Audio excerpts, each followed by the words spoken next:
We are broadcasting. I will note when it is 7 o'clock exactly.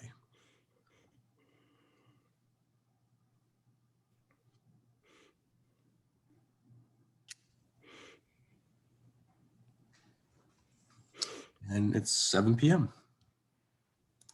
All right. Thank you, Mr. Port. Hello, ladies and gentlemen, and welcome to the City of Newburyport Zoning Board of Appeals for the hearing date of May 11th, 2021, it being 7 p.m., our published start time and public notice for this hearing. I'm going to start our meeting this evening and start by introducing myself. My name is Rob Ciampetti. I'm the Zoning Board Chair.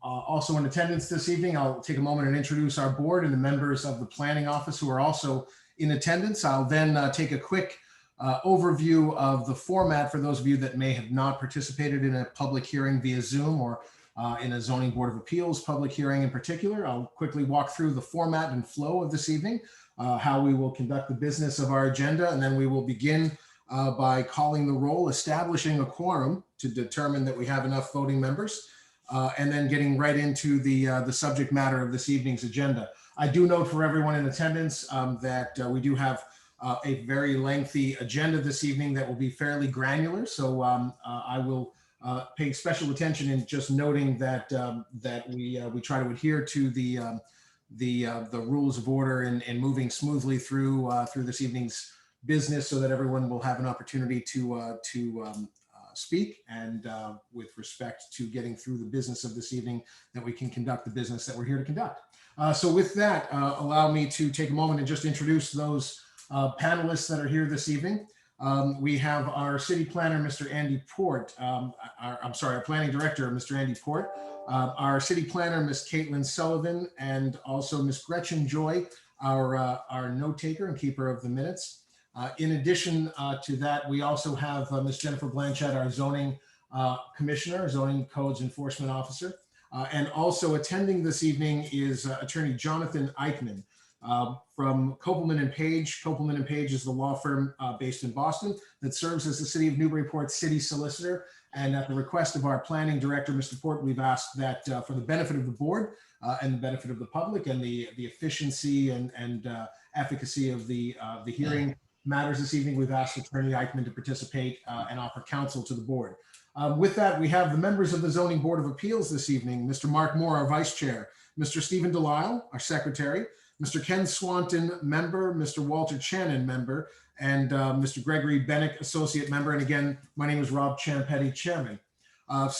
With that, I will just take a quick moment and call our roll, establish our quorum. I'll then just walk everyone quickly through the flow of this evening. And we will then get into our agenda, beginning with a minor modification and one request for continuance. After that, we will actually do the request for a continuance first, then a minor modification on 37A Ashland. Then we'll get into the public hearings that are on our agenda. So with that, I will call the roll and we'll seek to establish a quorum. Calling the roll of the Newburyport Zoning Board of Appeals for the hearing of May 11th, 2021. Please respond in saying either present or here. Mr. Mark Moore. Here. Mr. Stephen Delisle. Here. Mr. Ken Swanton. Here. Mr. Walter Channon. Here. And Mr. Gregory Bennick. Present. And Rob Ciampetti, I'm present as well. That is 1, 2, 3, 4, 5, 6 members of the ZBA. All members are present. That's a full quorum. And I'll just note for purposes of process, the Zoning Board of Appeals will have 5 members who will actually vote on every application. In order for an application to be successful, 4 members have to vote in the affirmative. We have, I believe, the 5 voting members this evening will on all of the applications. And Andy, correct me if I'm wrong, if there's any application where there is a recusal. I believe we have the voting members will be Mr. Mark Moore, myself, Mr. Stephen Delisle, Mr. Ken Swanton, and Mr. Walter Channon. Is that right, or do we have an application that requires a recusal? Yes, that's correct. Thank you. Great. And our associate member, Mr. Gregory Bennick, will be participating in all deliberations. He just won't be rendering a vote unless a member has to recuse themselves mid-application. So with that underway, allow me to just walk everyone who is in attendance here as members of the public that are participating in this evening's ZBA. I'll just quickly describe how the ZBA, and in fact, every public hearing that's operated via Zoom or otherwise is conducted. We operate here at the ZBA under a sort of modified version of Robert's Rules of Order. So essentially what will happen is we will begin the flow of every application by, I will read the application by name, description, as well as whomever might be representing the applicant and the address. We'll also just describe for the benefit of all those who are in attendance to identify the application's request, whether the applicant is seeking a special permit for nonconformities, a variance, et cetera, et cetera. After I read the legal notice, we will then hear from the applicant. That's the section of the hearing when we hear from the applicant or the applicant's representatives, attorneys, architects, engineers, all of the above, in presenting the application. Once the application is presented, we will then close that portion of the public hearing, and I will then go to the public comment section. The public comment section is when we will elicit members of the public to speak either in support or opposition or simply speak in connection with the application. Don't feel as though you need to pick a side. We do ask for the benefit of Ms. Gretchen Joy, our note taker, that you kindly just give your first and last name and your address so that it can be recorded. And then we do ask out of just courtesy of timing and so that everyone has an opportunity to speak, we ask that everyone kindly try to limit your remarks to 2 minutes. So that everyone will have an opportunity. And, we do have some flexibility, but this evening we're going to have to be fairly rigorous about holding ourselves and each other to, somewhat of a strict standard so that everyone has time to speak. So once we conclude, and when you want to speak, I will ask that you kindly just click the raised hand button at the bottom of your Zoom screen. Mr. Port, our planning director, will then recognize you by name or by telephone number if that's how you've logged in, and he will unmute your mic, and you will then have the floor. And feel free to simply let the board know what your thoughts are, concerns, or support, or opposition, etc. Once we finish and we've gone throughout the entirety of all those who wish to speak, I will then close that portion of the public hearing, and then we go to questions from the board. The questions from the board segment is an opportunity for members of the ZBA to oftentimes embrace questions that may have been posed or new issues that may have been raised during the public comment section. Just for those members of the public that are wondering, well, how does my question get carried into the forum? It's often this way. So members of the ZBA will have their own questions, perhaps new questions, perhaps comments raised by the public will create new questions and follow-on questions. That's how essentially that subject matter is adapted and incorporated into the hearing. Once each member of the ZBA has had an opportunity to pose questions to the applicant's representatives, etc., we will then close that portion of the public hearing, and we'll go to the final portion of the public hearing before a vote, which is deliberations. Deliberations is essentially the segment when members of the audience and everyone in attendance gets to listen to the ZBA members think out loud effectively. And in part of that thinking and deliberation, the ZBA is required to conform their deliberations around the legal criteria that must be met by the applicant in order for that application to be successful. And the legal criteria will be discussed, and then you will listen in as the members of the ZBA deliberate and pose additional questions and speak their mind and share their thoughts with respect to whether the applicant has met that burden or not. Sometimes there's additional questions, and we try to be somewhat flexible, and we try to vet that as best we can under the time constraints we have. Once we've completed deliberations, we will then close that portion of the public hearing, and under the Robert's Rules of Order, you will hear me as the chairman ask for a motion from a member of the ZBA. The way the motion is presented, however, it's always in the form of a motion to approve. That's just merely procedural.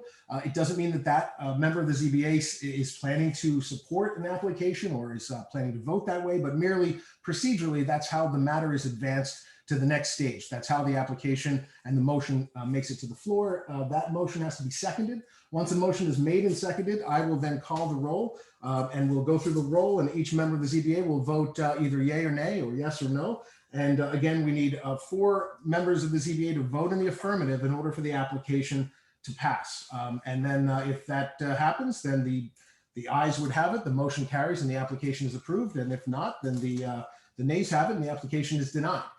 So we will move through each hearing in that format. And again, we ask everyone's courtesy and cooperation to try to be as succinct as possible, but do please, be sure to share your thoughts so that members of the ZBA and all those in attendance will know what each member who wishes to speak has to say.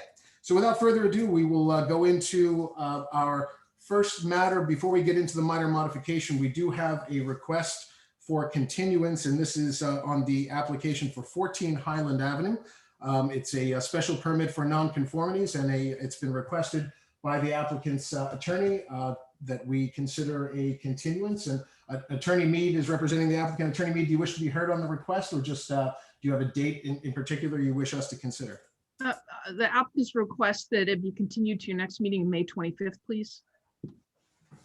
Okay, was that, what was that date again? Sorry. May 25th. May 25th. And Andy and Caitlin, is that, I don't have our calendar. Yeah, we just wanted to know that that meeting does have a pretty booked agenda, so it'll be up to you, of course, Chair, but that we do have a lot on that agenda already. May 25th. I believe I may need to be absent on May 25th. Not that necessarily matters, but I believe I may be away for the first time in a long time. So I have no problem with it. How many applications do we have? Caitlin, do you recall the exact number? Looks like there are 6 applications on that agenda. Well, let me ask any members of the ZBA, anyone have any thoughts or objections, or does anyone have any problems with that date and adding a 6th? Mr. Moore. So this would be adding to make it 7? Would this make it 7, Caitlin? That's correct. It would make it 7. Without knowing the details of the applications off the top of my head, I mean, we've moved through, lists maybe this long before, but I don't know if it's ideal. Mr. Delisle? I would concur with Mr. Moore. I don't know that 7 applications is ideal. Let me ask, any member of the ZBA feel otherwise, or is this kind of the sentiment that it may be one too many? Mr. Swanton? I concur as well with my colleagues. All right, Mr. Shannon? Agreed. Mr. Bennett? I may have a different perspective on this. I think one additional item does not overburden the board. Okay. Attorney Mead, is there any flexibility on that date, or is that kind of a date critical? That obviously that's why you're asking, I imagine. It is a date critical, and we would be up tonight, but we've had a couple of unforeseen circumstances, so we apologize for that. And we would request the board's indulgence to carry on through 7 matters on the 25th. All right.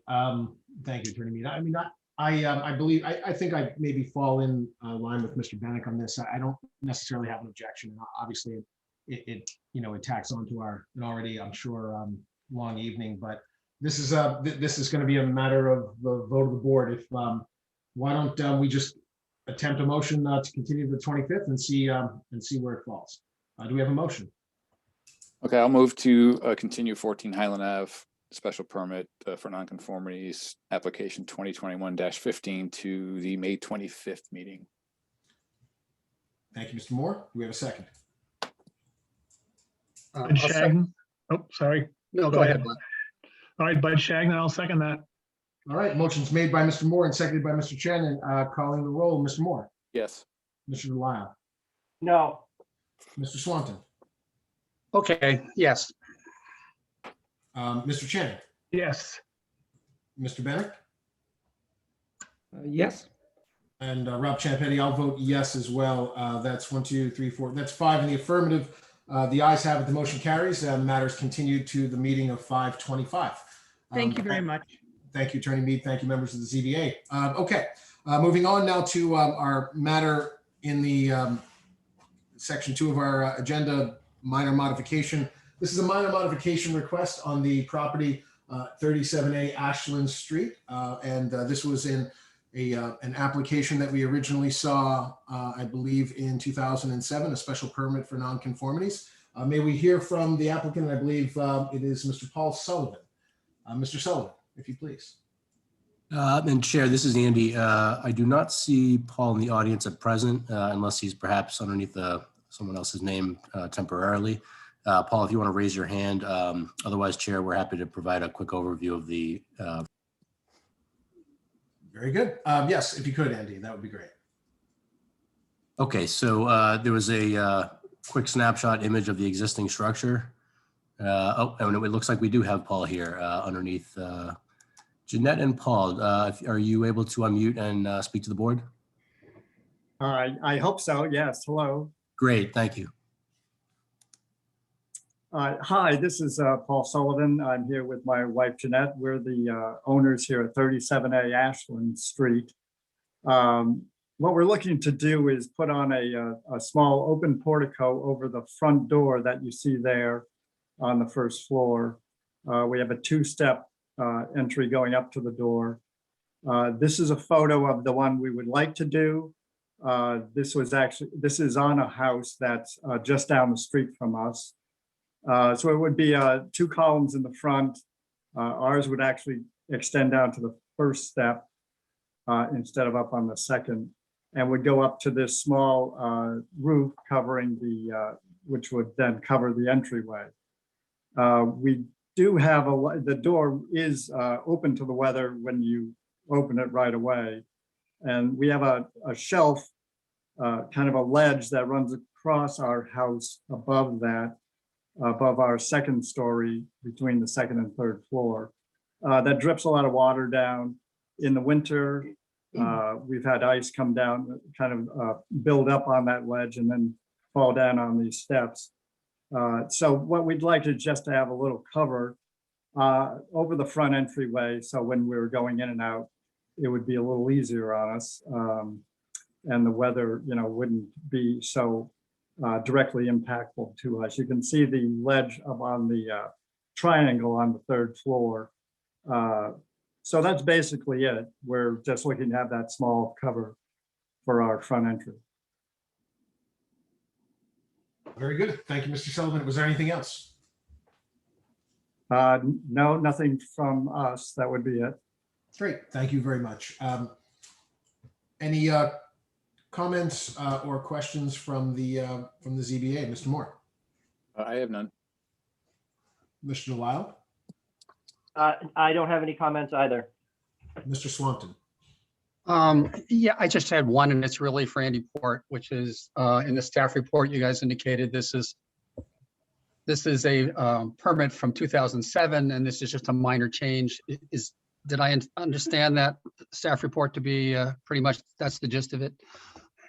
Yeah, we see this as a minor modification to the approval previously granted, and that's why we're bringing it to the board, but we recommend approval. Okay, thank you. I just wanted that clarification. Thank you. That's it for me. Very good. Thank you. Mr. Chen? No questions, Chair. Mr. Bennett? No questions here. Similar, I have no questions either. Thank you, members of the ZBA. I do notice, Mr. and Ms. Sullivan, I see your hands up. Is there something else you wish to add, or is that just a whole? Oh, it's not up, sorry. No worries. We just want to make sure we No, we just want to be sorry. thorough. Just Very didn't good. Okay, so do we have, without any further discussion or deliberation, is there a motion to approve the minor modification? Mr. Chairman, I'll make a motion to consider the request minor and approve the request for a minor modification for 37A Ashland Street. That's 2007-12. I'll second it, Ken Swanton. Very good. Motion's made by Mr. Moore and seconded by Mr. Swanton. Calling the roll. Mr. Moore? Yes. Mr. Delisle? Yes. Mr. Swanton? Yes. Mr. Shannon? Yes. Rob Champetti, I vote yes. That is 5 in the affirmative. The ayes have it. The motion carries. And the minor modification of the request is considered minor, and the minor modification request is approved on 37A Ashland Street. Thank you, members of the ZBA, and Mr. and Mrs. Sullivan, thank you for your cooperation. Okay. Good Thank you. luck. Thanks. All right, now we're moving to the first matter in the public hearings. This matter is a continuation from a hearing on 4/13/2021. I was not qualified, having missed a previous hearing, so I did not participate in that hearing. Having since I've been able to qualify myself, so I can chair and participate in this continuation hearing. So with that, I'll just read the public notice. This is the application for 27 Hancock Street, Caswell Development LLC, care of Lisa Mead, Tellerman and Costa LLC. It's a two-prong application, docket 2021-02, special permit for nonconformities to renovate and add onto an existing home and convert to a two-family home. And then 03 of 2021, a special permit to allow for a two-family use, and that's use 102. Attorney Mead, do you wish to just kindly recap, bring us as a board up to speed, and then of course you have the floor to finish presenting. Thank you very much, Mr. Chair. Lisa Mead, Tellerman Costa, 30 Green Street in Newburyport. With me this evening is Jay Caswell of Caswell Development, as well as Eileen Graff, who is the architect on the project. As the board might recall, in April, the board approved a two-family use for the adjacent property on the opposite side of Levitt Court and adjacent on Hancock Street for the two-family use. One of the things the board was considering at the time, we were waiting on the planning board to finish its process to allow for a courts and lanes special permit and subdivision approval. While the planning board hasn't quite finished that process yet, and Andy, you can go to the next slide. They did essentially at their last meeting run through all of the criteria, but for getting the final decision in front of them, they have, while not having voted on it, apparently will be approving the courts and lane and subdivision special permit at their next hearing next week.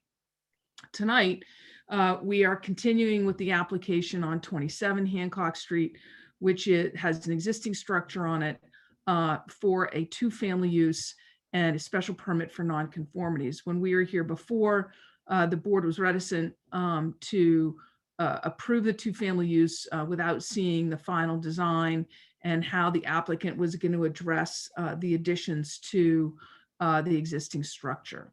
So if you could go to the next. So what we've proposed to you this evening is compliant with the city's new interpretation of the DCOD. We believe it better delineates the existing structure, keeping the front porch and roof intact and 75% of the exterior walls as required. The only nonconformity of 27 Hancock is the pre-existing 5.7 foot setback from Levitt Court, which is from the front porch, and that will continue at 5.7 feet. If you could continue that, please. So what I will remind the board is that 27 Hancock is actually, as it exists, an outlier in the district. The lot is large and the house sits in the middle of the lot, has a very small footprint as opposed to the rest of Hancock Street, which is quite densely developed. In fact, there isn't one that I recall lot or structure on the property that meets the existing dimensional requirements of the ordinance. The proposal, as you'll see momentarily, it fills in the lot while also remaining more in line with the dimensional requirements and the surrounding neighborhood. It provides a complement to the proposed structure at 21 to 25 Hancock Street and the completed Levitt Court. So here is the revised site plan. Last we were with the board, we did not have the completed site plan on 27 Hancock Street. You can see the existing structure on the site plan. And what I'm going to do is have Eileen walk you through the design process of the new two-family structure at 27 Hancock Street. And then we will remind the board of the various criteria involved in the special permit for nonconformities, as well as the special permit for use, in addition to all of the improvements that the applicant's going to make. I'll remind the board at this moment, however, you might recall that there is an existing nonconforming commercial use and structure on 21 to 25 Hancock Street.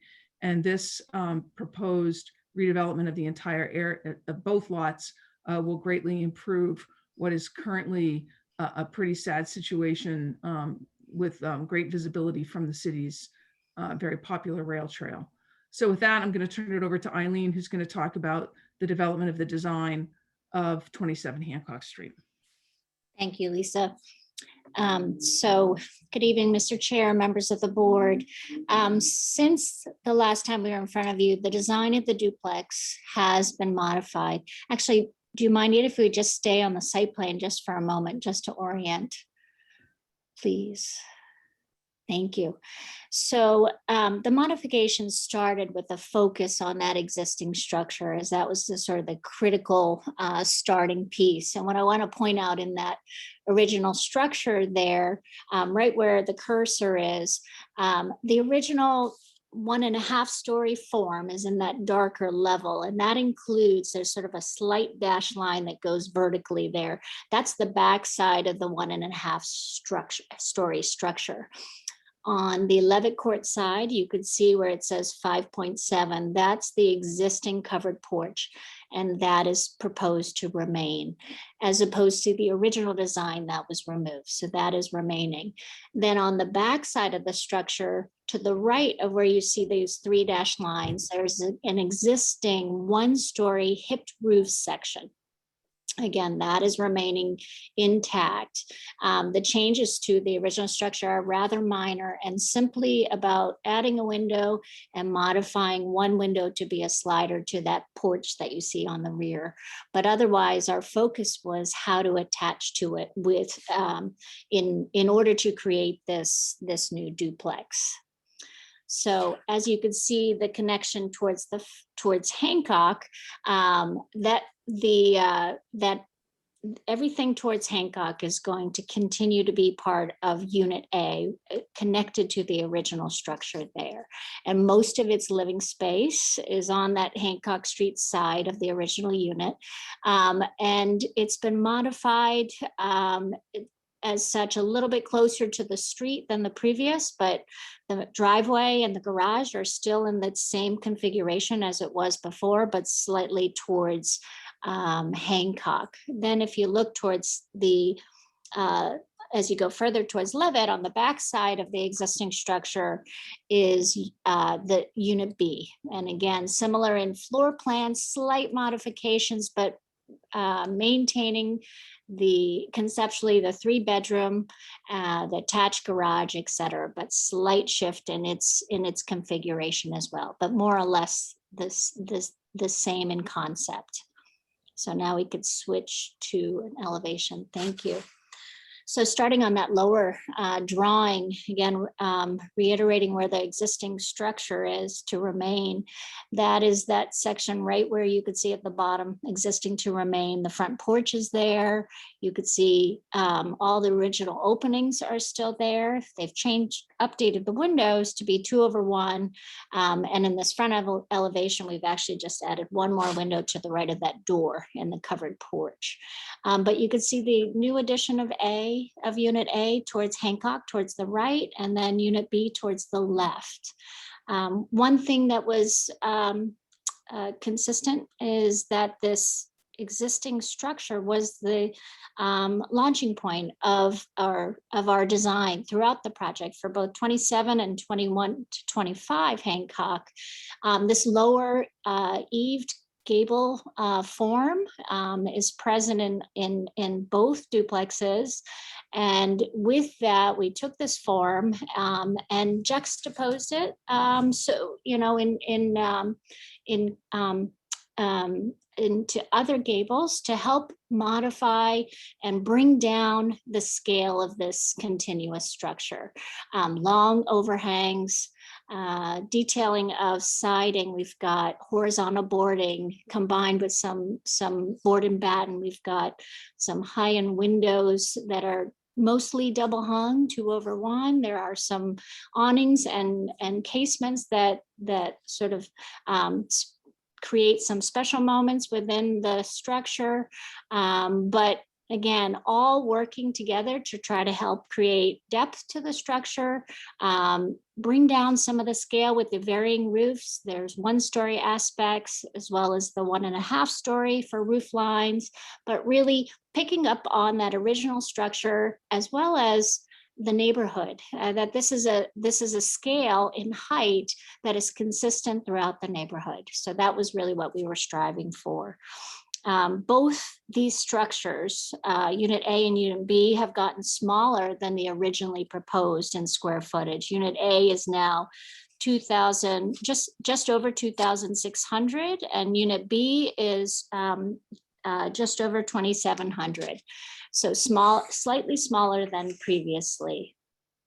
So again, in summary, as mentioned before, these were designed in unison with 2125 as a way to fill this void in the block by creating this sort of infill, the missing tooth that we feel that this complex of 4 units, 4 residences, will help improve this feel of this corner that abuts the rail trail as well as Hancock. So that is briefly the summary of the changes we have made, but I'm happy to speak to or answer any questions as they arise. Thank you, Eileen. So as the board knows, for special permit for nonconformities, the first criteria is that there are no new nonconformities, and we have shown that we're retaining the existing nonconformity of 5.7. We do extend that along Levitt Court. It's stepped back, but it continues to be a slight nonconformity along Levitt Court. So that is extended in that the proposed structure will not be substantially more detrimental to the neighborhood than the existing structure. And what we would like to point out is, as we have both said, that here the single family home as it exists today is an aberration in the neighborhood. No other lot in the neighborhood is either as large, sits on a lot that is as large as this, or has as limited lot coverage. Currently there's 5% lot coverage, and the proposal is to be at 23.8. And while that certainly is not the same lot coverage that exists throughout the neighborhood, which is much greater, it's within the requirements of the zoning and is much closer to what the rest of the neighborhood is. So the proposed condition is still well below the other density in the neighborhood on each of the other lots. It conforms to all of the dimensional requirements of the ordinance, but for that existing front yard setback. The applicant is also providing landscaping. If you could go to the last slide, please, Andy. And so to remind the board, the city had requested that the applicant clean up and re-landscape the entire side of the rail trail that abuts this property. And the applicant worked with not less than 5 city officials to get an approved plan, and they have approved this plan. So they will be doing that. The applicant will be removing the 3 dead street trees that exist, maybe 2 dead street trees that exist on Hancock Street, and planting 4 new street trees. There isn't sufficient area on Hancock Street, and so they will be planted on private property. What this board probably is not aware of is that the planning board had requested that we include easements to the city to be able to maintain those trees if required in the future, which the applicant has agreed to do. Additionally, the applicant will be putting in a brick sidewalk the entire length of both properties. It's required to put in a cement sidewalk, but because of some requests from some of the neighbors, it will be a brick sidewalk that runs the entire length of the property fronting on Hancock Street. Additionally, the applicant has addressed the neighbors' concerns and planting requests adjacent to 29 Hancock Street, and those are all shown on this plan as well. So overall, as we had gone over a couple of meetings ago, that applicant's property, certainly the intensity of the use on the lot is far below that of any lot in the nearby vicinity, except of course the NEPS up at the end of the street, which is not a residential use, it's a club use. And the 2-family use on this lot certainly fits within the neighborhood from a use perspective, which has everything from multifamily to 2-family to single families up and down Hancock Street, and Madison Street being a multifamily right at the corner of Madison and Hancock Street. Additionally, I would ask the chair, I don't need to do this, but I would remind the chair that we did review all of the special permit criteria 3 meetings ago, I believe. I'm happy to review those again, but I think that for the record, all the special permit criteria related to a two-family use exists in the record, but I would be happy to address any of those criteria should the board need me to do so. And with that, the applicant would request the board approve the two-family use at Levitt Court and Hancock Street, at 27 Hancock Street, as well as a modification to a pre-existing non-conforming structure. Very good. Thank you, Attorney Mead, and thank you, Ms. Graff, for the presentation. We will close that portion of the public hearing and now open it up for the public comment section. And I'll ask Mr. Port to put up our placard with instructions on public comment. You'll see in the Newburyport Zoning Board of Appeals, we do ask that each member of our audience and those in attendance who wish to speak to kindly pay courtesy and kind respect to the criteria of a 2-minute per person general time limit, just so that in the interest of everyone having an opportunity to speak and allow their thoughts to be shared. With that, we just ask that you kindly raise your hand and Andy Port will recognize you one at a time. And we just would remind you to please give your full name and address for our note taker. Mr. Port. Hey, Chair. Next person we have is Fred Nehart. Fred, you'll have to unmute on your end if you'd like to address the board.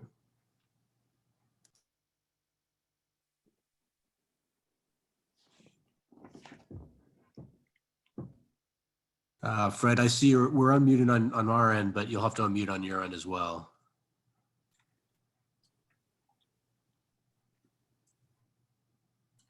Andy, why don't we'll just circle back to Mr. Neidhart. I'm sorry, there's just technical problems. I did not raise my hand. Oh, very good. Okay, thank you, Fred. Welcome. Clarifying. Next person we have then is Marianne McCauley.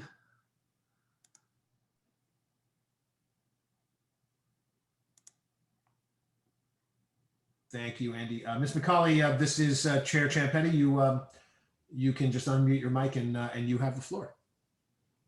And Chair, I know that Marianne seems to be having another technical issue. We noticed this at a prior meeting, and I'm wondering if it is the same issue we saw last time. Marianne, if you are having that issue, you can use the call-in number to address the board. I guess we'll go to the next person in line as well. Next person we have is Tom Coulterjohn. Hello, can you hear me? Yes, we can, Mr. Coulterjohn. We hear you. Thank you. Tom Coulterjohn, 64 Federal Street, co-president of the Newburyport Preservation Trust. The trust continues to oppose this project in its current form. We would very much like to see this area cleaned up and housing sympathetic to the neighborhood be completed. We fully agree with the neighbors' concerns expressed in their letter of May 2nd. This project remains too large for the neighborhood, no matter the square footage of the lot. It just does not fit into the existing neighborhood pattern. We believe, in fact, this project will impair the integrity and character of this neighborhood, and it should be modified and scaled down. It is too massive. It sets up a totally different neighborhood, inconsistent with Hancock Street. Although the treatment of the historic building at 27 Hancock has changed somewhat, it is still not recognizable as a historic house. The wings or additions added to each side of the building, although somewhat smaller, detract from its character and create something new. So now it would have a projection of some sort on every single side of the house that goes beyond reasonable and is not historic in nature. We urge you to take into consideration the neighbors and our concerns. Thank you. Thank you, Mr. Coulterjohn. Mr. Port, we can recognize the next person. Next person we have is Michael Sales. Okay, I've unmuted myself. Good evening. So a couple of things that strike me. First of all, Mr. Coulterjohn's position is always worthy of respect. Secondly, I'm looking at a picture of a small building with what looks like a two-car garage and a lot of cars parked around in a large driveway area. And I'm interested to know if this application is going to address that. It seems like it is going to address that, but as Tom said, the massiveness of the proposal is concerning to me. Second question I want to ask, and I'm not sure if this is appropriate or not, but I'm going to ask it anyhow. Is this applicant the same applicant as the owners of the Caswell Restaurant Group? And with that, I'm complete. Very good. Thank you, Mr. Sands. Andy, if we could recognize the next member of the public who wishes to speak. Next person we have is Luke Rude. Yes, hi. Luke Rude, 17 Lunt Street. My property looks directly at the property in question, and I'm supportive of the endeavor. I think I was told at a previous meeting that we would have arborvitaes placed so that we weren't looking directly at the property that's there. I think certainly the current proposal looks much more pleasing to the eye, at least from my vantage point from my house, than what's currently there. And so I just wanted to voice my support. I do think it would be probably a little more consistent with the neighborhood if it were two separate structures, but I'm supportive. Very good. Thank you, Mr. Rude. Andy, the next individual that wishes to be heard. Thank you, Chair. We actually, Fred Neihart has his hand raised again. Fred, did you want to address the board this time? Or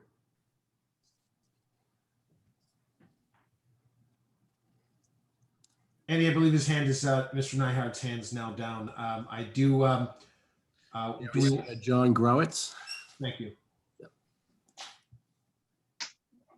Thank you.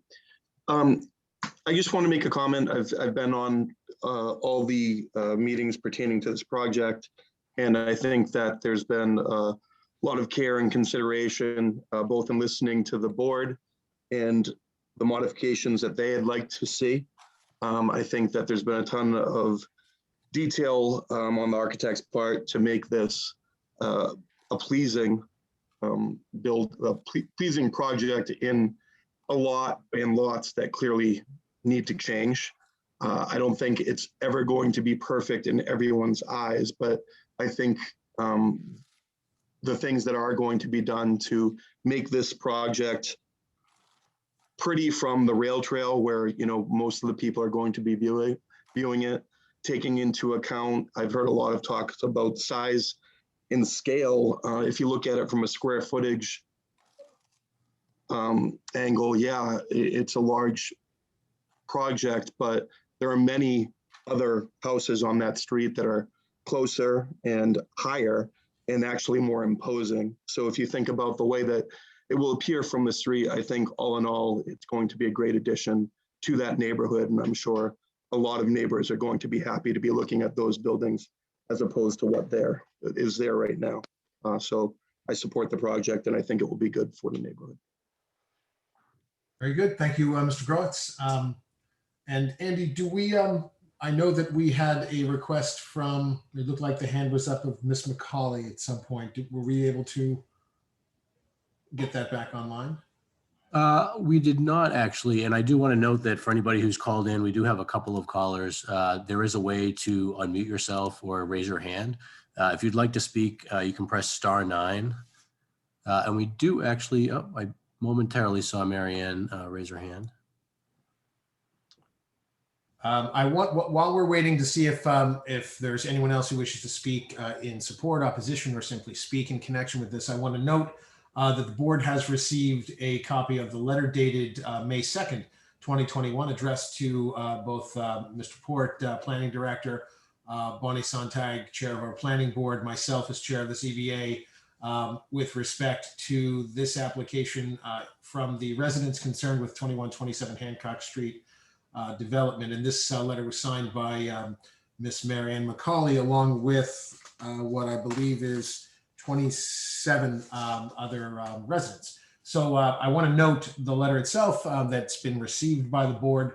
I know as one member of the board, I've thoroughly read it and want to give Ms. McCauley or anyone the opportunity to speak to it.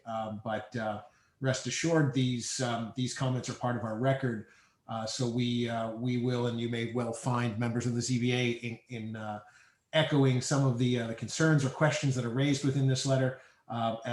So whether or not we get to hear from Ms. McCauley, rest assured this I'm letter here. is part of our record. Very good, Ms. McCauley. This is Chair Ciampetti. You, if you wish to speak, you have the floor. Thank you so much.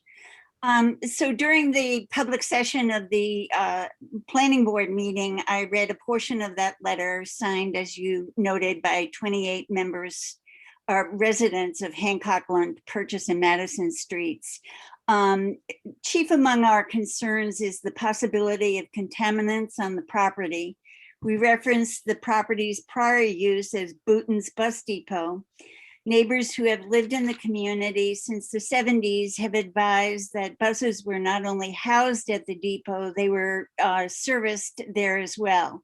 This raises concerns that gasoline possibly containing lead, as lead was not outlawed as an additive to gas until '97.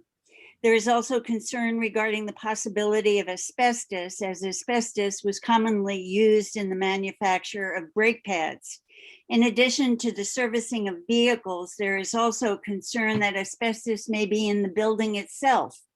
Asbestos was commonly used as an insulator and also used in concrete mixtures to reduce cracking. In response to the neighbor's letter, Ms. Mead referred to an assessment conducted in 1988, which revealed no contaminants in the soil. However, if I understood correctly, that assessment does not have to be made public. We therefore do not know if the ground under the floor of the building was tested. I would assume that the building itself was not tested.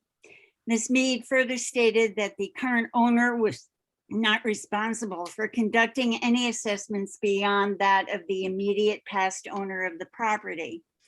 Referring to the special request for permit dated 1/27/21 signed by Caswell Development and Lisa Mead, under item number 9, it states that the construction and thereafter use will not create hazardous materials and transmissions.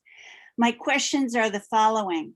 In the absence of an assessment of the ground under the building and the building itself, how can this be guaranteed? And 2, what city agency will be responsible for ensuring safety, and how will they be able to do so in the absence of an assessment? Thank you. Very good. Thank you, Ms. McCauley. And are there any other hands? Anyone else wish to be? I see. We have one other person, Stephanie Nikitich. Very good. Ms. Nikitich, you have the floor. Thank you, Chairman. So I want to just support Tom Coulter-John's statements, and the rest, you know, the letter that was sent to you by the abutters, that this is the scale and massing of this, and the materials, the design, it's not really appropriate to that neighborhood. So if that is something you can consider, I think I ask that you do. Thank you. Thank you, Ms. Nikitich. Anyone else wish to be heard? Seeing no further hands, anyone still wish to be heard, please feel free to just raise your hand at the bottom and we'll recognize you.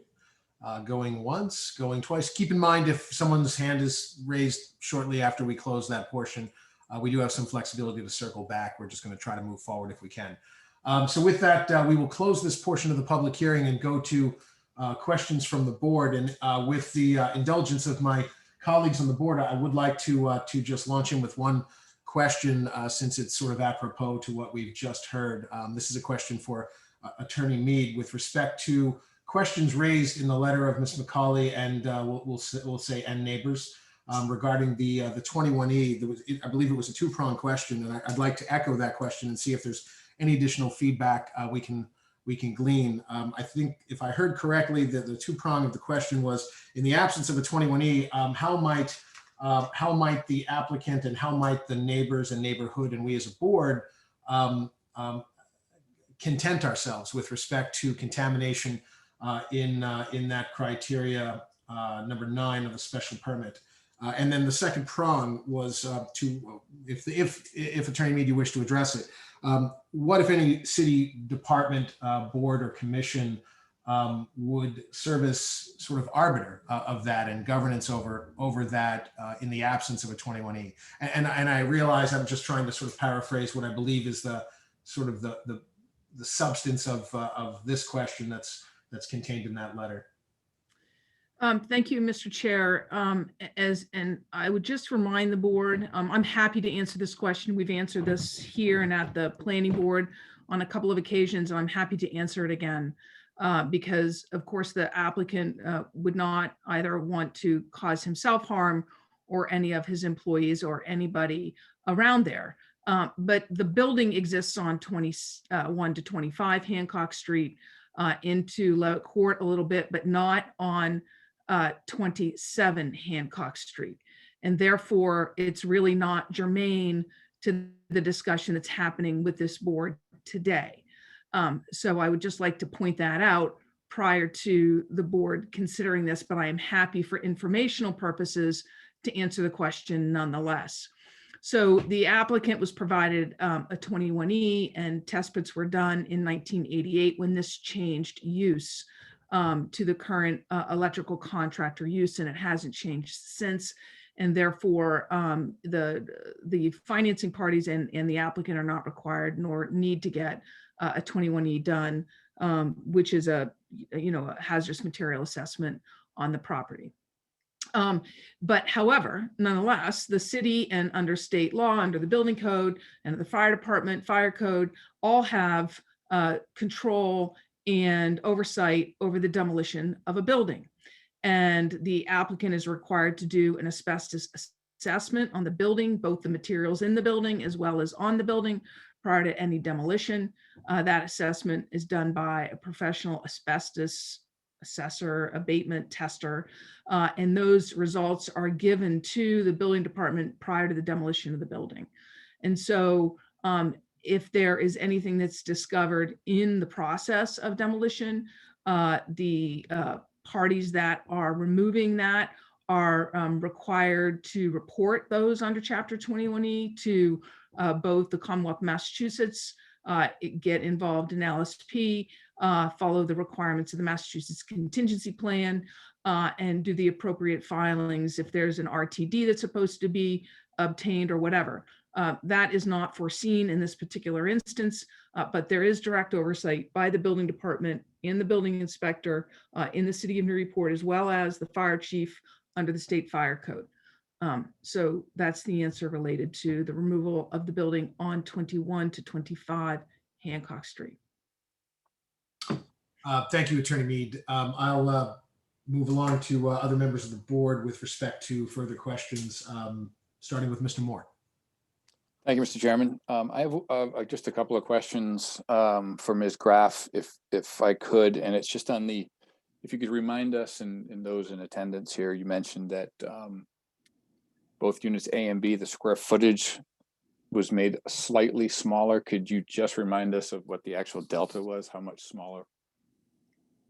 That's a good question, Mr. Moore. I don't have the old one in front of me, but I want to say, if you give me a minute, actually, if you go to another question, maybe I'll pull up my old one and I can give you an exact delta. Okay, and it's gonna, you have to solve the multitask. I'm gonna ask you about roof lines attaching to the existing house. And I know that there was some comment in the first iteration that they were basically consuming the existing house, and it doesn't look like that's the case now. So I went back and tried to look at them to the eye. It's not as easy to see. So I wondered if you could give more detail on that. I sure can. So as you can see on the left side, it's basically, we're attaching with a smaller or narrower gable. If you can imagine the existing structure right there, we're maintaining that same pitch, but the width of the connector, which is perpendicular on the left, is narrower, therefore the ridge line gets smaller. And then on the right side, similarly, the connector is even narrower. So once again, getting smaller in height. So it's really sort of detaching. We're only attaching on, or changing, or overlapping, I should say, on two sides, the left and the right. The front and the back are untouched. You know, that front porch that you see there is untouched. The back side is untouched. So those are remaining. In fact, really 75% of it, just over 75% of it is intact. And so that overlay that you see to the left and right is just less than 25%. Very good. Thank you. And I trust you'll be able to grab the other answer at some point. I'll come back to you with that Sure. delta. Yep, that's fine. I think, Eileen, so there were two, the board might recall, this is Lisa Mead, the board might recall that originally the applicant was requested to reduce the square footage from our original submission, which has a January 26th date on the plans, and that was reduced in February. So I have, Eileen, I have your plans in front of me. You so I'm do, gonna okay. I have them too. there. So the January 26th floor plans show Unit A at 3,096 square feet and Unit B at 3,214 square feet. And then in on the February 29th submission, the Unit A was 3,178 and Unit B was 2,934. And then you have the proposed right in front of you. Thank you very much. I have no further questions at this time. Thank you, Mr. Moore. Mr. Delisle. Thank you, Mr. Chairman.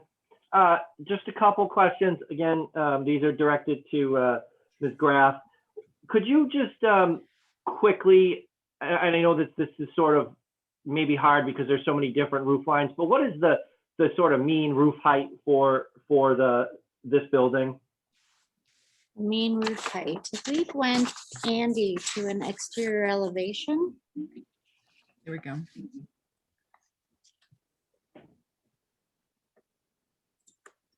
There. Oh, yeah, that's helpful. Okay, and can you see it to the left there? Yeah, I can see the building height. So that's, yeah. That's helpful. And then my second and final question is, what is the overall length of the structure? So the overall length, that's a good question. In this last iteration, there was sort of a trying, in the effort to try to sort of give the existing house some breathing room, I pulled the structure on the Hancock Street side a little closer to the street. So yet at the same time, I made the tail end, the left side of that bottom drawing, a little shorter too, but in totality ended up at 116 overall.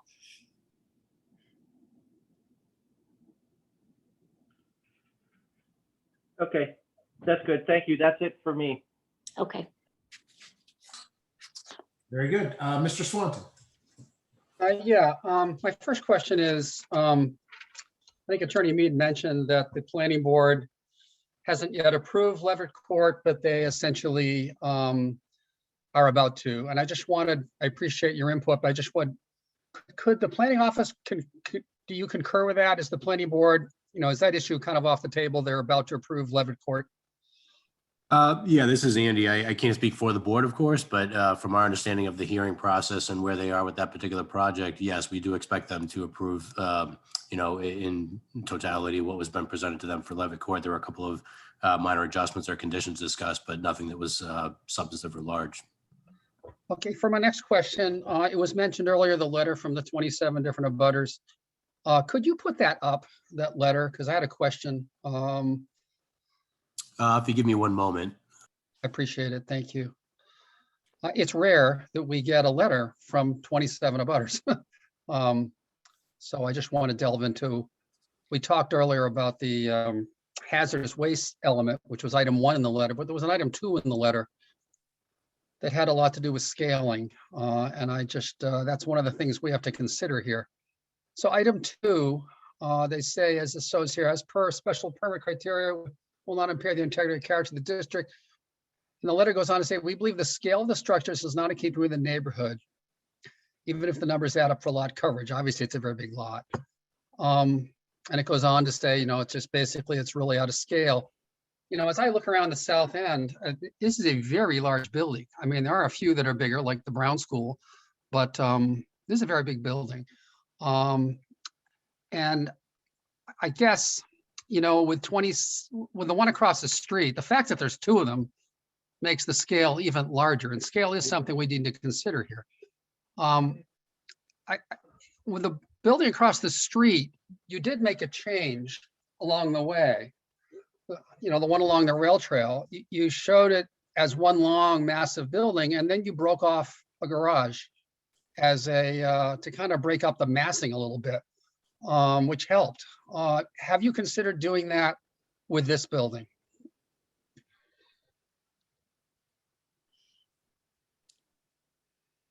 Eileen, if you want to address that, I think that. Or either one, we had discussed it on 27 as well as 21, 25.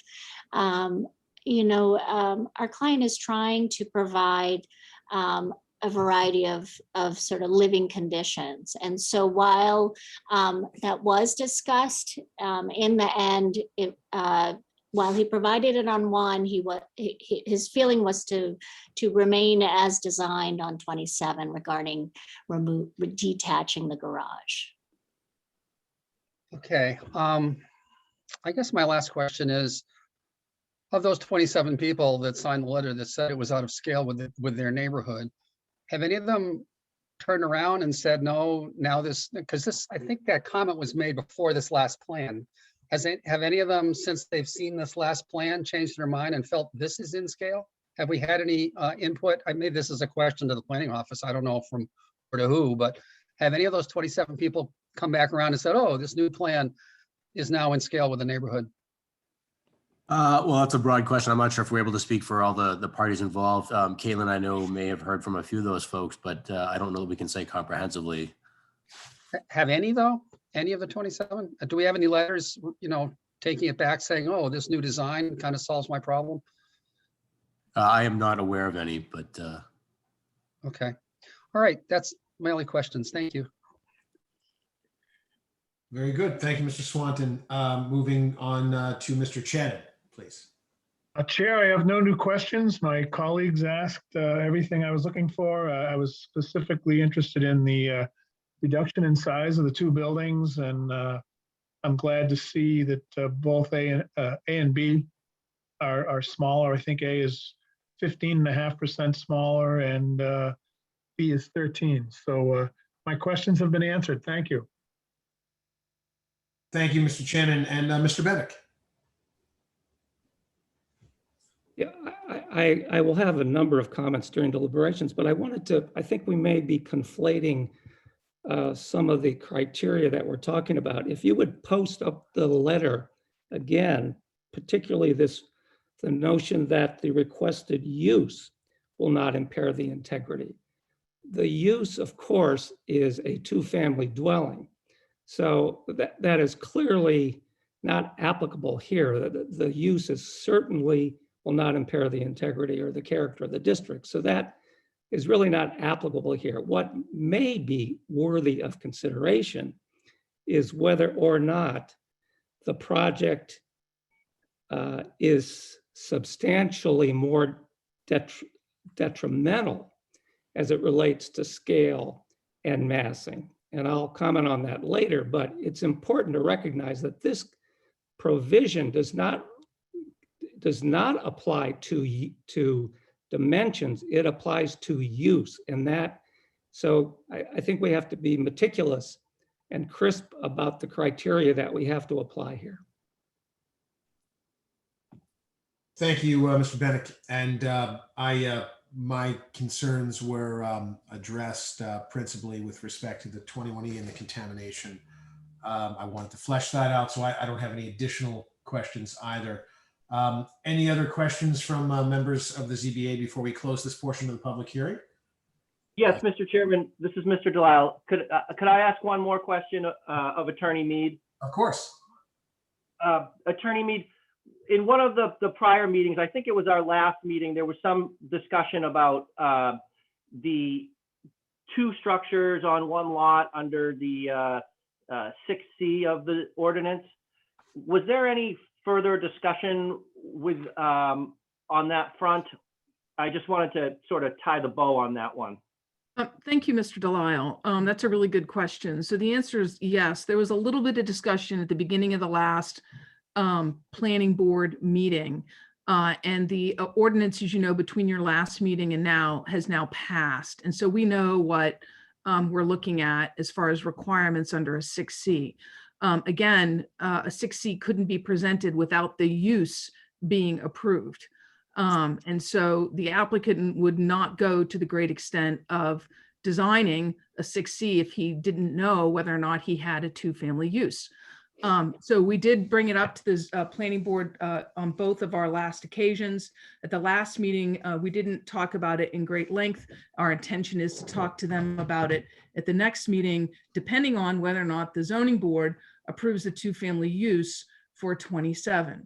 And then we would have the conversation with the planning board, because if the planning board is not amenable to a 6C, it doesn't really matter. But we would need the two-family use in order to have that conversation. Thank you. I appreciate that. That's helpful. Thank you. All right. Thank you, Mr. Delisle. Thank you, Attorney Mead and Ms. Graff. Any other any other questions from the board before we close this portion of the public hearing? And I'm also keeping an eye on any sort of late raised hands in the event we needed to circle back. I don't see any. I'm going to go ahead and close this portion of the public hearing, and we will move on to deliberations. And again, just as sort of guidance for the board, we are deliberating on two separate criteria. One, the first of which is the criteria for a special permit for nonconformities, and of course the other is the special permit to allow the two-family use number 102. So I'll just ask the members of the ZBA and in reference to the staff report and the criteria to guide your deliberations along those lines. And with that, we'll begin with Mr. Moore. Thank you, Chairman. We've been through the process now through multiple meetings. I think there's been a lot of great input, a lot of great work put in back and forth to make this fit. You know, the issue is there's two really large lots in a very small home, so any change is going to seem probably outsized at first.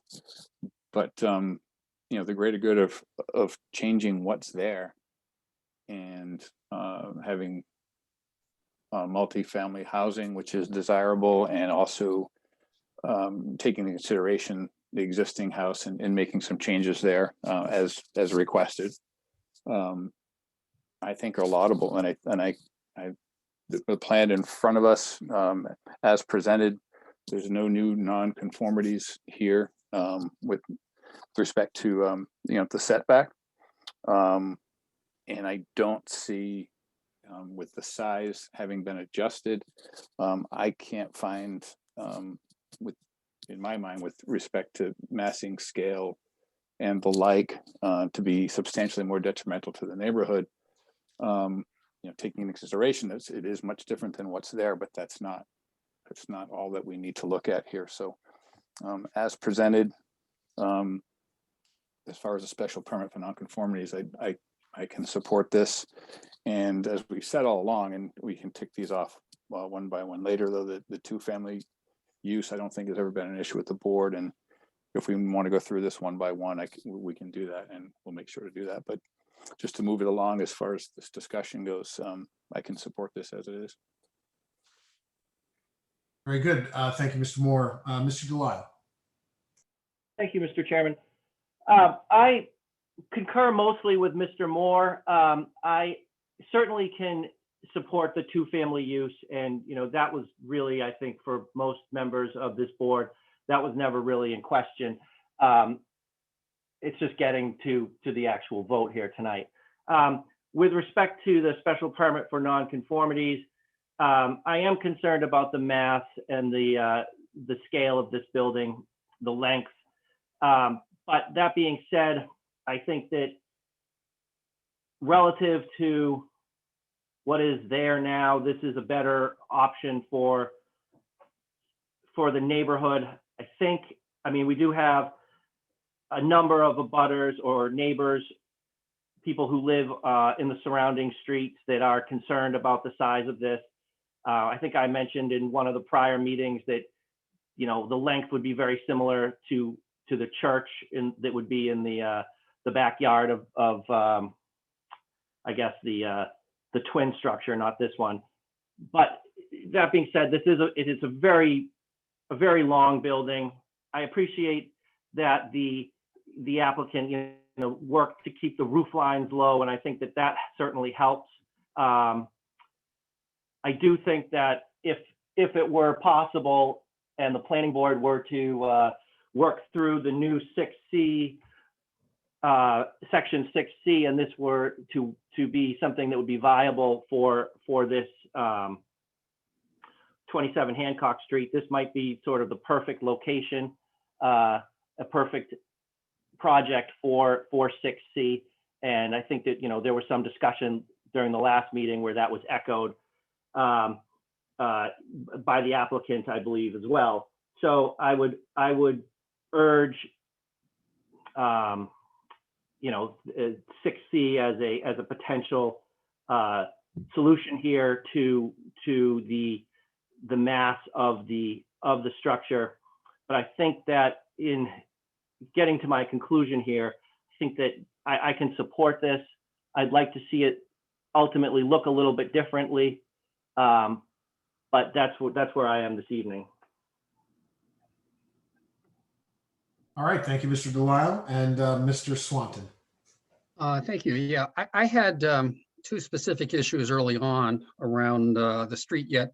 Levitt Court, we're kind of ahead of the planning board. They haven't even decided it's a road yet, and we're taking frontage off of it. So that's been addressed. And the original proposal here so swallowed up the existing house on this lot that you couldn't find it anymore, which was, I don't think exactly what our ordinance have in mind. Now, this is has been improved in that regard, although some may not like it completely, but it's definitely been improved. I still have an issue with the scale. And to Mr. Bennick's point, we cannot consider scale with the use, and maybe the abutters wrote that a little incorrectly in the letter. But we do have to consider scale when giving a special permit for a building that's too close to the road. So that's where it comes in. And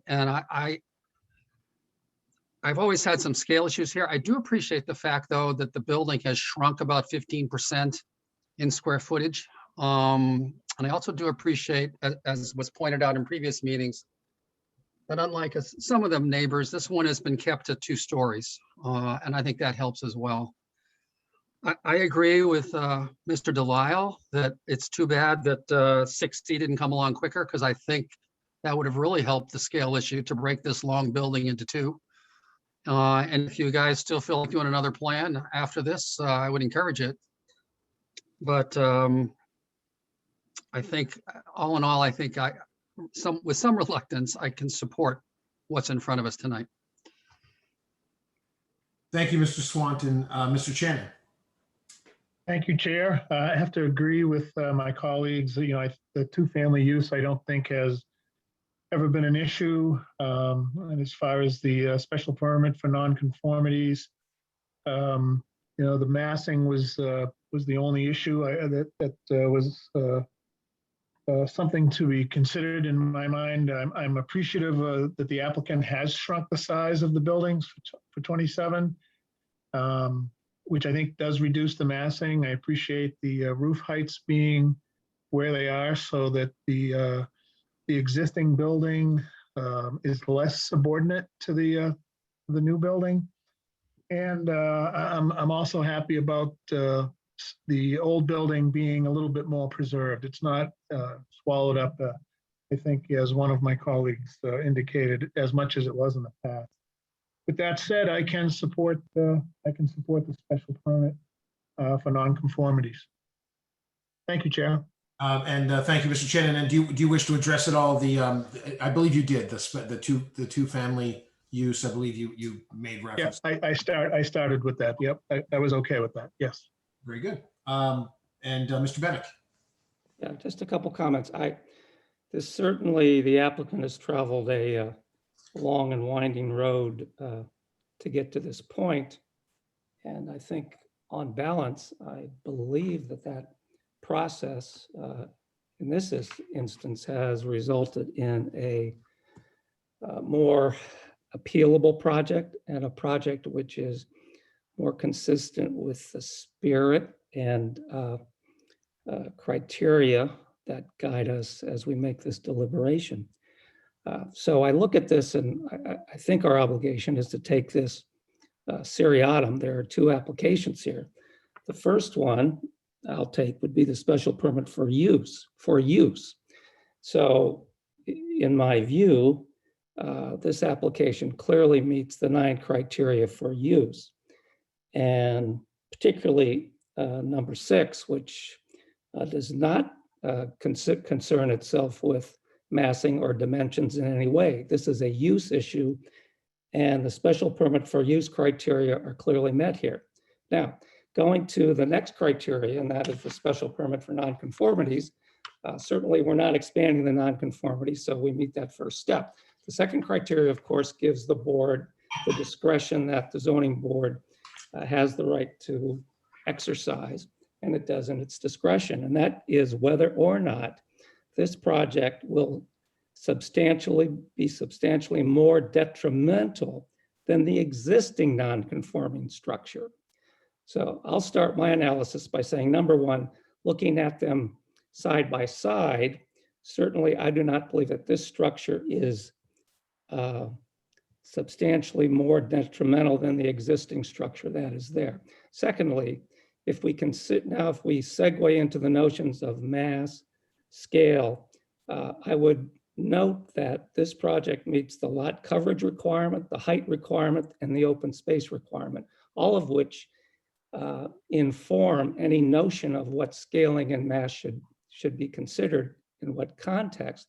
And finally, when I drove through the neighborhood, I don't, in my opinion, find this inconsistent in any way with the neighborhood, and in my view would be a marked improvement. Thank you very much, Mr. Bennett. So as to not reiterate the comments of my colleagues, I'll just say that from my standpoint, I was at the outset of these proceedings, not this evening's proceedings, but the initial application. I was adamant about the reduction in scale and massing. I want to say that I'm certainly pleased to see at least a 15% reduction with respect to 27. And while certainly not perfect, it is far less imperfect than it was originally. I am particularly interested in what we see in scaling, at least in that part of the neighborhood, as sort of a function of vertical massing. This is a horizontal massed structure, and I believe it's intentionally designed that way to better seat itself within the scale and the tempo and the tenor of the rest of the structures in that neighborhood, principally. And I just note that certainly one could choose to go the other way, and I'm certainly glad that the applicant didn't.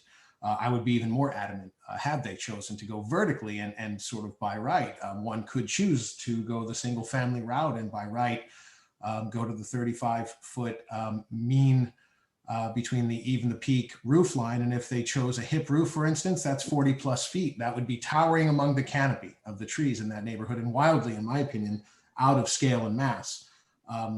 Though interestingly and curiously, more in line with conformity and of the dimensional controls. I don't think that in this instance it is perfect, but I believe it is far less imperfect than it was, and I certainly appreciate that. I too share the sentiment of my colleagues with respect to 6C being a better deployment of land use tools. However, unfortunately, 6C is not it's not a tool among our arsenal here at ZBA. So other than noting it curiously, it is squarely within the province of our colleagues at the planning board, though it would have to be something pursued by the applicant. We recognize that. So we just note it as sort of part of the fabric here. But I will say that I note this is not a perfect project, but it is far less imperfect than it was when it started. And I appreciate the reduction in that scale. I appreciate the limitation to 2 stories. And I feel that in light of everything that my colleagues have said as well, that I too can support it. Any other deliberations by any other members of the ZBA? Seeing no further hands, we can go ahead and close that portion. Oh, and before we do, allow me to just note that the application does trigger the tree and sidewalk ordinance, and as it's already been noted by the applicant and Attorney Mead, the provisions of the zoning code will be that DPS under DPS specifications, and I believe representations from Connie Preston from the Tree Commission, that there's going to be new street tree recommendations, and that the applicant is working in lockstep with city agencies for both street trees and the planting of street trees, as well as the renovation of a new sidewalk. And I believe all of that's also been addressed. So I just note that as part of our deliberation. So with that, I can go ahead and close that portion of our public hearing. And we have 2 matters before us, and we can take them one at a time in terms of a ZBA member motion. Do we have a motion? And if so, on which application first? Mr. Chairman, I'll make a motion to approve special permit for nonconformities on 27 Hancock Street. That's 2021-02. Okay. Mr. Delisle, I'll second that. Thank you, Mr. Delisle. Thank you, Mr. Moore. Motion's made by Mr. Moore and seconded by Mr. Delisle on the motion to approve the special permit for nonconformities. Calling the roll. Mr. Moore. Yes. Mr. Delisle. Yes. Mr. Swanton. Yes. Mr. Shannon. Yes. Rob Champetti, I vote yes. That's 5 in the affirmative. The ayes have it. The motion carries. The special permit for nonconformities is approved. Do we have a motion with respect to the special permit to allow a 2-family home use number 102? Yes, Mr. Chairman, I'll make a motion to approve a special permit for use 102, 2-family use for 27 Hancock Street. That's application 2021-03. Very good. Thank you, Mr. Moore. Do we have a second? Seconded, Ken Swanton. Thank you, Mr. Swanton. Motion's made by Mr. Moore, seconded by Mr. Swanton. Calling the roll. Mr. Moore. Yes. Mr. Delisle. Yes. Mr. Swanton. Yes. Mr. Shannon. Yes. Rob Champetti, I vote yes. That's 5 in the affirmative. The ayes have it. The motion carries. And the application for a special permit to allow 2-family home use number 102 is approved.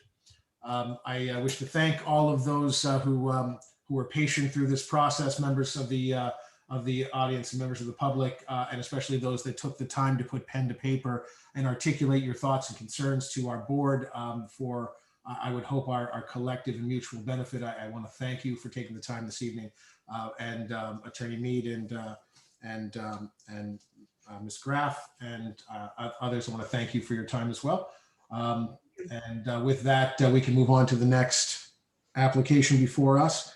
We have the next matter in our sequence this evening is Caswell Restaurant Group, Inc., care of Lisa Mead, Tellerman and Costa LLC. This is the matter of 1721 State Street, docket 2021-18, an appeal to appeal the zoning determination that the property is subject to the downtown overlay district. And I want to note that for the benefit of the board and those in attendance, we have as well in attendance this evening, Attorney Jonathan Eichman of the firm of Copeland and Page, the City of Newburyport's city solicitor. With that, I believe our presenters are Attorney Mead as well as Jeff and Nancy Caswell on behalf of the applicant. Attorney Mead. Thank you, Mr. Chair and members of the board. For the record, Lisa Mead, Tellerman Costa, 30 Green Street. And as the chair indicated, with me this evening are the principals of the Caswell Restaurant Group, Inc., Nancy Caswell and Jeff Caswell, who are the tenants at 17 State Street. Before we start, I thought I would show a couple of photos just to orient everybody, not that anybody needs to be oriented, to the existing conditions. And so if you could, that's the Fowles, this is the Fowles restaurant, no building, as you know, it's now going to be the Brine restaurant at 17 State Street. And this is the existing condition of the windows. I want to, at this point in time, be very clear, because there has been a lot of misinformation out on the street, that this is an appeal pursuant to 48 Section 8 of the zoning administrator's determination related to the existing first floor windows and whether or not there's jurisdiction for under the DOD to make them operable or to apply the DOD in that instance. This is not an appeal of the determination relative to the what we'll call the banner sign, which is in the yellow area above the windows. There has been a lot of misinformation on the street relative to that. And the appeal clearly reads and is intended to appeal the determination that the applicant may not make their windows operable and change their windows absent either a finding or a special permit from the Planning Board and Historic Commission and or a variance, which is actually what would be required under the DOD from this Zoning Board of Appeals. So this building was built in around 1820 and is subject to the zoning regulations and the B2 zoning district. And it is also falls under, in location, the downtown overlay district. The zoning administrator's determination related to the operability of the windows, as I said, is in error, in our opinion, for three reasons. First, the downtown overlay district, initially passed in 2014, cannot apply to structures and or uses lawfully in existence and lawfully begun prior to the passage of the zoning ordinance in 2014 under General Law Chapter 40A, Section 6, Paragraph 1, first sentence. I'll remind the board that both this building and the use therein pre-existed the adoption of the ordinance, and to this day is by right and not non-conforming. Second, the downtown overlay district impermissibly seeks to regulate materials and construction, which are solely under the purview of the state building code and are therefore exempt from zoning regulation under 40A Section 3. And finally, the third basis of our appeal is that the special permit requirement of the downtown overlay district runs contrary to the uniformity provisions of Chapter 40A Section 4 as articulated in Skit versus the Planning Board of Braintree, an appeals court case from 1984. So why don't you go down to the next slide, Andy, we'll just go through these. So here are the windows that are proposed to be made operable. Next slide, please. And these are just more slides so you can see the window condition. Next slide, please. And the next slide, please. And the next slide, please. And we'll just hold right there for a moment. So as to the first argument, and I think probably the most important and really the foundation of grandfathering rights and the applicability of zoning ordinances and bylaws across the Commonwealth of Massachusetts, and that is the application of the downtown overlay district. It actually contravenes General Law Chapter 48, Section 6, regarding any buildings that were in existence, buildings and uses in existence lawfully prior to the adoption of the DOD in 2014. The foundation of the Zoning Act under Chapter 40A is that the statute is not retroactive. Indeed, both the structure and use at 17 State Street are both fully conforming to the zoning and dimensional requirements and use requirements today as they were in 2014 and before then. The structure has been in existence since around 1820, and the use, as you all know and is common knowledge, is well before 2014. This is not a pre-existing non-conforming structure nor use, and the use can be continued to be allowed by right, and nothing is changing about the use, namely the restaurant. Further, the proposed renovations to the property do not trigger site plan review or any other land use permit.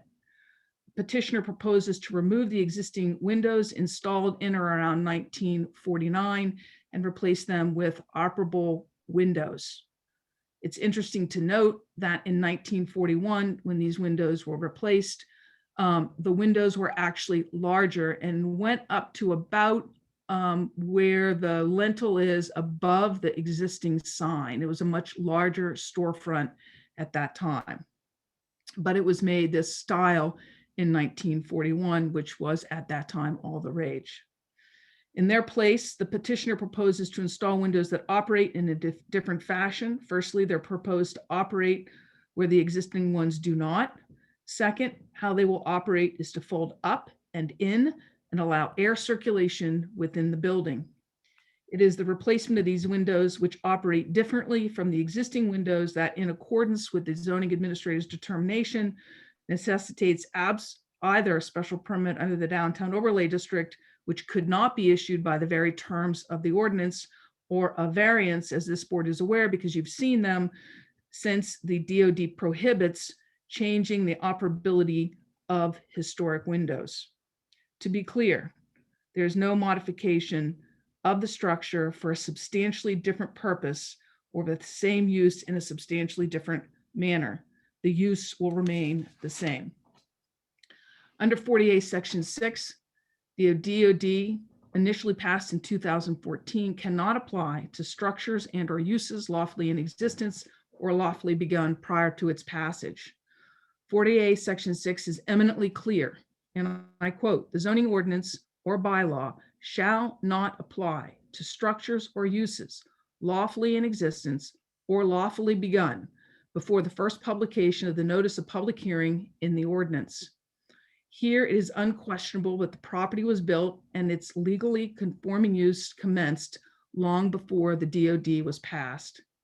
According to the Form B, the property was built and constructed in around 1820. The zoning ordinance in question, the Downtown Overlay District, was not acted until 2014, some 200 years later. As such, the proposed modification to the property is exempt under regulation under the Downtown Overlay District.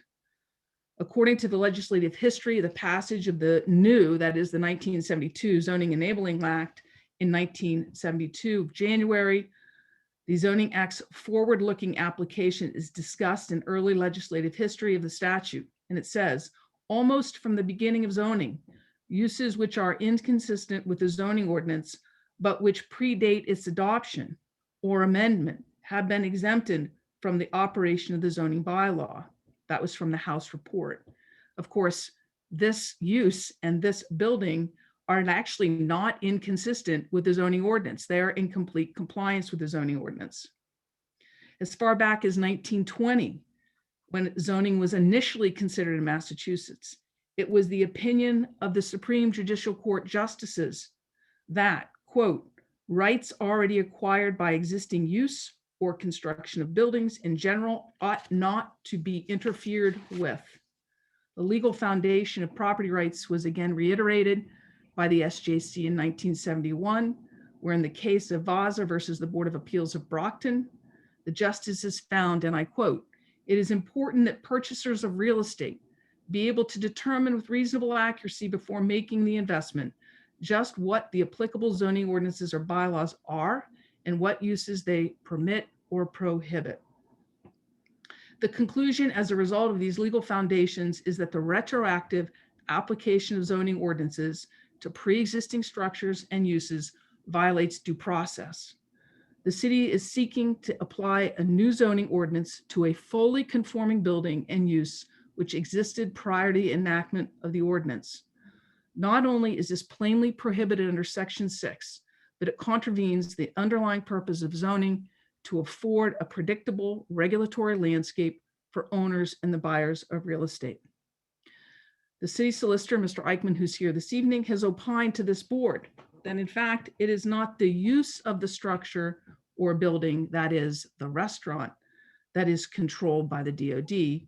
Rather, the city solicitor puts forth a novel argument that the use, which brings the proposal to the purview of the DOD, is the proposed construction or alteration. And this proposed new use, he says, namely to construct or alter, is what is controlled under the DOD. With all due respect to the solicitor, and we have worked together often, there is absolutely nowhere in the zoning ordinance or in the Zoning Act, or dare I say, without any case law to support it, that says that the act of construction or alteration is a use which falls under the use criteria of either 48 Section 6 or any special permit. We don't have to look further than our own zoning ordinance to actually define what the term use means. So let's look at the zoning ordinance. It defines use, number 47, as follows: the specific purpose for which land or a building is designed, arranged, intended, or for what it is or may be occupied or maintained. That is not construction or alteration. That's what we do with it. But let's dig a little further. Let's go to the use section of the zoning ordinance under section 5A, which has a purpose and intent. It is the purpose and intent of this section of the ordinance to list those uses which are specifically allowed or specifically prohibited in the various zoning districts listed in section 3 of this ordinance. So in the use table, as this board knows, over 86 uses are listed. Items like one family, two family, or multifamily uses, professional offices, restaurants, and the like, those are all uses listed. Nowhere is construction, alteration, or demolition. And how do we apply the use table? Section 5B says, except as provided in this ordinance, no building, structure, or land shall be used except for the purposes permitted in the district by right or by special permit as described in this section. So if construction, demolition, and alteration are not listed in the use table, they cannot happen anywhere in Newburyport. So if the city solicitor were correct, every time somebody attempted to alter or construct or demo something, they couldn't do it.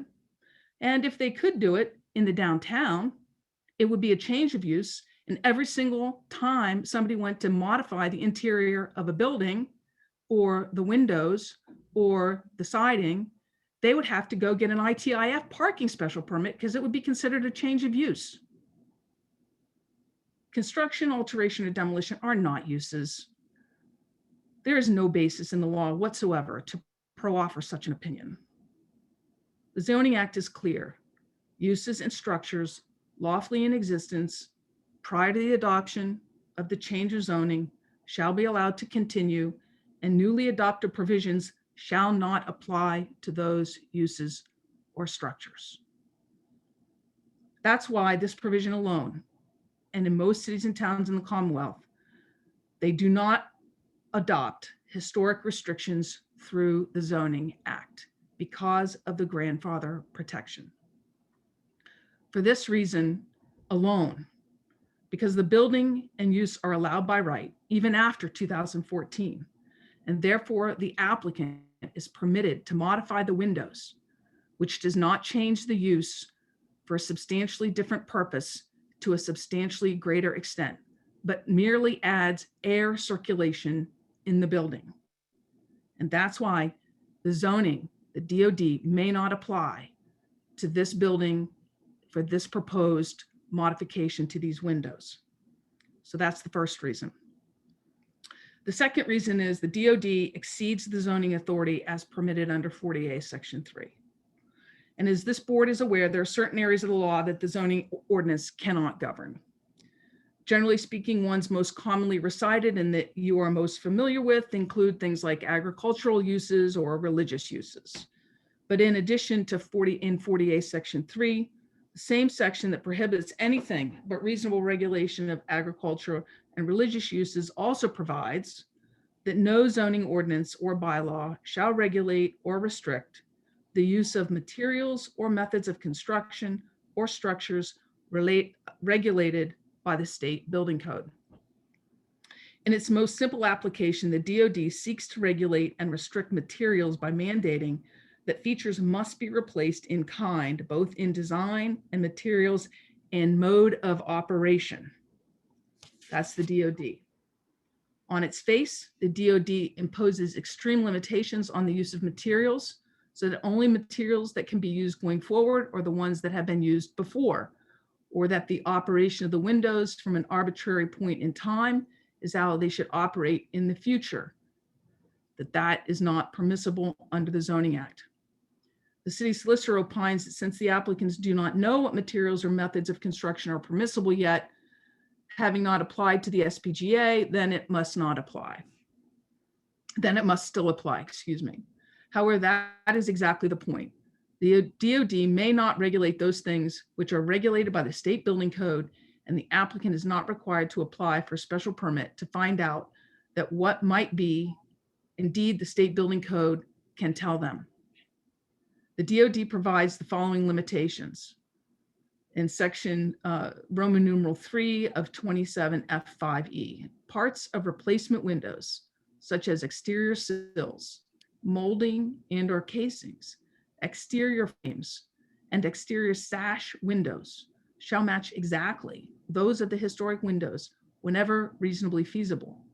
Otherwise, replacement shall match the historic windows in dimensions, configuration, mode of operation, and other general characteristics, but materials need not be duplicated exactly. These limitations cannot be applied to this structure in question, A, because of 48 section 6, paragraph 1, which I previously discussed, and B, because the method of construction and operations are not governed by the Zoning Act. Andy, if you can go to the next slide, please. So here's the image accepted from the Form B. And so you can see that the windows in 1970s-ish, when this was taken, the windows are what they are today in size. But as I said earlier, and I don't have this photo in front of us, but in 1941, prior to this change, the windows were actually much taller and went up to about where the top of the sign, the banner sign currently is. The state building code is the exclusive authority over, and I quote, the rehabilitation and maintenance of existing buildings, end quote, and quote, when municipal bylaws and ordinances conflict with 780 CMR, 780 CMR shall govern unless the bylaws or ordinances were promulgated in accordance with Chapter 143, Section 98. The state building code is found at 780 CMR and provides as follows: building code for all cities and towns, agencies and authorities in accordance with 143, Section 93 to 100, and other reference specialized codes is applicable and shall apply to, among others, the rehabilitation and maintenance of all existing buildings and the standard of requirements for materials to be used in connection therewith, including but not limited to provisions for safety, ingress and egress, energy conservation, and sanitary connections and fire prevention and practices. Very clearly here, the operation of windows and the type of windows falls under the energy conservation and safety, particularly in light of the pandemic that we have learned, where air circulation in places of large numbers of people are incredibly important to the health, safety, and welfare of the public. Further, Section 102 of 780 CMR provides that when municipal bylaws and ordinances conflict with 780 CMR, 780 CMR shall govern those ordinances and bylaws unless they were adopted pursuant to Chapter 143. Zoning ordinances are adopted pursuant to Chapter 40A. Section 102.8 goes on to provide that all buildings and structures and all parts thereof, both existing and new, and all systems and equipment therein, which are regulated under the code, shall be maintained in a safe and operable and sanitary condition. What kind of windows are installed in the building, how they installed, and whether or not they are operable are questions solely under the purview of the building code and not a local zoning ordinance. So for that reason as well, 40A Section 3 prohibits the regulation of the use of the materials and operability of the windows as they fall under the state building code. And finally, the downtown overlay district runs contrary to the uniformity provisions and requirement of Chapter 40A, Section 4. Another pillar of the Zoning Act is the uniformity requirements under 40A, Section 4. And they require that any zoning ordinance or bylaw which divides cities and towns into districts shall be uniform within the district for each class or kind of structures or uses permitted. A bylaw fails, according to the land court, to provide uniformity where it is so general in its grant of powers as to effectively provide a permit granting authority the unbridled discretion to fashion its own requirement on an ad hoc basis. The Skit decision, which is a leading case on uniformity in Massachusetts, provides that a zoning bylaw was invalid as every use in a district was subject to a special permit. In the Skit decision, the court found that by requiring a special permit for all uses and structures, the zoning ordinance violated the uniformity provisions of 40A4 because Section 4, quote, does not contemplate conferral on local zoning boards of a roving and virtually unlimited power to discriminate, end quote, between different applications. Speaking on the same subject, the land court found that, quote, such an improper delegation of legislative power results in a scheme in which criteria are devised for the occasion rather than the uniform applicability that was in Hancock Village, as cited by the Skit. This scenario is eerily similar to the downtown overlay district, where all new construction, and I quote, all new construction, alteration, or demolition within the DOD shall require the owner of the relevant property to submit an application for a DOD special permit for the SBGA to review and approve such new construction, alteration, or demolition, whether or not the use or structure is permitted by right or not. Thus, the downtown overlay district requirement that any new construction, alteration, or demolition, regardless of its conforming status or non-conforming status, leaves in the hands of the planning board unfettered discretion to discriminate between applications, which contravenes the purposes of 40A Section 4. For all of these reasons, or any one of these reasons, the determination of the zoning code enforcement officer should be overturned because the building and use were and are lawfully in existence prior to the adoption of the DOD in 2014, and neither the use nor the building are proposed to be changed, notwithstanding the city solicitor's novel opinion regarding the definition of use.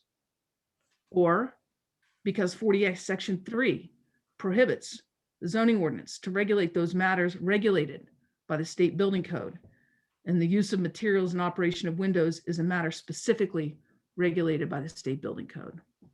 Or because the DOD attempts to regulate any new construction, alteration, or demolition, regardless of whether the use or structure is by right in the DOD with a special permit, and therefore violates the uniformity provisions of 40A Section 4.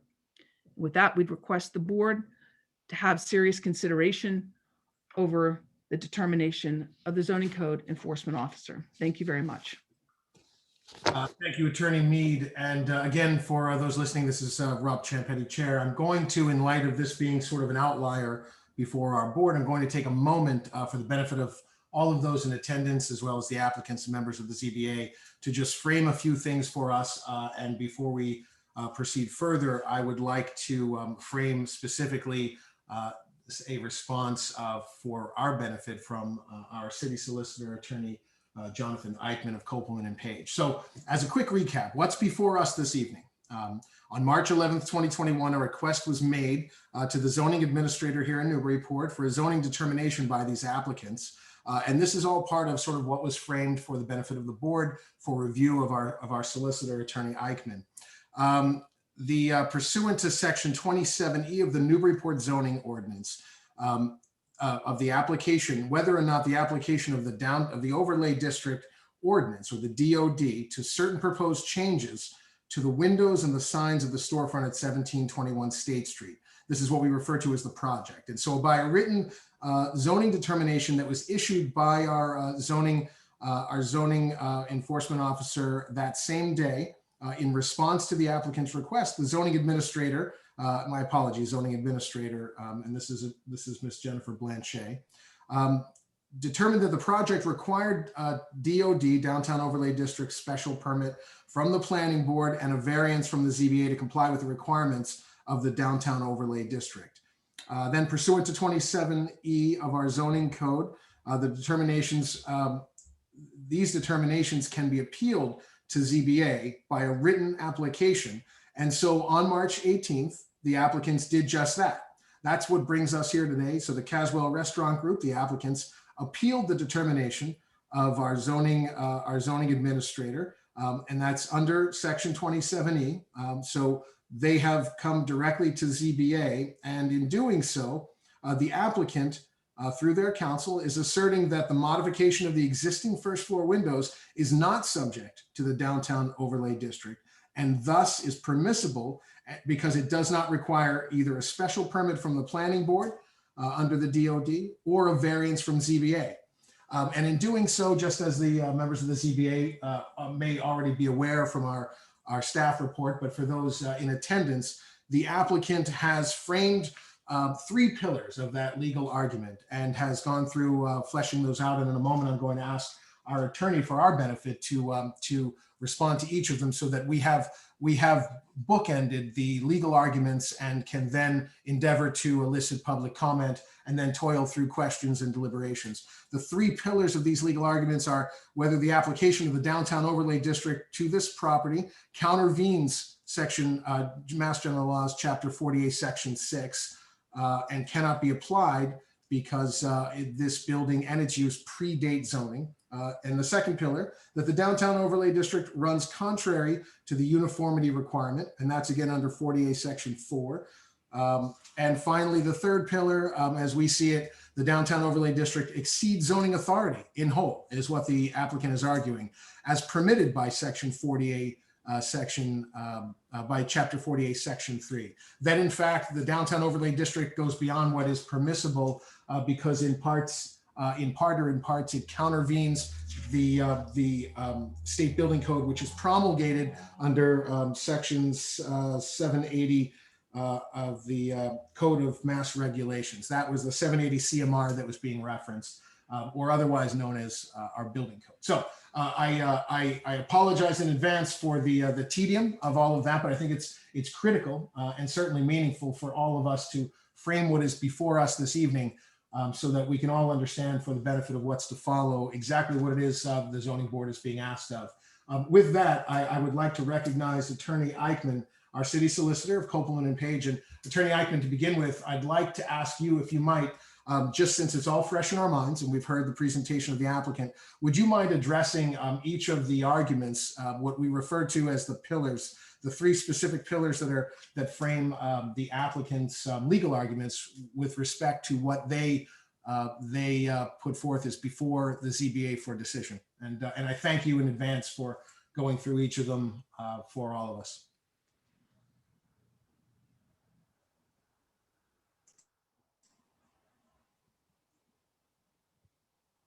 Attorney Eichmann, can you hear us? Jonathan, are you with us? I see him on the panel, Andy, and I think his mic is still muted. Yeah, and Jonathan, in case you're wondering, you can press *9 or star 9 to raise your hand, and then *6 is unmute. Yep. Andy, if he was on via phone, though, would we see his name? Yeah, so Jonathan, again, I can see him on the listing here, but Jonathan, if you press *6, you should be able to unmute and address the board. Mr. Chair? Yes, Attorney Eichmann, we have you. Excellent, thank you. Sorry for the difficulties there. I understand from Attorney Mead's presentation that Attorney Mead was aware of the opinion I provided to the city with respect to questions raised by the planning staff in regard to the appeal. So I'm going to assume as well that the Zoning Board of Appeals has my opinion. I've listened to Attorney Mead's arguments without going into tremendous depth. I did address each of those, in my opinion, as she did in her presentation of the board. I did not have the advantage of having her presentation in advance, but what I heard did not change my opinion as given in writing to the city prior to this. With respect to criterion number 1, this is essentially a challenge under Chapter 48, Section 6, the non-conforming structures and uses section of the Zoning Act. And just, I want to say at the outset, I think it's important to recognize here that the applicant was clear, the petitioner was clear that they are appealing the determination as to the request to replace windows on this historic building and believe that they do not need a special permit under the DOD ordinance. The zoning administrator determined otherwise. The basis of the appeal, however, does not challenge the application of the terms of the ordinance to the application. There's no challenge of that. What the challenge is essentially is saying that the ordinance, the DOD ordinance, as it applies to changes in windows in buildings that are subject to the ordinance, is simply unlawful under state law. And they give 3 reasons for that. So again, the first one is 48 Section 6. We were talking about non-conforming uses or structures. The council made the point that my opinion made what you consider to be a novel definition of the term use. The DOD requires a special permit for changes to structures such as the one that's been requested. Special permits are by their nature use permits, even when they apply to things like change or relief from dimensional requirements, or in this instance, a request to change particular features of a building. I don't believe that that has any bearing on this. The Chapter 48, Section 6 applies to protect existing uses and structures, and clearly the city is not requesting or enforcing an ordinance against the existing use or structure. As Attorney Mead pointed out, the structure is conforming and the use is conforming, and the city is not moving forward with any enforcement against that. They are not saying that the structure and the use does not comply with the ordinance. What the city has said by way of its ordinance and the DOD ordinance is that if you want to make certain changes to that building, you will have to get a special permit to do so. And that special permit is a use special permit. And in my opinion, Chapter 48, Section 6 does not prohibit that. It is, again, it is a change to what is an existing use, and that is what the DOD does. As to the second prong is the site is to Chapter 48, Section 3. This is the section of the Zoning Act that protects certain uses and structures from application of local zoning in limited areas. I'm sure the board is familiar with what's referred to as the Dover Amendment that protects educational use and religious use against application of local zoning ordinances and bylaws. There is another provision that the council referred to, which is the building code. And in fact, it's useful to look closely at the language of Section 48, Section 3 with respect to the building code. What it says is that no zoning ordinance or bylaw shall regulate or restrict the use of materials or methods of construction of structures regulated by the state building code. That's it. That is the restriction in 48.3. And as I hear the argument, what is being said is that we want to replace these windows with windows that can open. And we believe that application of the DOD makes this impossible. But I have not heard an argument to the effect that the DOD is preventing the use of materials or the methods of construction to accomplish this. As far as I'm aware, and I haven't heard anything to the contrary, It may be possible to change the method of operation of windows under the DOD with a special permit without contradicting the building code. And there's been no testimony that that's the case. Lastly, there's a challenge here to the uniformity requirements of the Zoning Act. That's Chapter 48, Section 4. The attorney cited the skip case, which zoning attorneys are certainly well familiar with. I don't believe that case applies in this instance. In that case, all uses in this particular district were special permit uses. Clearly, that's not the case in the DOD. There are underlying use requirements in this district contained in the use table. There are uses allowed by right in this district. There are uses that are allowed by special permit. It's clearly not a district where all the uses are subject to special permit. Further, it's hardly a district where it's subject to the unbridled fiat of the Zoning Board of Appeals. The Zoning Board of Appeals, I'm sure, has spent some time with the DOD and realizes that there are a lengthy list of specific requirements that have to be met and specific criteria for the granting of special permits. It is hardly unbridled fiat. So, that's a brief response. Obviously, these are, I think, significant legal arguments. But again, in conclusion, I again want to note that these are essentially challenges to the bylaw, not to the way the zoning administrator applied it, but literally challenges to the legality of the ordinance as compared to the state zoning act. And in my opinion, these challenges are not successful. Okay, thank you, Attorney Eichmann. And we may well circle back, and I'm sure we will, with further questions.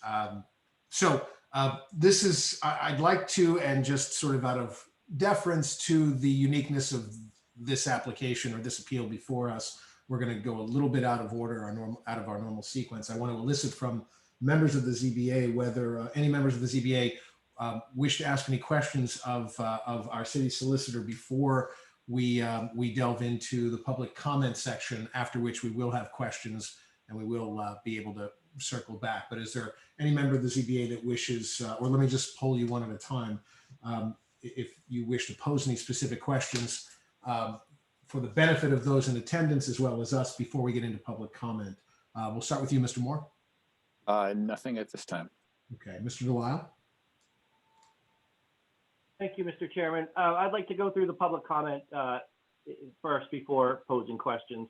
Very good. Well, no, these wouldn't be the questions. They would just be sort of a preliminary framing so that it hopefully would better inform public comment as well as our further questions. But I hear you that we'll defer and just keep on track. Mr. Swanton, any thoughts beyond what we've heard so far? No, I think the city solicitor has been very clear, and I think we should just proceed. Very good. Mr. Channon? I guess I have one question for the solicitor, just to, I guess help me understand where he's coming from, and it has to do with the 40A Section 6, where the city solicitor says, in my opinion, the DOD provides that certain construction alterations or demolition to historic buildings or structures within the overlay district, not the historic buildings or structures themselves, constitutes a use of property. I'm having trouble understanding that. It doesn't seem to, use to me seems to be, it's a restaurant, it's a bathroom, it's a gas station. How does changing the windows become a use issue? Through you, Mr. Chair. Please. Yes, a building is also a use of property. It's an improvement to property, but it's clearly a use. The building itself has a use, but the building in and of itself is a use. The ordinance plainly treats changes to the building as an action that requires a special permit. And by that action, I think, treats it as a use. And I don't think that that is in any way prohibited by the State Zoning Act. I think that's essentially what your ordinance is doing. So you're concluding that any action taken to the building or proposed to be taken is a change of use. No, I'm saying that anything that the DOD says requires approval of the board for a building that's subject to it is a change in use.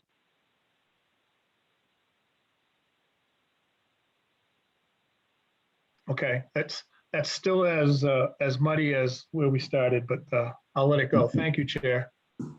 You're welcome. Very good. Thank you. Thank you, Mr. Chandler. Mr. Bennett? I have no questions at the moment. Okay, I too will defer until we circle back to that section. Mr. Chair. Yes, Attorney Mead. I just have two things to add, and then my client, before you open it to the public, my client has a statement as well, if that would be okay. Yes, of course. Okay, so the two things I would like to add is I would like to correct or perhaps clarify Attorney Eichmann's comment relative to the ability to issue special permits regarding the operation of the windows. The DOD very specifically says, otherwise replacement shall match the historic windows in dimensions, configuration, mode of operation, and other general characteristics. So that's why the zoning code enforcement officer determined that in order to change the mode of operation, because the special permit granting authority does not have the authority to do that, and it's why this board has seen two other variance requests, that this board would have to issue a variance to the ordinance, because the ordinance is very clearly requires the mode of operation not to be changed. And the second thing is, I would just point out that 40A section 6 actually specifically says the following: except as hereinafter provided, a zoning ordinance or bylaw shall not apply to structures or uses lawfully in existence or lawfully begun, or to a building or special permit issued before the first publication of notice of public hearing, etc., but shall apply to any change or substantial extension of such use. And in that instance, the term use goes to Mr. Shannon's comment relative to what we all traditionally know is a use of a structure, not the fact that a building exists or that a zoning ordinance has determined that in order to do something to that building from a constructability point of view, that you must get a special permit. There's just very clear in section 6, the first sentence of 40A. And with that, I would like to turn it over to my client, Ms. Caswell, please. Thank you, Lisa. And I just want to thank the board today for listening to our appeal. I wanted to take a second to just connect as the operator of the restaurant and speak a little bit about my experience here in Newburyport, but also my positioning and why I chose to move into this space. I thank you for the opportunity to let me do that. For those of you who don't know me or that we've never met, let me formally introduce myself to you as Nancy Caswell. As you already know, I currently own Brine Oyster here in Newburyport, and I also own a restaurant in the Seaport of Boston, Oak and Rowan. I previously owned Sayer for 12 years, as you may or may not know, formerly the Steak and Stein space. And I moved here in 2005 to run 10 Center Street shortly after Toby had planned to retire. I grew up in Westport, Massachusetts, and fell in love with Newburyport upon my first interview here, and I saw so many similarities between both Westport and Newburyport. Early on in my Newburyport career, I learned how much community meant to our locals. I realized how many family members had stories to tell me about Molly's Pub and 10 Center Street.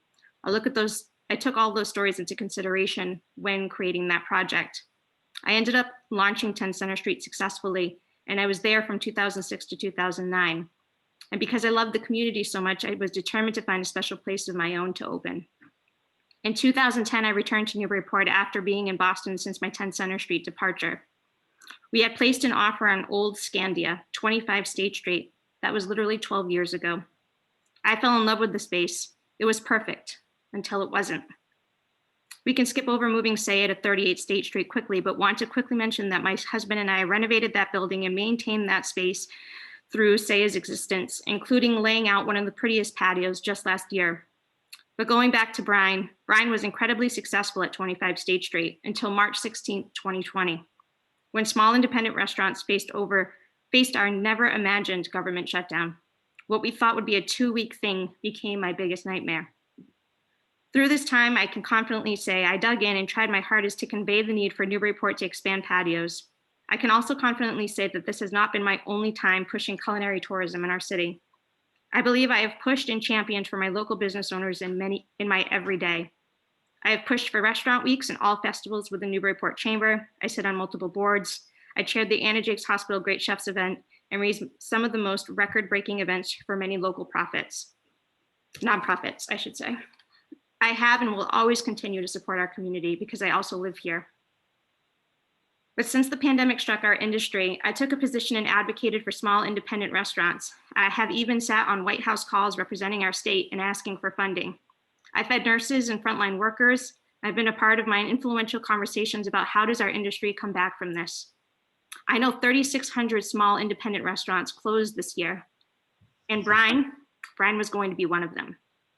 Brian's capacity was a total of 12 people indoors last year, 12. I floated this loss like many others did and started thinking, what's next? Do I fold or do I expand? I chose to expand. Why, you're probably asking? Because I wasn't ready. I had staff, I had families I needed to feed, and I truly believed that our community would rally behind Brian. And so here we are. Contrary to some comments that there were other spaces, there actually isn't. Other ordinance in places also cost a lot of money to consider changing their use of space. I saw people fail at Fowles. I was right beside them, and not because they didn't have any model that was successful, because they did in neighboring communities.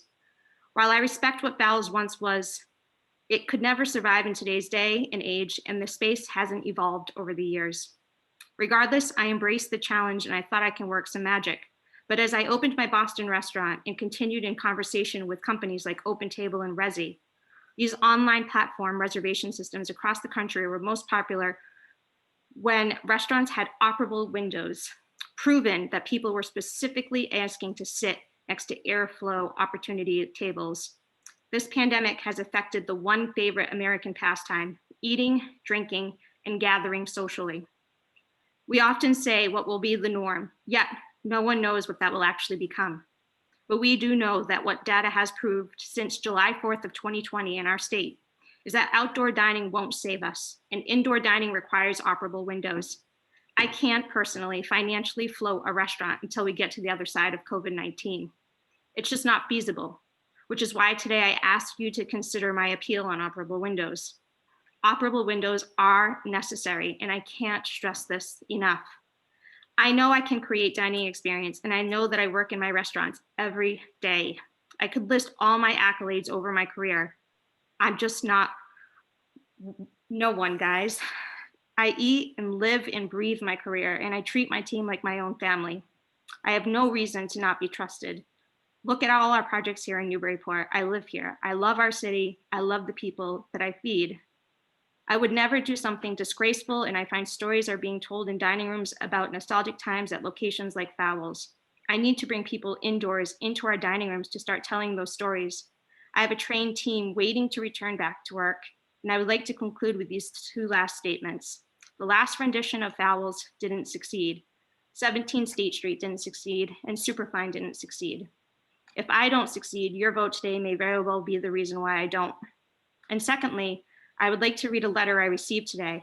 After being invited to walk the space and share my thoughts with Mark Welch, the president of the trustee of Mary Alice Arkalelian Foundation, who had a call with members of the foundation, made the decision today that they wholeheartedly support my vision for the space and respecting the family's interest and name.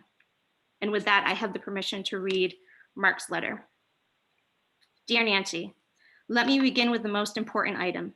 The Mary Alice Arkalelian Foundation is in complete support of all that you are attempting to accomplish with Brian in the space formerly occupied by Fowles News. As you know, Nick and Mary Alice owned and operated Fowles for more than 50 years. I think it's important to note that for the past several decades, the space Bryan will soon occupy has been the location of many business failures, including the final version of Fowl's years after Nick had passed away. People often remember the past with rose-colored glasses, and that the false coloring can become an impediment to progress. It is exciting to imagine that under your guidance and the space will once again become a gathering spot for Newburyport's people, as well as folks from far and wide. Indeed, in another era, Farrell's was its own gathering place, where friendships were made and renewed, and where people made memories that lasted a lifetime.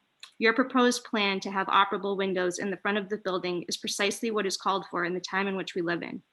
Opening the inside of your space to the outdoors is both aesthetically pleasing and exactly what is needed from a public health point of view in a post-pandemic restaurant. One final thought about the signage. The legacy of Nick and Mary Alice is honored by having the iconic neon sign remain on the building.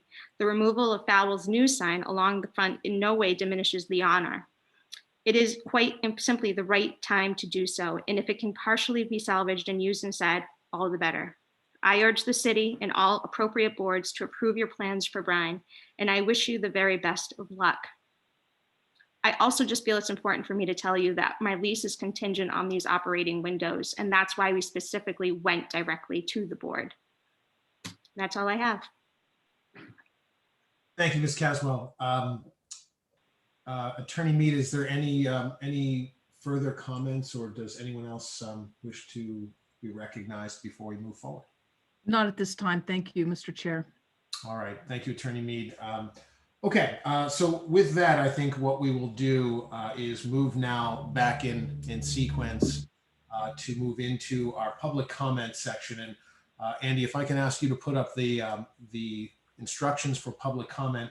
And let me just say, for the benefit of those in attendance, we have 133 attendees, and I imagine many of them, if not most of them, are here to speak in some capacity in connection with this. So out of respect and courtesy for not just the march of time and the clock, but also those that wish to have their voices heard, I'll ask that each person kindly be courteous and respectful to that 2-minute timeline so that we can hear from as many people, hopefully all people who wish to be heard. So with that, I'll just remind everyone that once we recognize you, please unmute your mic at the bottom of your Zoom screen, and please just give your full name and address for Ms. Gretchen Joy. So with that, we'll just start in order. I see the first hand that I'll recognize here. It does not have, oh, okay, we have Michael Salas. Mr. Salas, if you can hear me, kindly unmute your mic. You have the floor. Yes, in my opinion, it is truly a sad day when a former mayor of our federalist city uses legalisms to attack the iconic treasure of Fowl's, and by doing so, to attack the sanctity of Newburyport's historic character in its totality. Our architecture is our strategic advantage. Our architectural tourism is a use, Attorney Mead. Former Mayor Mead would have us believe that the historic downtown district that so many of us have fought for does not apply to the establishments created prior to 2014. What would the downtown overlay district be about if it were not for the protection of special places, special historic places, special places to Newburyport, like Fowl's? Thank you. Thank you, Mr. Salas. I'll now recognize Ms. Patricia Pecknick. Ms. Pecknick, if you can hear us, if you want to unmute your mic, you have the floor. What'd you say, babe? Yeah, I should change my name. Patricia, you'll have to unmute yourself as well.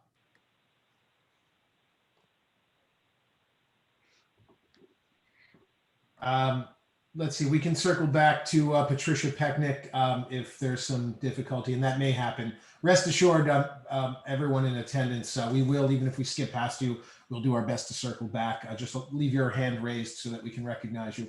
I'll next recognize it by name Ben H. If you can hear us, kindly just unmute your mic and you have the floor, Ben H.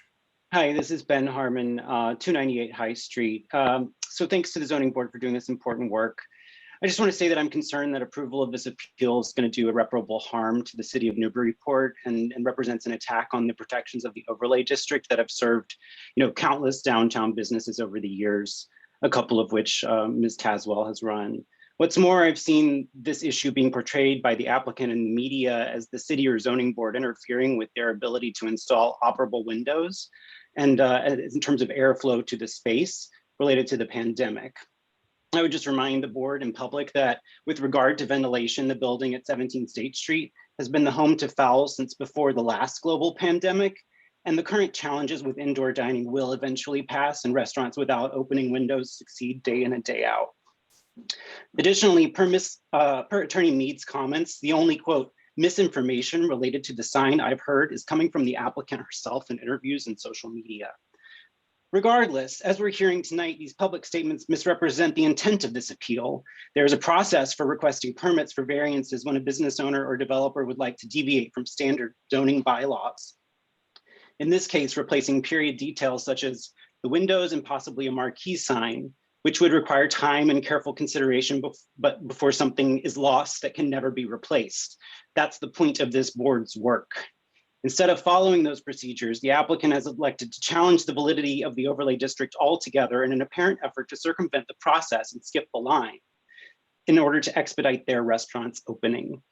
In doing so, and in potentially setting this precedent, we risk protections for the future development downtown, which it's worth noting would be a big benefit to local legal firms, builders, and large landowners downtown. Fowles is an iconic architectural feature of State Street. It needs rehabilitation, preservation, and maintenance. It does not need to be the first domino to fall in undoing our city's proud history of historic preservation. Thank you. Thank you, sir. Moving on, we have Veronica Carlio. Pardon me if I mispronounced that. Veronica Carlio, if you can unmute your mic, you have the floor. Hi, I will apologize. It's Tom Carlio, Veronica's lesser half. I'd like to first just mention we moved to Newburyport about 20 years ago, and the historical integrity of this city drew us here and has kept us here for the last 20 years.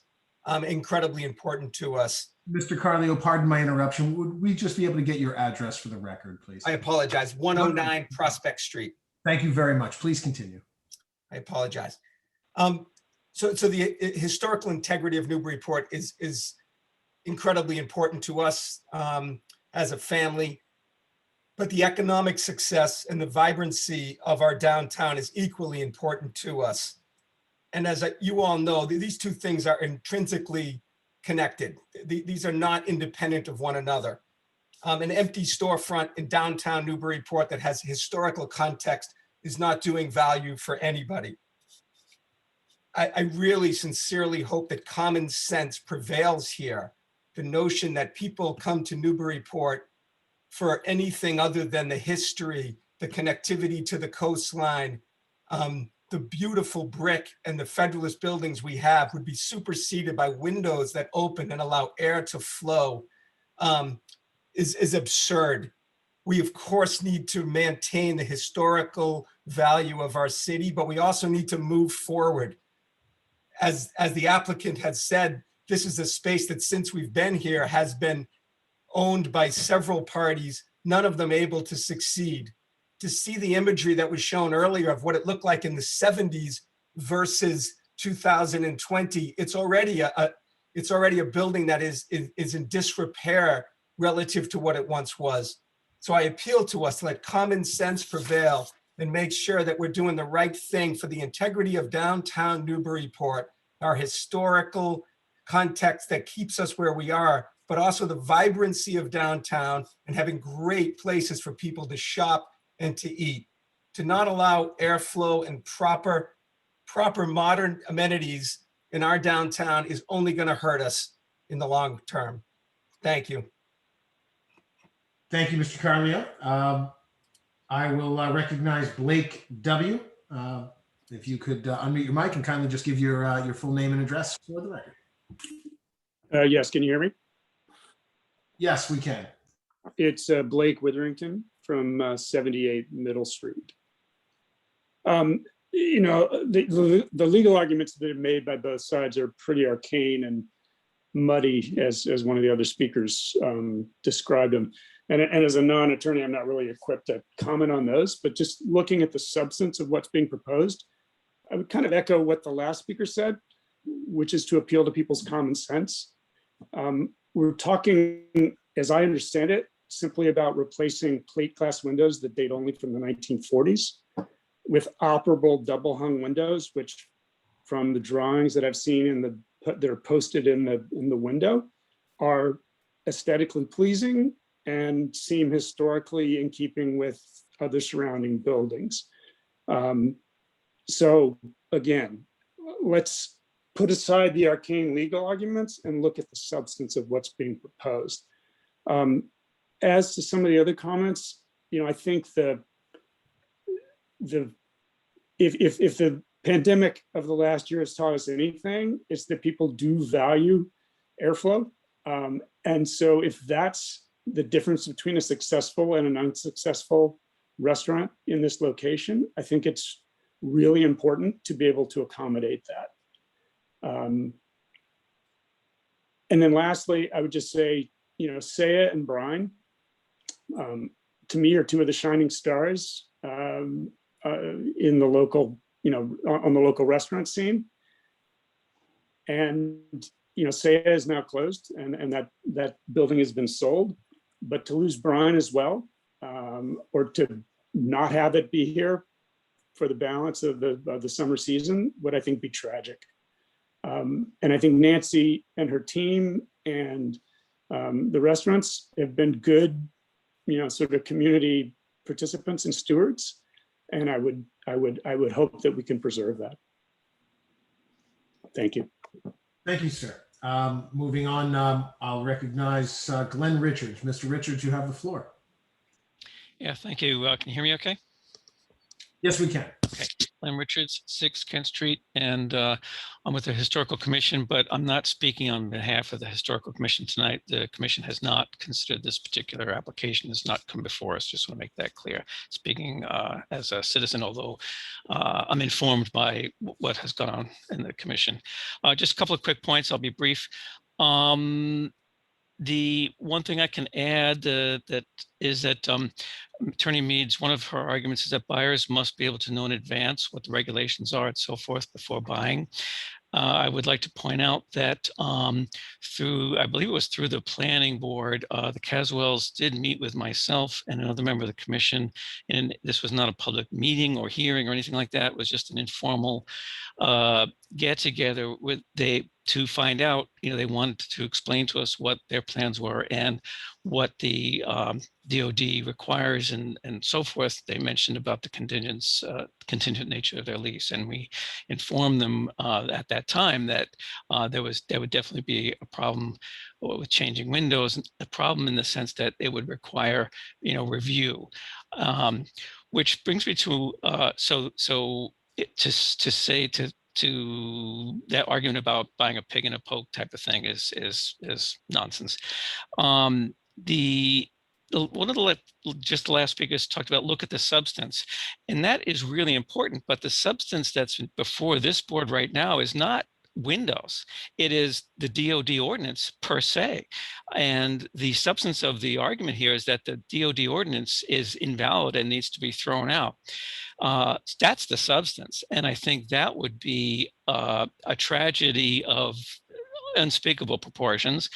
And as someone who has been through several reviews of this, you know, just because it's a DOD ordinance doesn't mean you can't ever do anything downtown. It just means that it needs to be reviewed and approved.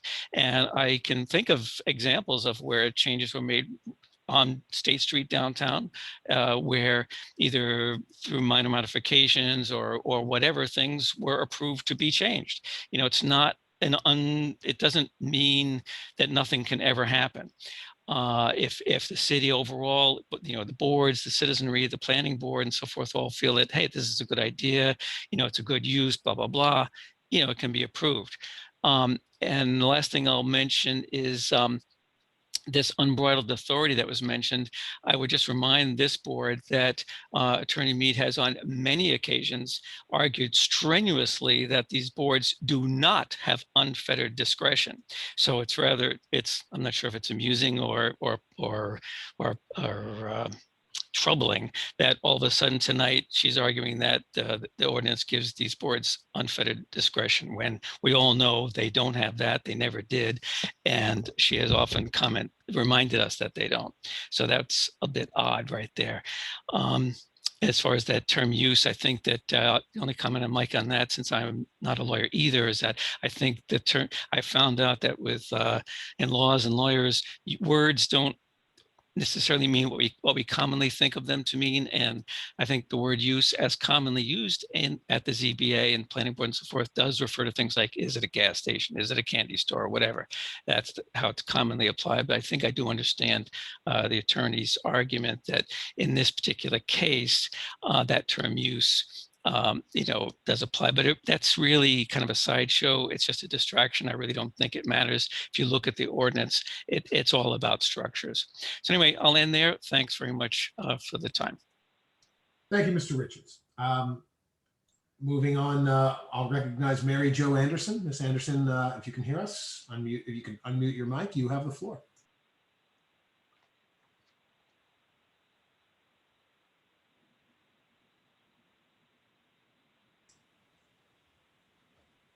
Can you hear us, Mary Jo Anderson? Okay, we can circle back. If you're having some trouble with your mic, we'll just leave your hand up and we'll try to come back to you. Hello? Yes. Hi, I'm sorry. I couldn't figure out how to unmute. No worries. Thank you. I think, can you all hear me now? We can. Okay.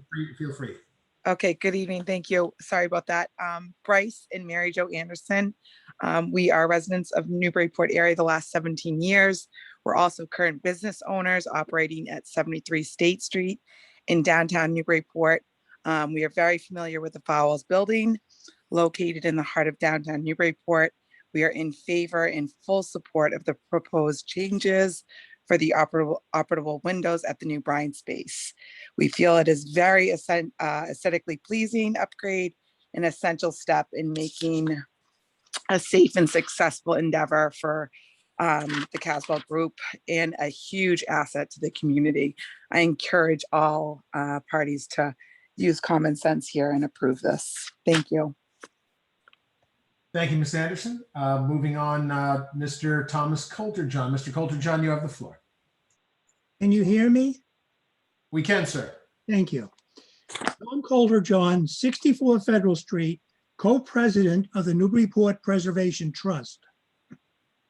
The trust opposes this appeal in the strongest terms possible. Let us be clear.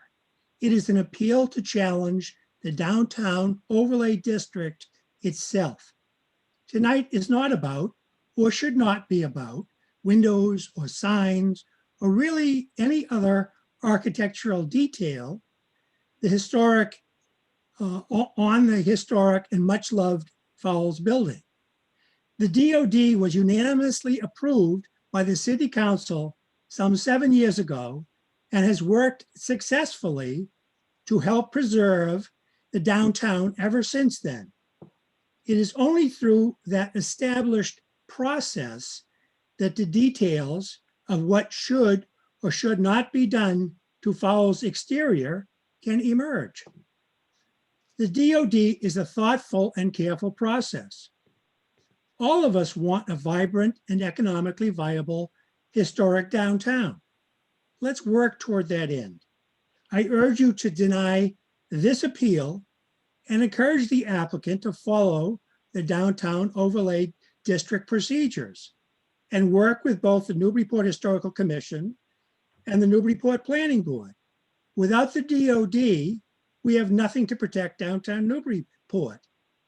This appeal only delays a reasonable course of action and should be turned down. Thank you. Thank you, Mr. Coulter-John. Moving on, the moniker on this next hand up, it simply says Mike. Mike, if you can hear us, you have the floor, and we'll just ask you to give your full name and address if you could.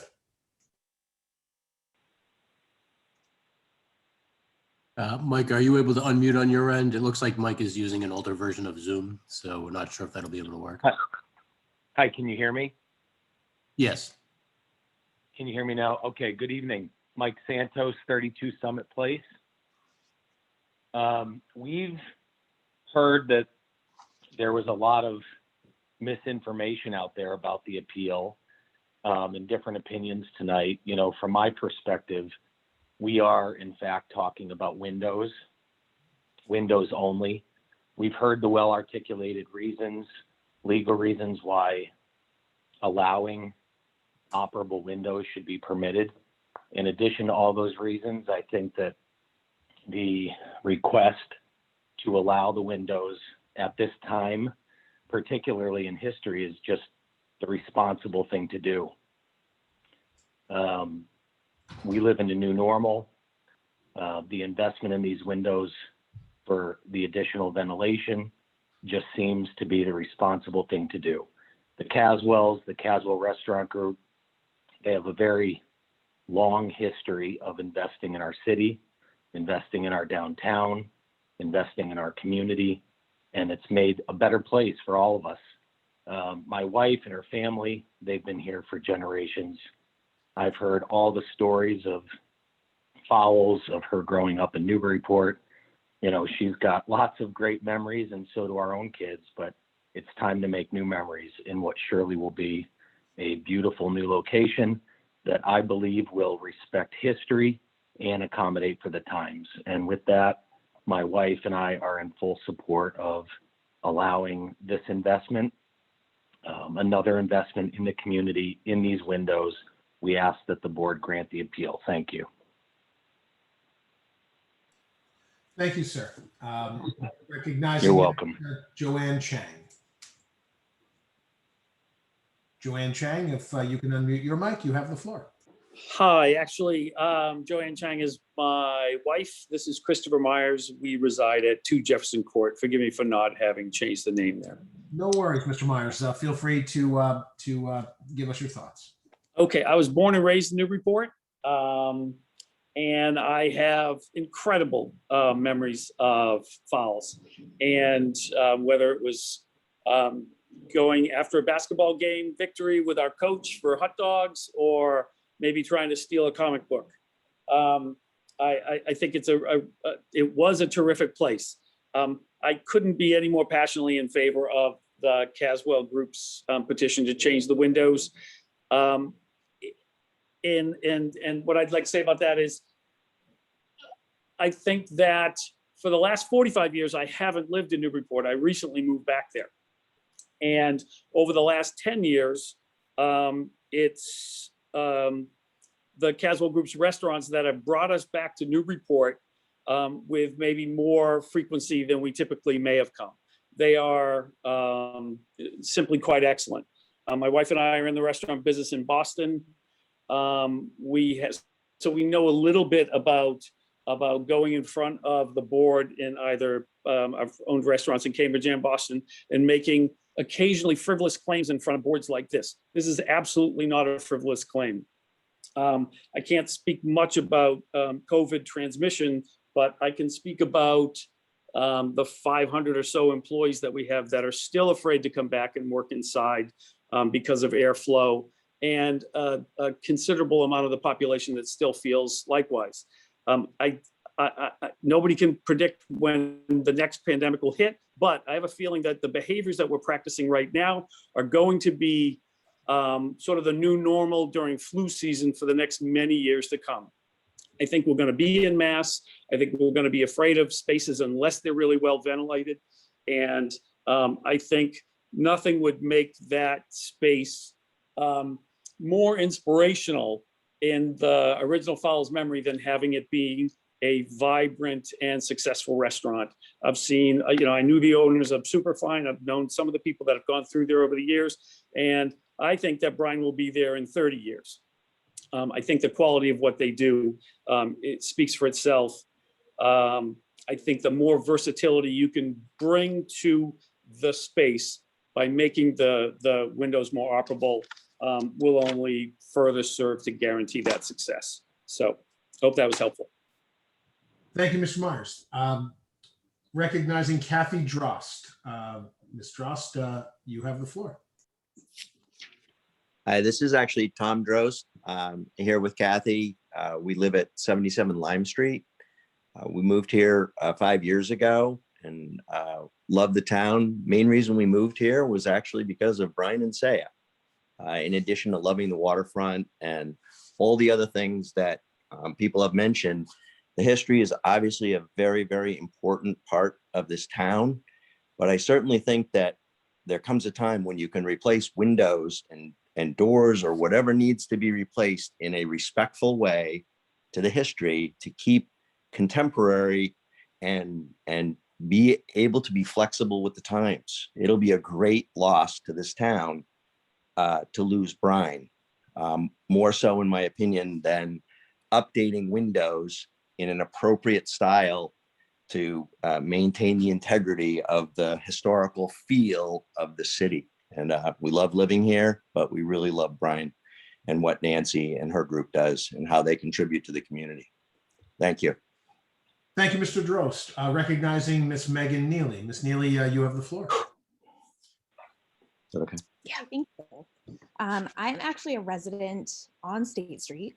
I live at 10 State Street, and my windows look out directly onto Fowles, now Bryant location. And I see no reason why the operable window request should be denied. After reviewing the proposed plans, the integrity and overall historical integrity of this building will remain intact. From what I've heard during this meeting, this is not an appeal to take down the DOD. This is the simple request of a small business owner to be able to survive and thrive after an overwhelmingly difficult year without having to jump through hoops to do so. As someone who frequented restaurants regularly prior to the pandemic, not only am I myself apprehensive, but many other residents that I've spoken with are hesitant as well to dine indoors without knowing what safety dining options restaurants have without open air circulation. I have personally and visually seen, because of where I live, the impact daily that the pandemic had on Brine as a business over the past 15 months in its previous location. The current Fowles location has seen so many restaurants come and go within that space over the past several years. I think as a community, we should do all that we can to not only support our local businesses in their success, but also help to aid in the current safety and health concerns of our community's residents. I can see and trust from these plans and the track record of local preservation that the Caswell Restaurant Group has proven to the downtown area and community.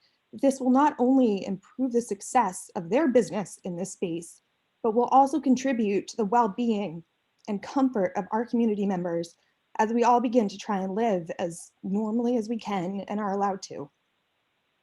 I ask the board to take into consideration today that your decision not only has an impact on a local small business, but their employees, the well-being of our residents, and the local economy that this establishment supports. Thank you. Thank you very much, Ms. Neely. Mr. Matt Cullen, will recognize you if you can unmute your mic. You have the floor. Hi, good evening, everybody. Matt Pullen, 184 Middle, here to support Nancy.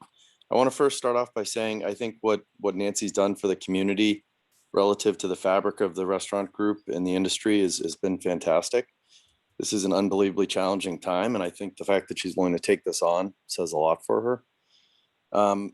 Asking for open windows, I don't think is a lot. I'd encourage everyone to look at some recent studies that have come out. MIT recently published a study on April 27th. It's available for anyone to read if they want to Google it, that fresh air is absolutely critical to the health and safety of everyone. So as a member of the community, I'd encourage everyone to, make this acceptance and let the city move forward and thrive with Nancy and her team. Thank you. Very good. Thank you, Mr. Pullen. At this point, I'm going to recognize a call-in attendee. The number on the attendee list is 1617, and then it ends in 580. I can't see a name, but if you recognize that as your number, Andy, what's the? That's actually Jonathan Eichman, if I'm not mistaken. Oh, Attorney Eichman is. Yeah, we could just. That might be just the default based on the way the Zoom is set up, so I wouldn't worry about it. Okay, thank you. Okay, so and actually, members of the audience, once you've spoken, if we could ask you to place your hand down, unless you wish to speak further, it just allows us to run through a list and make sure we can get to everyone. Moving next, I'll recognize Mr. John Growitz. Mr. Growitz, if you can hear us, kindly unmute your mic and you have the floor. Thank you. This is John Growitz and Sarah Growitz of 149 Merrimack Street. We are in full support of this appeal for many of the reasons that people have stated previously, not just the contributions that the Caswell Restaurant Group has made to our fine city, but also the nature of this appeal. What I found when we're discussing the DOD, those of us that are not attorneys, I just found a lot of gray areas in the comments from the city solicitor. And I think it's troubling when we hold back a business like this over gray areas. Just because something was voted on previously doesn't mean that it was done with efficiency, or that other problems, much like this pandemic, that have arisen don't change the way that we viewed something then.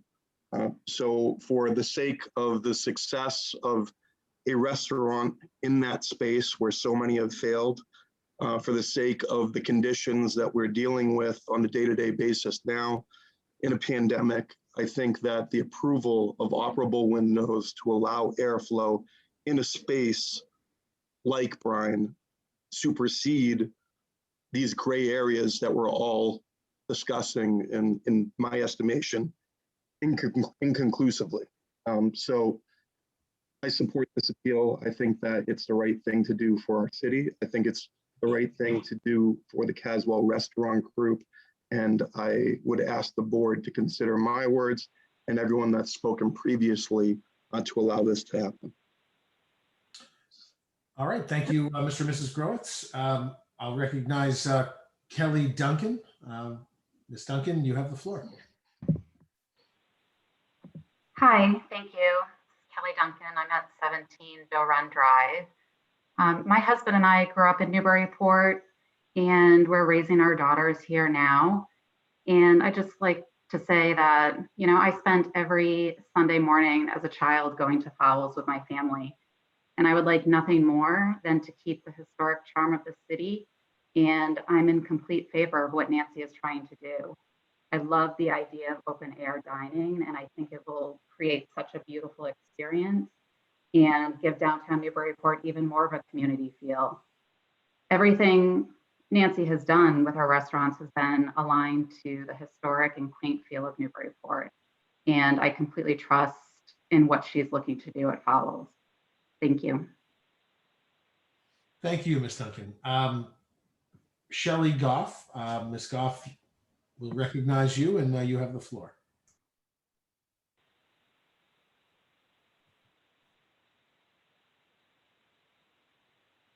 Shelley, are you with us? You appear to be unmuted, but we do not hear you.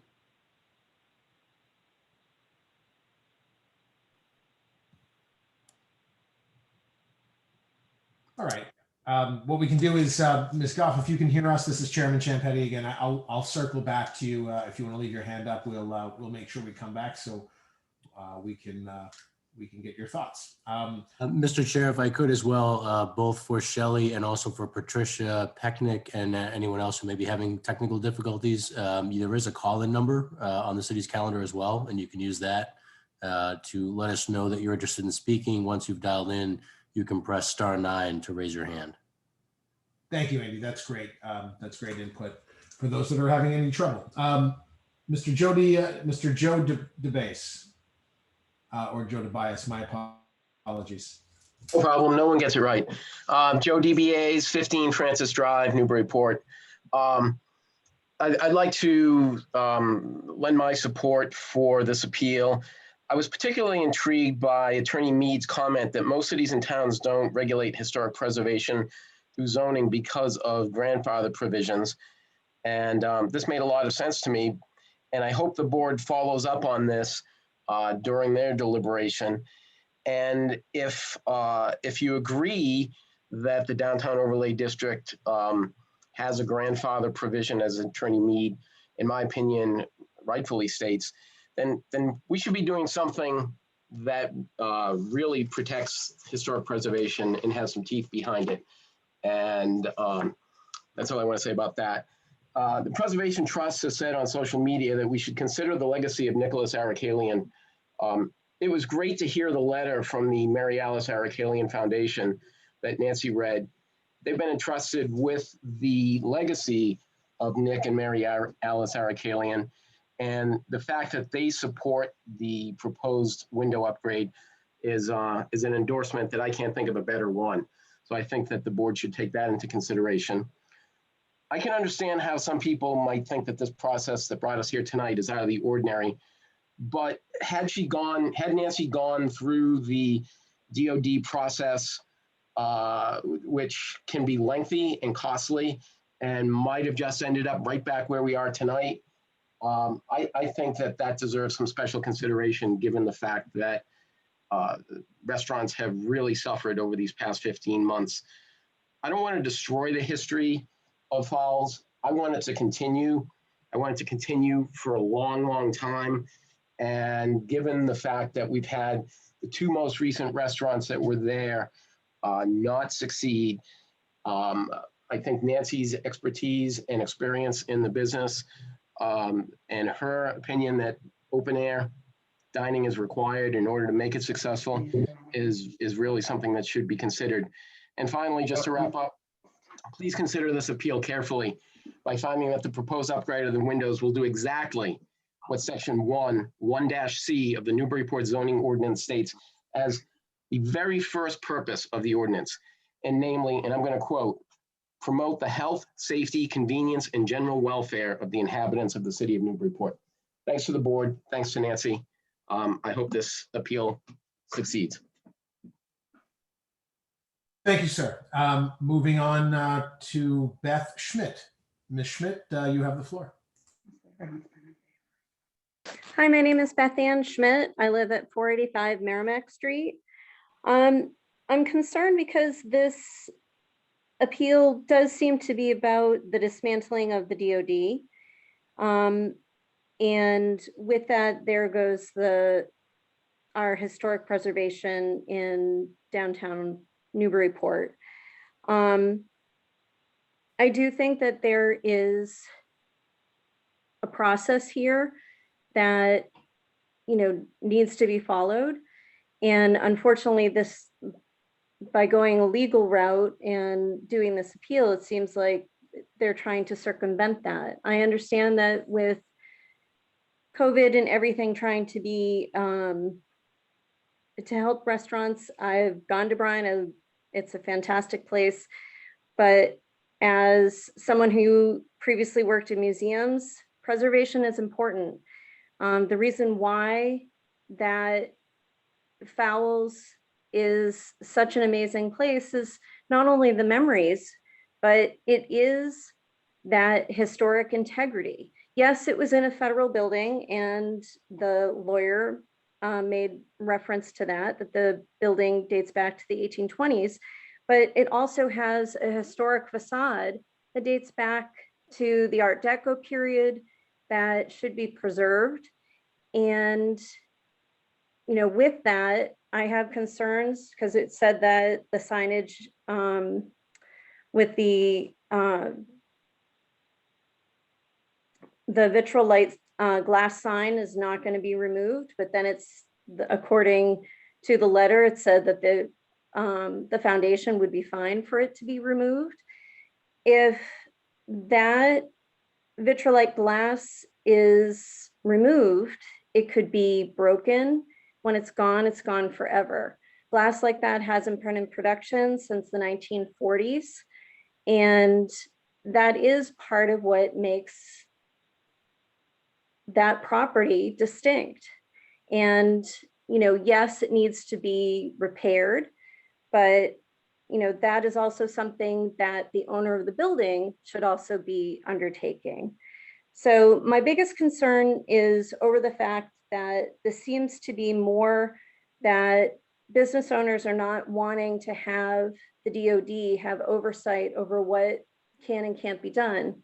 Hopefully something can come up where there could be a way, by going through the process and doing this, but this seems like a circumvent. And I'm afraid that it's going to set a legal precedent that other people are going to use moving forward. All right, thank you. Thank you, Ms. Schmidt. Recognizing Mr. John Grohol, please. Mr. Grohol, you have the floor. Yes, hi, thank you. John Grohol, 55 Pleasant Street. I support the proposed appeal for the changes of the Fowles building to allow for windows that open during a global pandemic. This is a building built around 1820 that had a significant change to its facade nearly 120 years later. Those windows were contemporary to the time, but they are not historically consistent with the original building.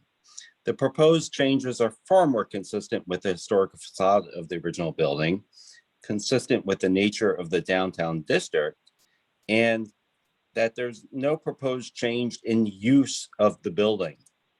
I hope that common sense prevails, that citizens' health is put before architectural concerns, and that Newburyport supports businesses during this trying time. I support the proposed changes wholeheartedly. Thank you. Thank you, Mr. Grohl. Recognizing next, the moniker simply says Joe. Joe, if you can hear us, you have the floor.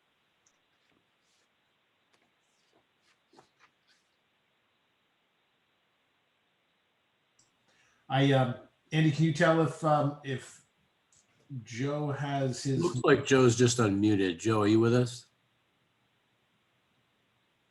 May still be having some difficulties.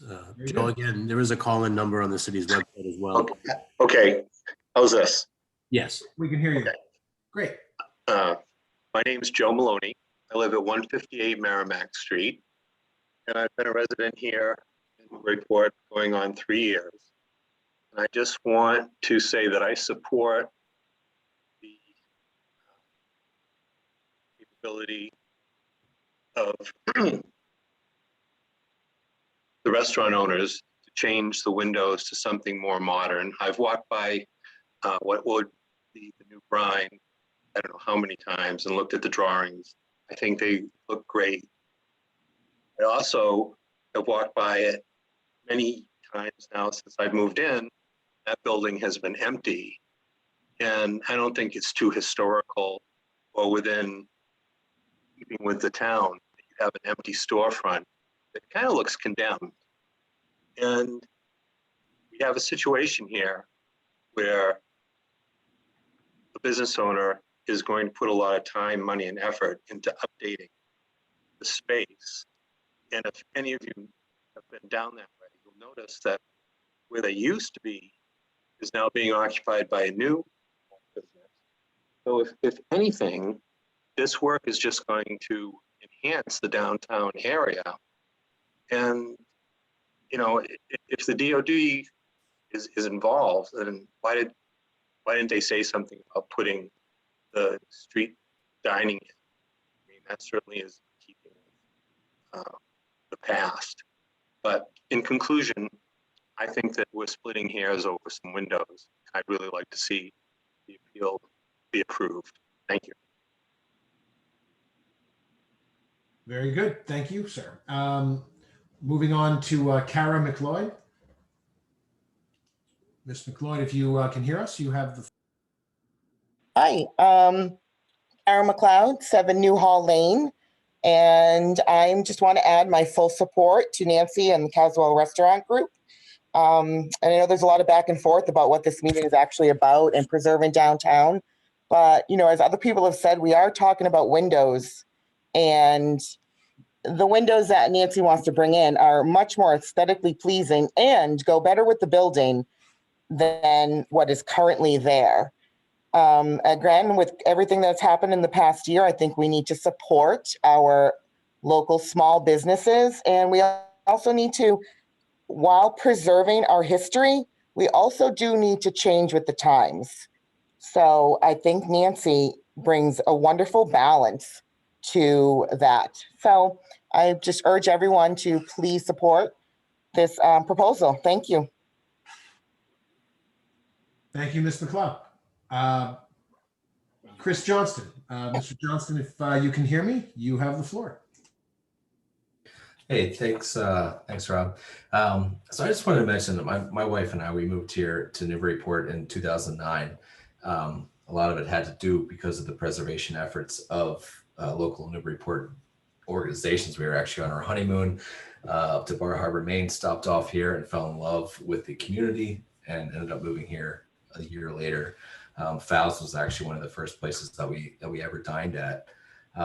From then on, from we moved here, we met some folks in the local area that we've really gained the utmost respect for.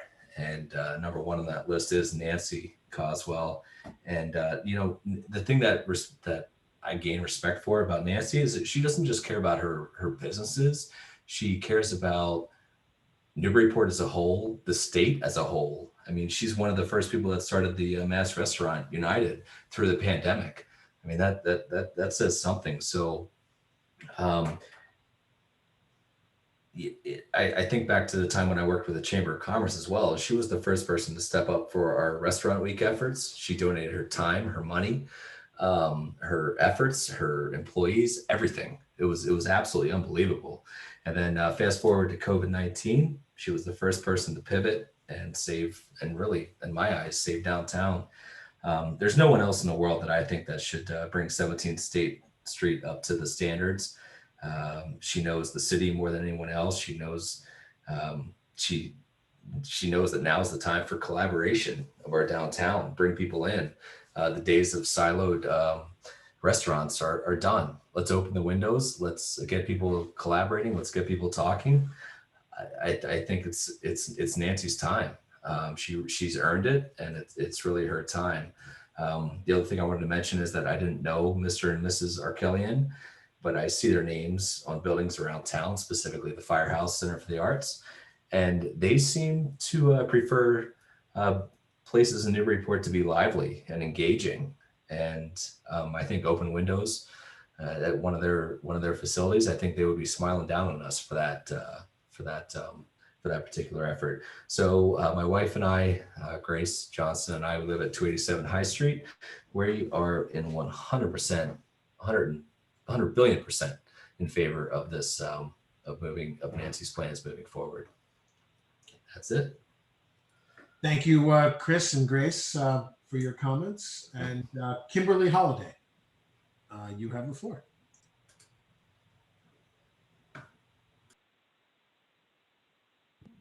Thank you. If I can figure out how to unmute myself. Have I done that? Yes, we can hear you. You can go ahead. Thanks. Excellent. Thanks. I do have something to say, but I think it's really important because I feel like many of the comments tonight have come from people who perhaps are not exactly clear what the special permit hearing or what the zoning board is considering this evening. So I would ask the zoning board a question first, and that would be if you could clarify, has in fact the Caswell Restaurant Group applied for a special permit to change the windows under the DOD? Ms. Holiday, actually, this is Chairman Champetti. If we could, this section is public comment. So what I'd like to have you do, and certainly this can be addressed when we go to the next section in deliberations and such. So it's not an attempt to subvert a question and answer, but if we could have your full name and address as well. But feel free to pose any question that you'd like to be addressed, and we will we'll continue to take public Certainly. comment and address it if we can. Certainly, thank you. 20 Tremont Street. And the reason I pose the question is that many of the commentators tonight, with very good reason, have spoken about Nancy Caswell and her wonderful restaurants and how important they are to the community and how much they bring and how people have loved having her here, the wonder that she's been, the benefits that she's brought, and the simple appearance of the question of windows. But I don't think that's really what is before the zoning board right now, because unfortunately, despite all of her wonderful qualities and her capabilities as a restaurateur and a community member, she has not partaken in the community process by applying for a special permit in order to make changes to the structure in which she wants to have a restaurant. And that is what I would like to speak to. And that is that we do have a downtown overlay district in place, which allows restaurants and businesses of all types to make changes, but simply to go through a process that allows the community to partake in, which tonight we are doing. Many people have come forward to say this would be wonderful, but unfortunately that's not what's before us right now, because she did not choose to go that route and actually have that public comment and that process go forward. And someone, I believe it was Joe DiBase tonight, said, oh, she didn't follow it because it would be lengthy and costly. But in fact, the route that she's chosen, which is to not to deny this and force the board to make decisions that are perhaps difficult, puts her in a position of taking a lengthy and costly trip through court and challenging the downtown overlay district, which would be far more lengthy and far more costly than if she had simply applied for a special permit and gone through the process, which we have set up in our community to facilitate a democratic process. And I don't think that anyone here has at all spoken in against her, against the windows, against what she might like to do, but rather she has chosen not to participate as a community member in a community process. And that's what I find most disturbing and upsetting. We have that not just for Nancy Caswell, but for everything that comes forward and everything that comes after and everything that comes in the future. And that was put in place to protect the community against many, many different things. So to take down that oversight over one thing that we can all agree on seems a very unfortunate place to be. And I would hope that somehow she would see it to pursue the special permit process that would allow us all to gather behind her and support her. Thank you. Thank you, Ms. Holliday. And if I might, I'm going to just take a quick pause because it does raise a point of some confusion. And certainly with respect to all of those in attendance, the applicants included, as well as members of the ZBA, it is quite a complicated, legally steeped mire that is before us. And I think it's worth taking a moment just to clarify, perhaps further define the process that we have before us right now. If I can ask Attorney Eichmann, if you could just comment very briefly with respect to the propriety. I think the question may have risen, and it may be a fair one, and it's worthy of addressing. With respect to the applicant's choice and the propriety, the legal propriety of taking one step over another, could you just flesh out for the board that point, that point that I believe Ms. Holliday had raised and perhaps others have as well?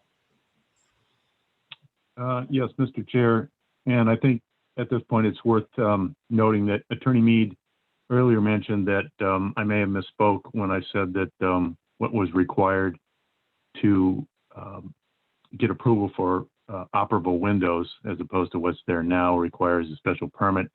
I believe the zoning administrator, looking at her decision, said that it would require a variance that would conflict with the requirements of the ordinance. So I think that is what would be required. But to your question, I would agree with the prior speaker that what's before the board is essentially an appeal of the validity of the DOD ordinance as it applies to these particular windows.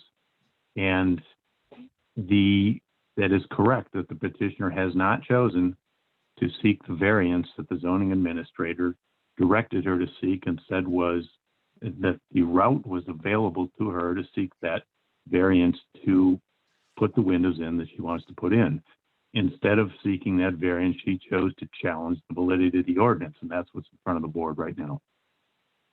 Thank you, Attorney Eichmann. And is it, just to dovetail on that, is it also true, or is it fair to say that that choice is itself also within the purview of the rights and choices of any applicant? Is it fair to say that this process is inclusive in that sort of that legal process? It's just a different path. And I think that that's a distinction that's worthy of just explaining, because it's certainly fairly confusing to many, I'm sure.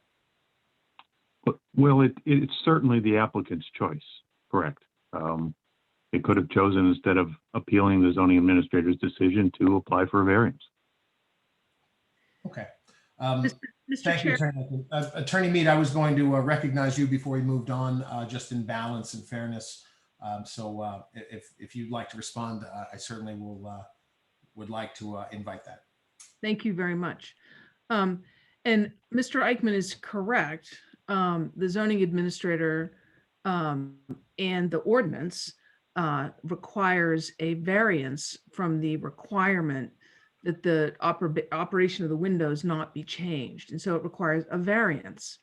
And this board has seen two such variances and has determined not to award those variances, because under 40A Section 10, there's very clear criteria on the awarding or granting of a variance.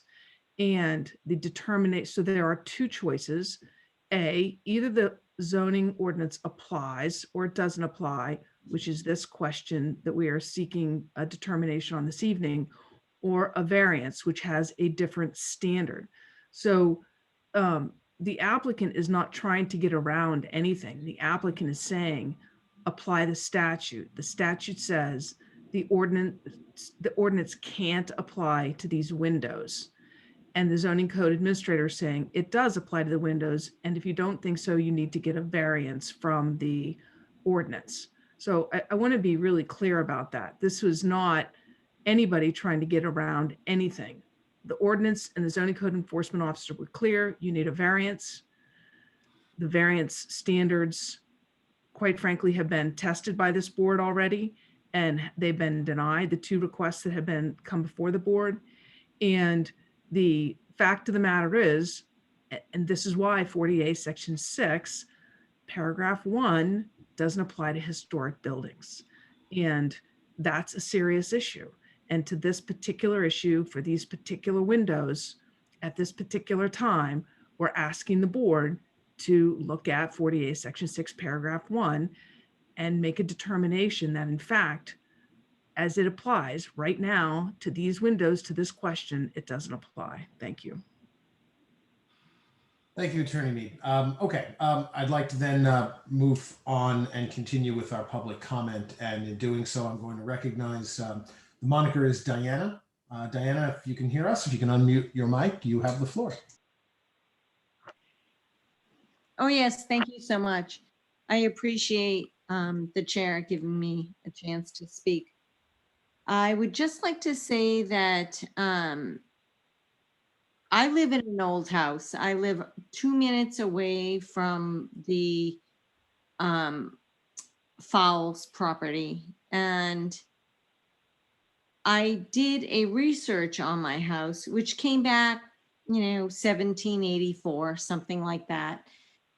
But the first paragraph of the comment of the research said, no original architectural features remain. I think that's sad. I think losing those windows would be sad.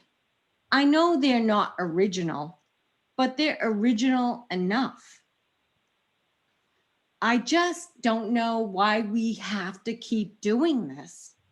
We have to keep fighting for our town to stay our town. I understand we're in a pandemic. People want air, but we're finding different ways of solving that. Outdoor dining. I mean, Loretta's doesn't have a problem. They've never asked to open their windows. Vasa has not asked to open their windows. I don't think their windows are open. I'm not sure, but I don't think so.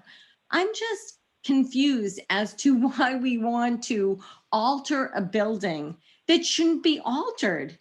We keep coming back here doing the same thing. Let's change it. Let's make it better. Why can't we just love what we have? That's all I have to say. Thank you very much. Let's see, I'll recognize the moniker reads Ann's HP. If that sounds like you, you have the floor. Can you hear me? Yes, we can. Okay, I'm Ann Tuthill. I live at 1 High Road. I've been a resident of Newburyport for over 30 years. And going back about 25 years, I was the chair of the Newburyport Historical Commission. I want to speak in favor of the petition to change the windows to provide improved ventilation. While I understand the former speaker's point, I'd like to say that one thing that has not been addressed is that this is not an irreversible change. We've seen a lot of things change in the city, center chimneys coming down, roof lines changing, roof decks going up. Those are irreversible. If for some reason somebody thinks the 1940 era windows that don't open would work better, they could go back to those. But the windows that provide ventilation are what we need now. That's all I have to say. Thank you. Thank you, ma'am. I'll recognize next, let's see, Stephanie Nikitich. Ms. Nikitich, if you can unmute your mic, you have the floor.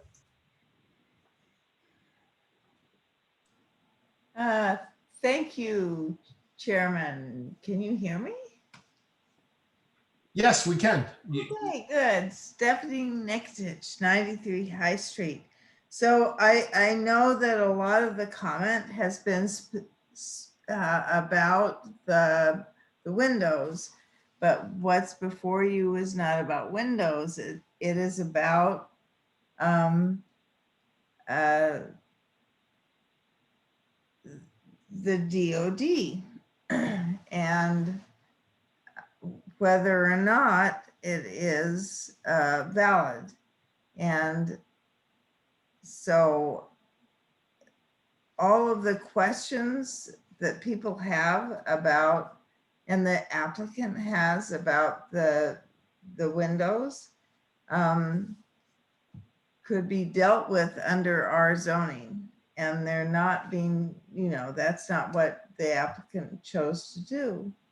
And so I hope that the ZBA will deny the appeal. Thank you. Thank you, Ms. Nikitich. Recognizing Laura Bentley. Ms. Bentley, if you can hear us, just unmute your mic. And if you've called in, what's that function, Andy? Is it *9? Correct. *9 to raise your hand and *6 to unmute when allowed to speak. Very good. And Ms. Bentley, you have the floor. Thank you. I think I got the unmute there. So I'm Laura Bentley, and I own Newburyport.com. And I work with many local restaurants and retailers, and both Brian and Saya have been customers of mine for quite a few years now. And I just can't think of a better and stronger restaurant owner to help revitalize this amazing location. So I am fully in support of the request for the windows. And I think it's the right thing to do because I think it's really important to take into consideration the fact that, obviously there are so many people that regardless of the fact that we're moving in a positive direction with the pandemic and vaccines, there's still many people who are fearful. And, whatever we can do to provide this safe environment, not only for customers, but for the employees, the staff as well, I think it's an important thing to do. And I have 100% confidence that Nancy will definitely do things, with the highest standards and quality. She just has such a strong track record of, how she's managed even her former building that she owned here in town where Saya was located. So I just really support her, and I hope that others do too, because she's really given back to the community in so many ways. And, I think that obviously I think that many people agree historic preservation is important. It's very important, but the appeal process is here for a reason. And it's here because when many of these things were determined, people weren't anticipating a pandemic. So I think that I just hope that people are reasonable and that they do the right thing, because if this is not approved, if Nancy can't get this approved, I really question what other restaurant will actually even want to rent the location. So, I think that that's something to consider, because we all want this amazing location to be preserved, and it won't be if it's sitting vacant, for the near future until possibly somebody takes it over. So, please definitely consider supporting Nancy's request. I think it's the right thing to do. And thank you. Thank you, Ms. Payne. Moving on, I'll recognize Veronica Carleo. Ms. Carleo, you have the floor. If you can unmute your mic.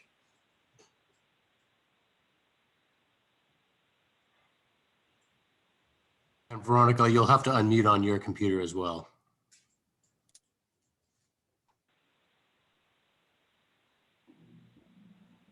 This was an accidental raising of the hand. We apologize. No worries. Thank you. Let's see.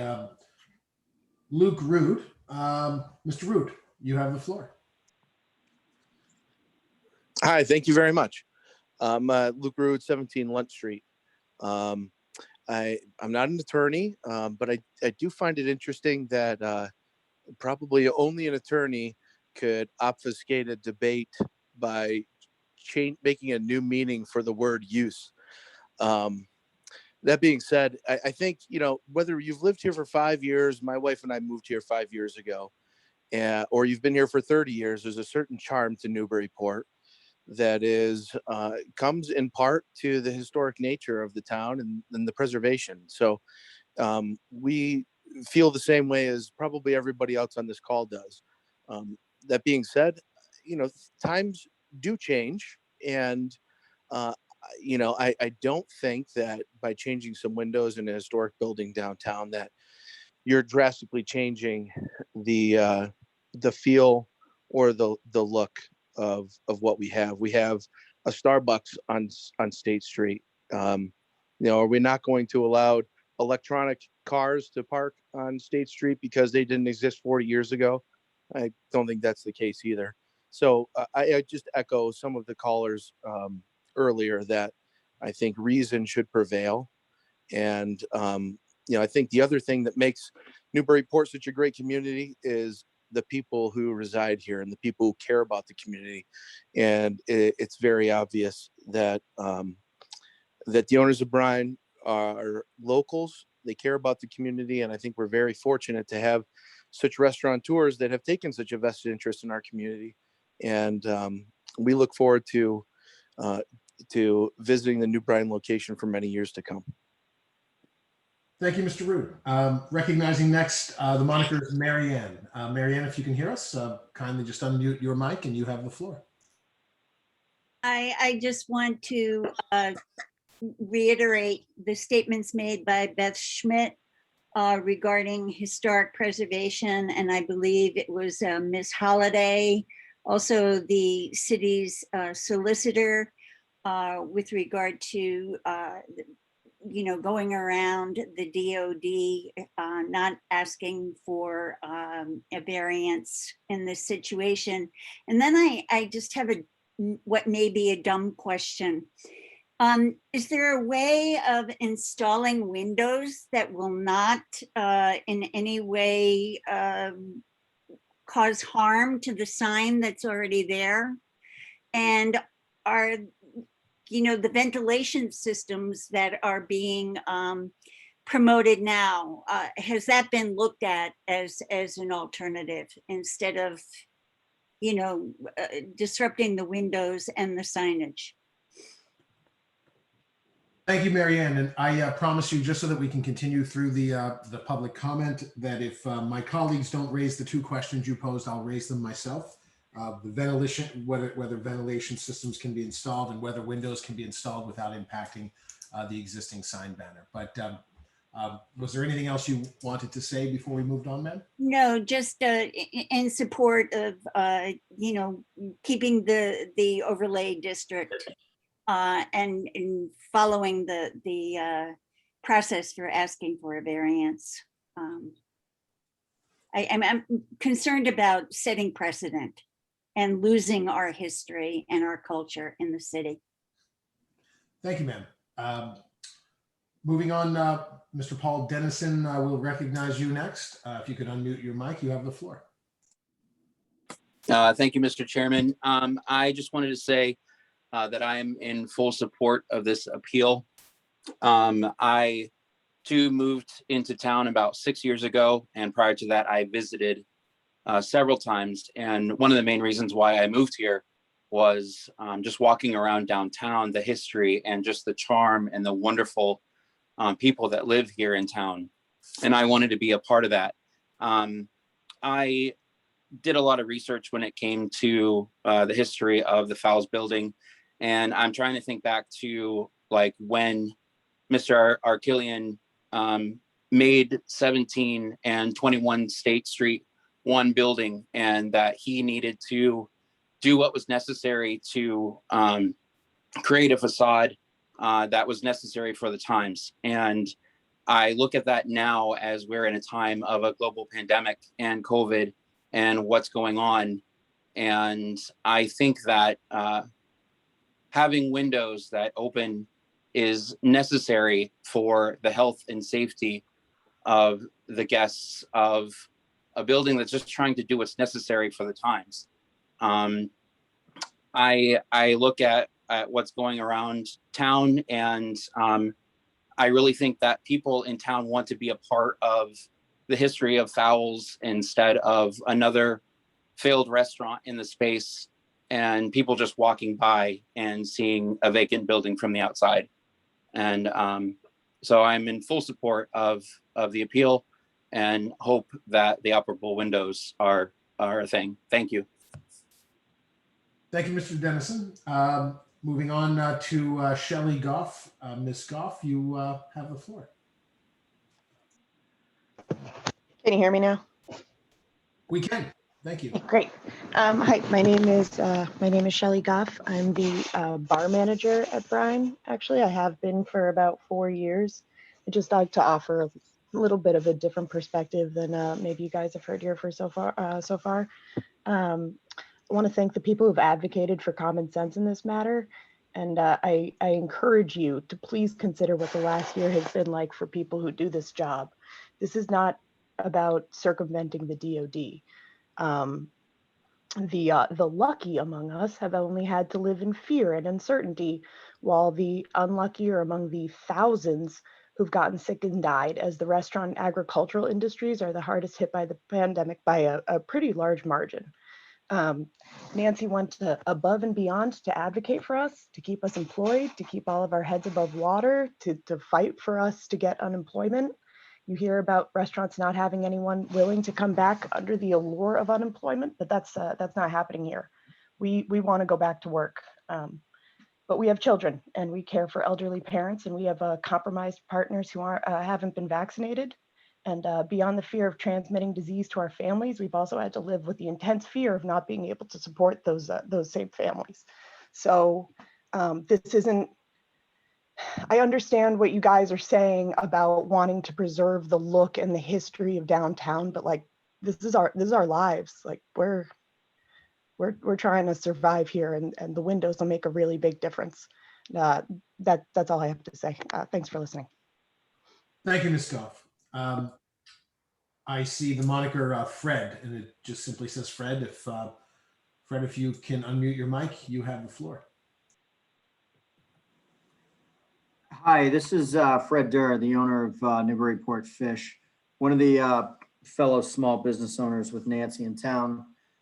We've not only had a curveball thrown at us in the past 15 months just to be successful, but also to survive. We were very fortunate to have an operable window installed in the tannery even before the pandemic. So that pretty much saved us. And I'm in full support of what Nancy's doing, what she's looking to do. And if anybody's been in the store, we have had multiple customers very, very happy in the way we're running our business.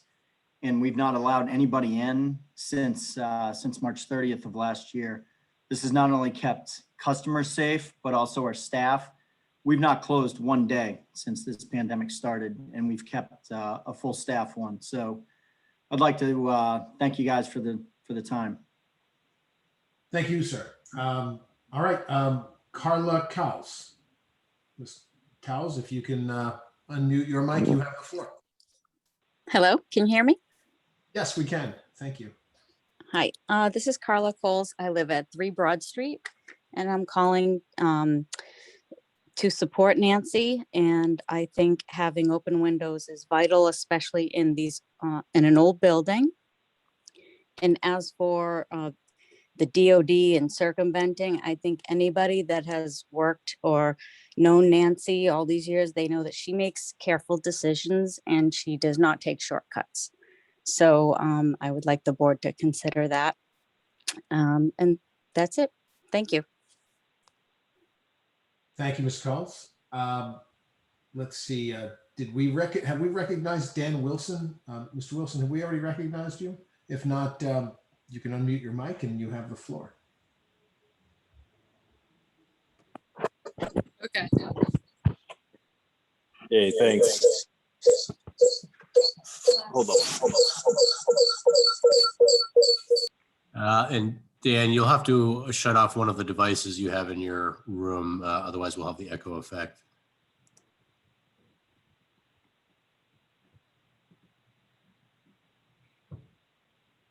And Dan, you'll have to unmute again once you've done that. I'm there now. Excellent. We can hear you, Dan. All right, great. Thanks for taking my call. Well, I've heard a lot tonight. And first of all, my name is Dan Wilson, and I live at 7 Williamson Ave in Newburyport. I also am fortunate to own a couple other places downtown on State Street. That being said, I don't think I've ever been called the voice of reason, and I'm not looking to be called that in the near future. But I think we're talking about windows, and on a dilapidated, vacant building, storefront that would be dilapidated and vacant for who knows how long. You have a couple people who want to step up and actually put their hard-earned money into a building that needs to be addressed, that needs to be worked on, that needs to be cleaned up, to be set aside from the rest of the for lease, for rent, for sale signs that are downtown, either on State Street or Pleasant Street. They need to be commended for this, because they're going to dump a lot of money into this building. and people are losing sight on that. They're focusing on windows when they don't realize how much money they're putting into the actual building themselves. So that's my first thing. The second thing is, you know, all these people that are on their high soapboxes, they ought to take a step down to earth and, you know, take a look at what they're saying. They're digging the heels in, they're grasping at straws on something that is so small about windows. They're trying to make it this big scale that they're going to go into and put shopping malls downtown, demo all these buildings. That's not what's happening here. You have somebody who wants to beautify a building or storefront that's going to make it attractive for people to walk into or want to eat at or want to, you know, at least take a look at, have the eyes drawn to it, as opposed to something they're going to walk by. So I understand what they're trying to do. It makes sense to me. I just can't wrap my head around these people who think that this is hurting the preservation of Newburyport, the historical preservation of Newburyport. It makes no sense to me. But I just wanted to say my 2 cents, and that's it. I appreciate it. Thanks a lot. Thank you, Mr. Wilson. I believe with that, Andy, is this telephone number 1978-407? Do I keep coming back to Attorney Eichmann? Is that? No, that we do have, I think, another speaker there. Oh, very good. Then I can recognize that call-in number that ends in 580. If you could just give your name and address, and you have the floor. Yeah, I'm sorry, just to clarify, that's actually the number 407.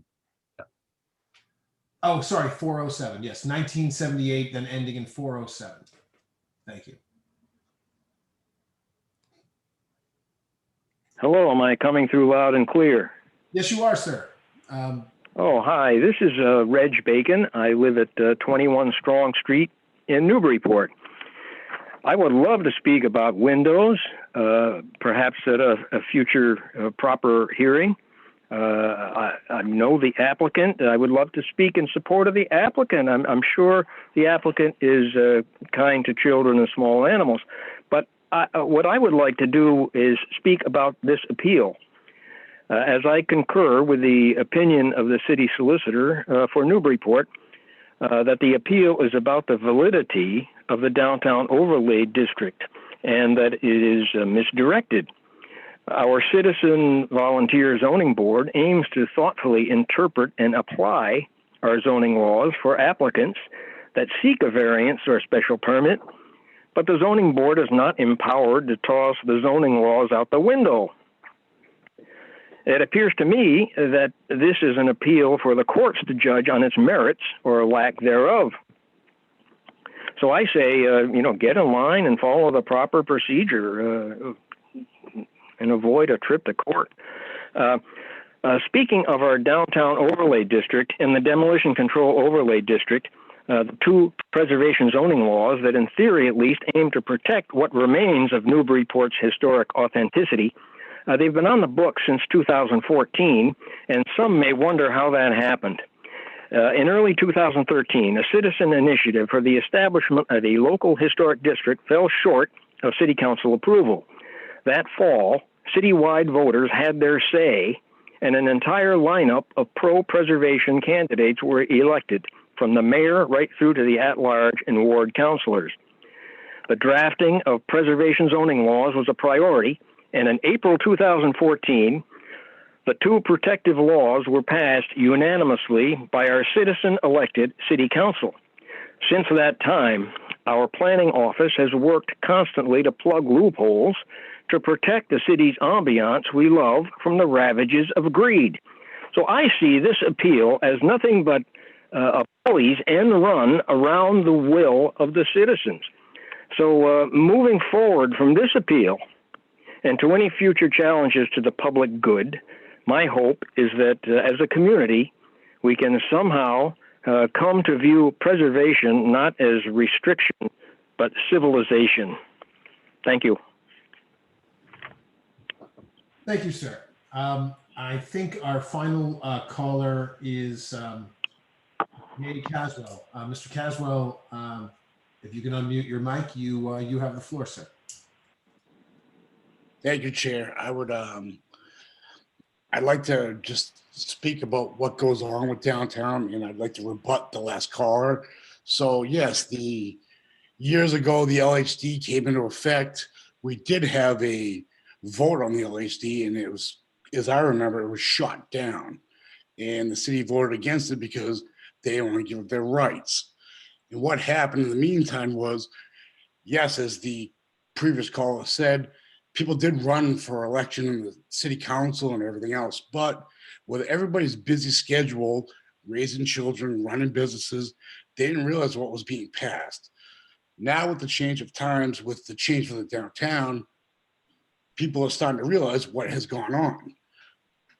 I'm intimately involved with the downtown because I've changed probably every storefront on State Street over the years. And every time they have to pay these exorbitant fees and everything else for what they're trying to do down there at Fowles is not trying to overturn the DOD. The only thing you can do is you can appeal it to the ZBA, and you have to state the merits you appeal it on. And that's what tonight is. They're stating the merits they're appealing it on. They're not trying to overturn the DOD. They have to state the reasons why they say the DOD is wrong. If the ZBA decides that they want to have the windows be operable, they can easily carve out a little section and say the DOD stands, but we're going to give you windows. All this misnomer of everyone's trying to take down the city. No one's going to walk through downtown State Street and wipe it out and make strip malls. That's a ridiculous statement. Anybody who knows anything understands the value of the town. And I think the problem we're having now is people are starting to wake up to what their rights are, and property owners are not happy about their rights being taken away. So I think what you're starting to get pushed back now on is a lot of people own a lot of property in town and they pay the taxes. And a lot of people come and complain who don't pay taxes. And the people who don't pay taxes, to the order of the other people, are saying, why can't I just fix my building? And that's the issue I think we're running into. I think the zoning board should approve the change of the window use only and move on. And that should be it. Thank you for your time. Thank you, Mr. Caswell. And I think finally, I see the hand of Miss Stephanie Nikodic again. And Stephanie, I'm not sure if you wanted to speak again, or if that was just your hand was still up, but you're the last hand standing, as they say. So I want to make sure I recognized every hand.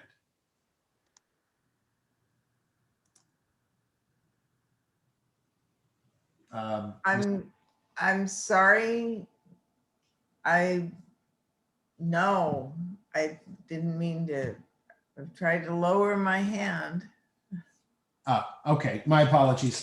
Thank you, Ms. Nikodic. Okay, so I believe, Andy, do you see any other hands up? I see Mr. Only Kimberly Holiday, who I think spoke previously, but I could be mistaken. Well, yes, she has, and as she has got her hand up, I'll recognize her once more, and I'll just it's a very long evening to all of those that have been very patient members of the public and attendees and panelists, so as to be able to move matters along. I will ask, we'll look to wrap this up if we can, and Ms. Holiday, I'll recognize you a second time. You can just unmute your mic, and you have the floor if you please. Thank you, sir. I really appreciate it. And I do know it's a long night for everybody, and I will make my comments brief, but if you will indulge me, I do want to speak to the question of procedure that we were talking about before. And Attorney Mead spoke and said that, that the question of a variance had come before your board at prior times. And I wanted to make sure that everyone who's here in this hearing understands that each variance is considered individually, and that the fact that some variance in the past had been denied does not indicate anything that would potentially happen before your board should she or her client bring that variance to you. And in fact, she indicated that such a variance would be such a difficult and tedious, difficult thing to do to present to the board. And I would encourage those people in attendance here to see that, in fact, applying for a variance is not an overly strenuous, and certainly not as strenuous as going to court or challenging an entire district, as would be applying for the variance. For example, the requirements are listed on the City of Newburyport's website and include things like stating why the use needs to be changed and the circumstances that relate to and create hardship, and why this would be particularly useful or important. And so those things that I would hope that the conclusion of this hearing, given everything that has been said, that perhaps the Coswells would consult with their attorney and consider applying for a variance, and thereby avoid the other issues that could be presented if they pursue this to its full extent. It would seem to me that a variance, or pursuing a variance, would be a very simple way to solve this problem. Thank you. Thank you, Ms. Holliday. Okay, seeing no further hands and having gone thoroughly through, I believe by my count, we had 60 comments, which is a robust public participation, and I'm grateful. I'm sure we all are for that. I'm going to close that portion of the public hearing and move to questions from the board. These questions, of course, can be posed to any of the applicant's attorney, and of course to our city solicitor, who is gracious enough to be still sitting in on this meeting for our benefit, beginning with Mr. Moore. Thank you, Mr. Chairman, and thanks to everyone for their input and comments. I have this question. It's for Attorney Mead, in that I guess point 1 of your appeal. You mentioned an application of the downtown overlay district to this property contravenes General Law 40A, Section 6. The applicant argues that the DOD as a whole cannot be applied to the property because it was enacted, the DOD was enacted after the existing building was erected and the use was commenced. Given that pretty much all these buildings, and the reason for the DOD was to protect the integrity of these buildings, what buildings in the downtown Newburyport area would you argue did apply, that the DOD would apply on the whole? So, Mr. Moore, thank you. So my appeal can only be on the question at hand, which is to the windows. If you'd like me to opine, generally speaking, I'll go back to my earlier comment in that historic preservation districts and bylaws and ordinances are by and large adopted under general ordinance or general bylaw provisions, or in accordance with Chapter 40C, or as a special act, because in those instances, they can be retroactive. And so if you apply the Zoning Act to the entire downtown, which we are not doing because that's not where we are, we have a matter before us. I don't represent everybody in the downtown. Any building that existed or use that existed prior to the adoption of the zoning in 2014, the DOD, depending on what was requested, may not apply. In this instance, we're not proposing a change of use, and we're not proposing to change the structure. We're proposing to modify the windows for the same exact use, not for a different use in a substantially different manner, which if you go on to read the statute, that's exactly what it says. That's not what we're doing. So in this particular instance, in this particular building, for this particular request, for this particular use, it doesn't apply. All right, thank you. I have no further questions at this time. Very good. Let's see, Mr. Delisle. Thank you, Mr. Chairman. I'll pick up on this, Mr. Moore's question with Attorney Mead. So I'm just confused here. I sincerely mean this. With regard to Section 6, it does say that it shall apply to any reconstruction, extension, or structural change of such structure. So isn't this a structural change? So actually in the, if you read the revised version of section 6, in the updated version, right? Shall apply to any change or substantial extension of such use. Okay, so this is not a change or extension of such use.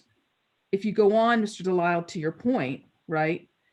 It's if you have a proposal to provide for its use in a substantially different, for a substantially different purpose, or for the same purpose in a substantially different manner, or to a substantially greater extent, then, except for a single or two-family residential structure, then it would apply. But that's not what's happening here. So typically you see 48 section 6 apply to things that are non-conforming, because the adoption of the zoning would make something non-conforming, right? So for example, the city council voted a few years ago to downzone, if you will, the R3 district, right? And so almost all of those structures that became R2 became non-conforming because there was a change in dimensional requirements. Well, that's not what happened here. This building still is conforming. It's still by right. This use is still conforming. It's still by right. And what's being proposed isn't a change for a substantial extension of the use. That's not what's happening. They want to change the windows for the continued use, the same use, the restaurant use. So it doesn't apply. Well, but what about the comma there? It says, but shall apply to any change or substantial extension of a use, comma, to a building or special permit issued after the first notice of said public hearing, comma, to any reconstruction, extension, or structural change of such structure, and to any alteration of the structure begun after the first notice, blah, blah, blah, blah. Are those, that's all one item, not four separate items? Right, but that goes for change. You have to keep going. To provide for its use for a substantially different purpose, for the same purpose in a substantially different manner. Or to a substantially greater extent. And that's not what's happening here. Okay. Okay. All right. That's, thank you for now. Yeah. All right. Moving to Mr. Eichmann. Mr. Eichmann, are you still there? I certainly am. Thank you. Okay. Why would this not apply with respect to a reconstruction, extension, or structural change of such a structure? I guess my question to you is, how did we get talking about uses and not about structures? Is it because, as Attorney Mead says, that for a structure, we have to get to the use and a substantially different use or a different purpose? Can you speak to that? Well, yeah, I think that's as good a summary as you can give. I think the point the Attorney Mead is making here is that Section 6 protects existing structures or uses, and the point, or the argument is that changing of the windows is not a change to an existing use or structure, and therefore the bylaws can't apply to it because Section 6 says you can't apply the bylaws to existing structures or uses. So she's characterizing the change in windows as basically there is no change under Section 6. It doesn't constitute a change to which a bylaw can apply. But I would note a couple things. Number one is obviously the ordinance itself defines alteration of a structure very broadly. It certainly covers changes to windows, it covers changes to doors, it covers changes to dormers, and there's a long list. And I also note that Section 6 says that it does apply, that the zoning ordinance does apply to a building or special permit issued after the first notice of said public hearing. And that they're talking about the notice of public hearing on the bylaw or the ordinance in question, which is the DOD.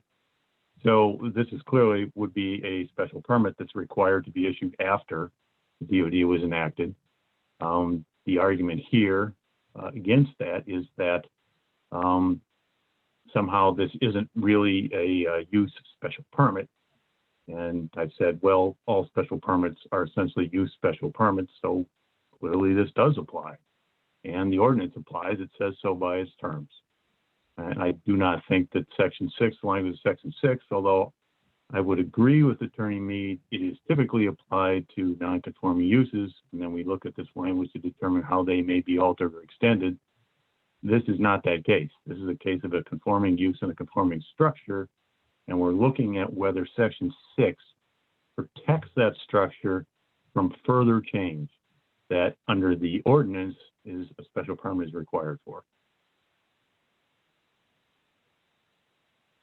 Okay, that's helpful. Thank you. And Attorney Eichmann, while I have you here, I have another question. Do we, this board, the Zoning Board of Appeals, do we have the ability, the authority to, in effect, nullify ordinances that have been passed by the legislature or the city council in this instance? As we sit here today? In my opinion, that can be a difficult question. So for instance, certain sections of the Zoning Act, we've been discussing Section 6 and also Section 3, provide protection for uses and structures from zoning ordinances and bylaws. And they do require that the town or the city make a determination in the first instance whether that protection applies. But in this particular appeal, there is a request to ask the board to determine not that the ordinance is not protected under Section 6 or Section 3, but that it is invalid under Section 4 because it simply conflicts with state law. And I assume you're referring to my opinion. In my opinion, no, the Zoning Board of Appeals does not have the authority to make a determination as to whether under Section 4 the ordinance is simply invalid because it violates the uniformity requirement. I think that is outside of the board's jurisdiction. The application of Section 6, I think, is within the board's jurisdiction.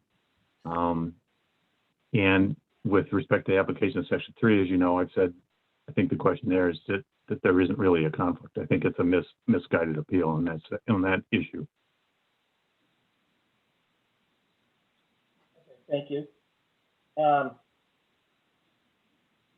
So we heard a lot of comments during the public comment period, which were very helpful and very elucidating, where there were many comments with respect to the ventilation, and the applicant also brought this up as well. And I'm just wondering, with respect to the windows proposed, they look like they're double hung windows and not sort of the accordion style windows. So I'm just wondering how much airflow would actually be realized with these double hung window that will open halfway. And I don't know that,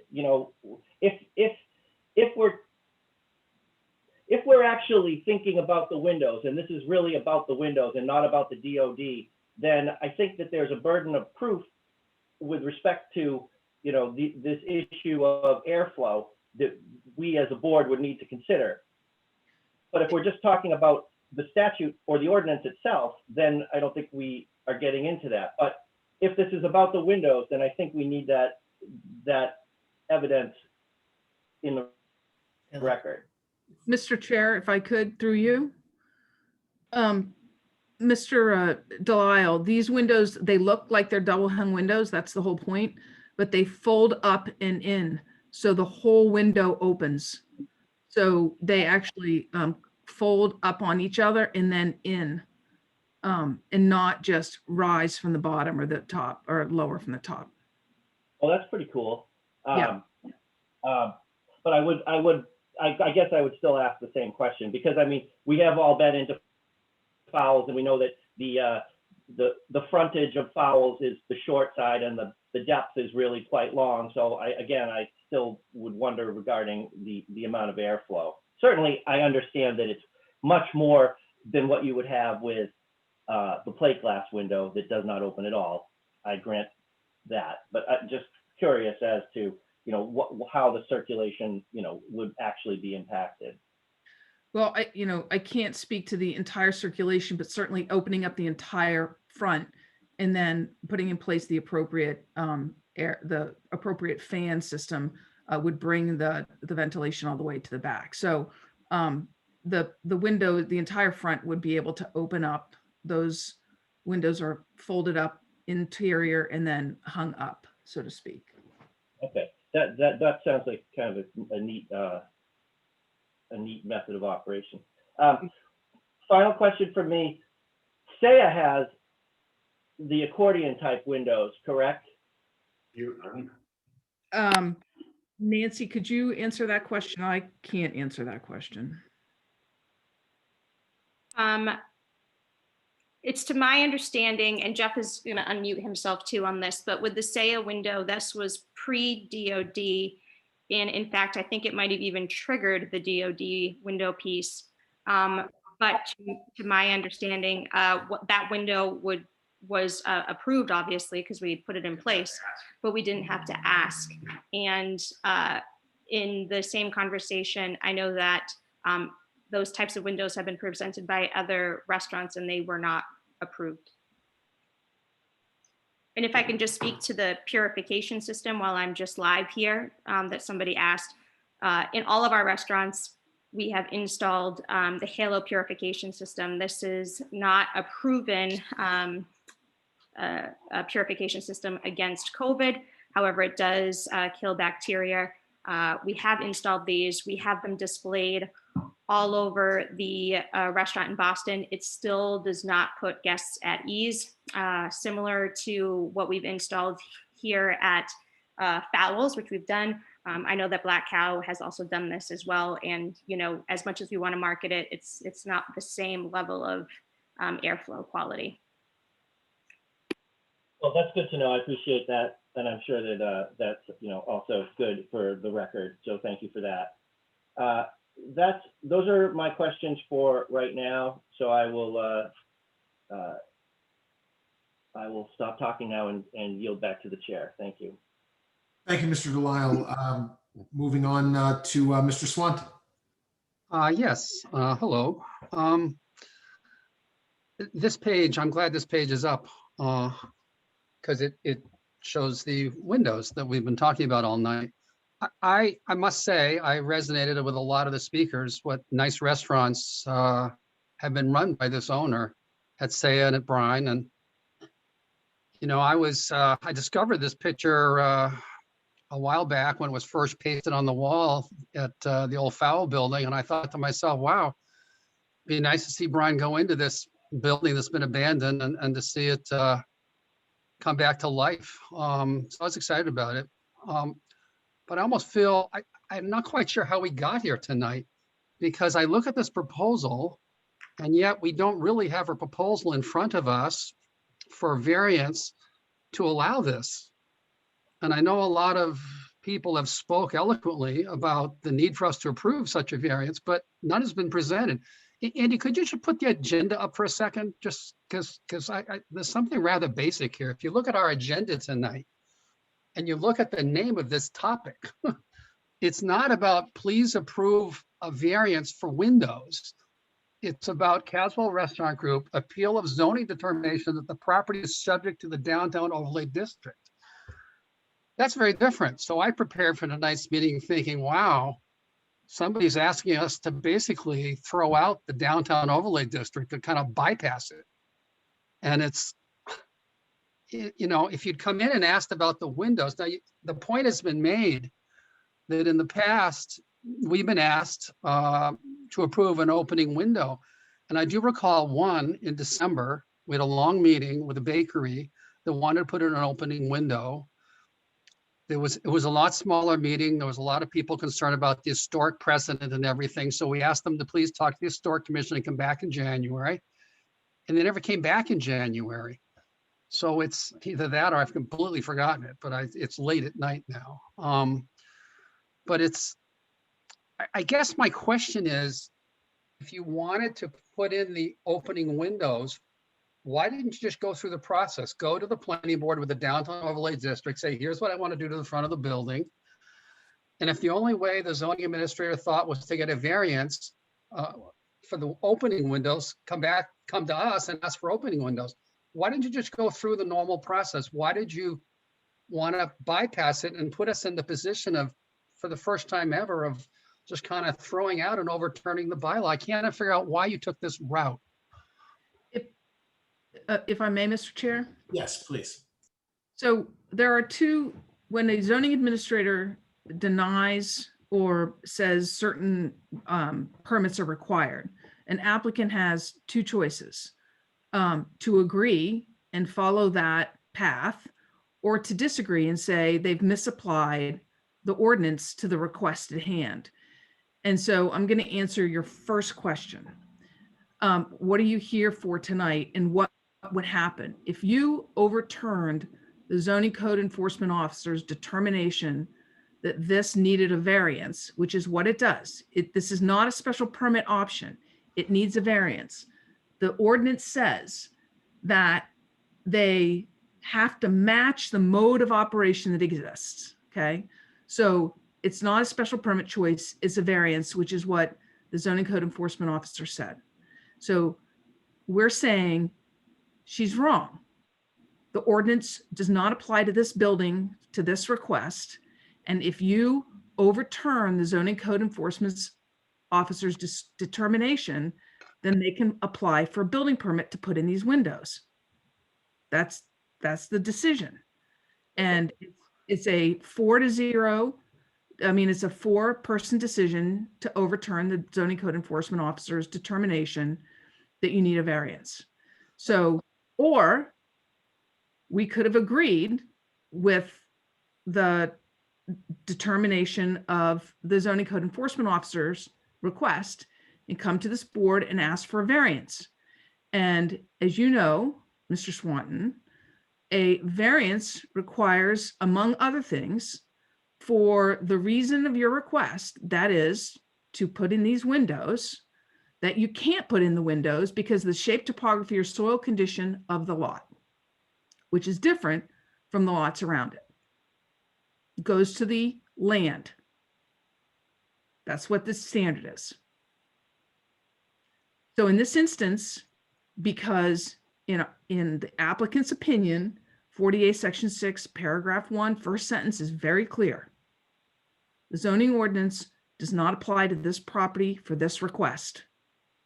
And it should be overturned, and they should be allowed to get a building permit to put these windows in.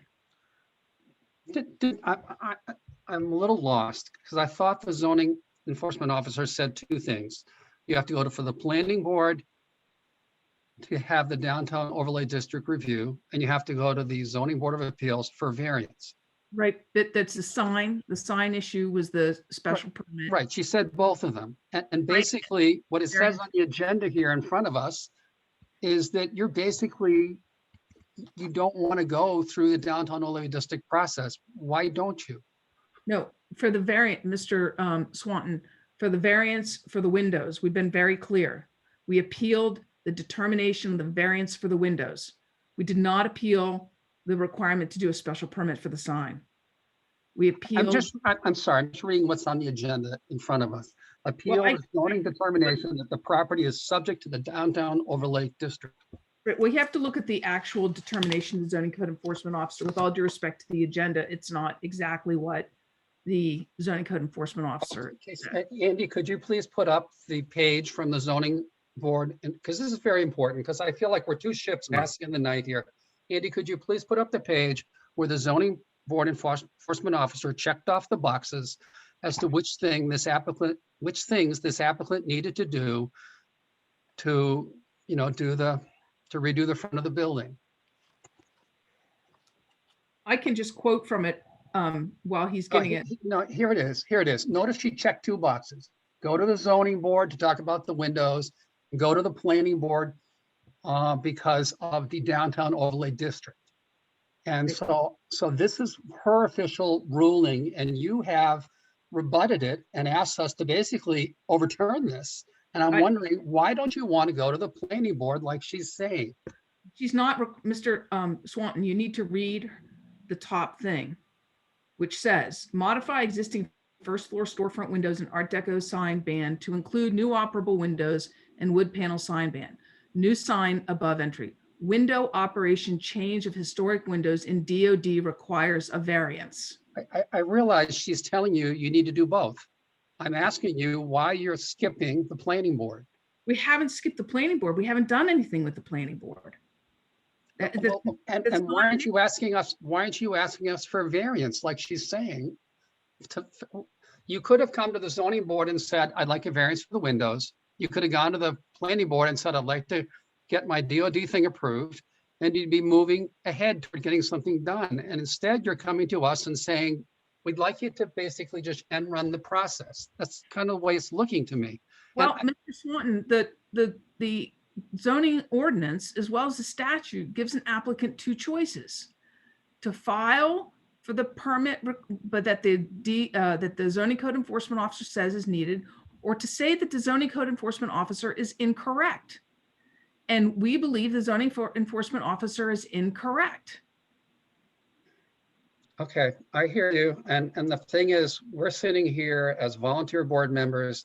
We have to listen to our city solicitor too and take his input.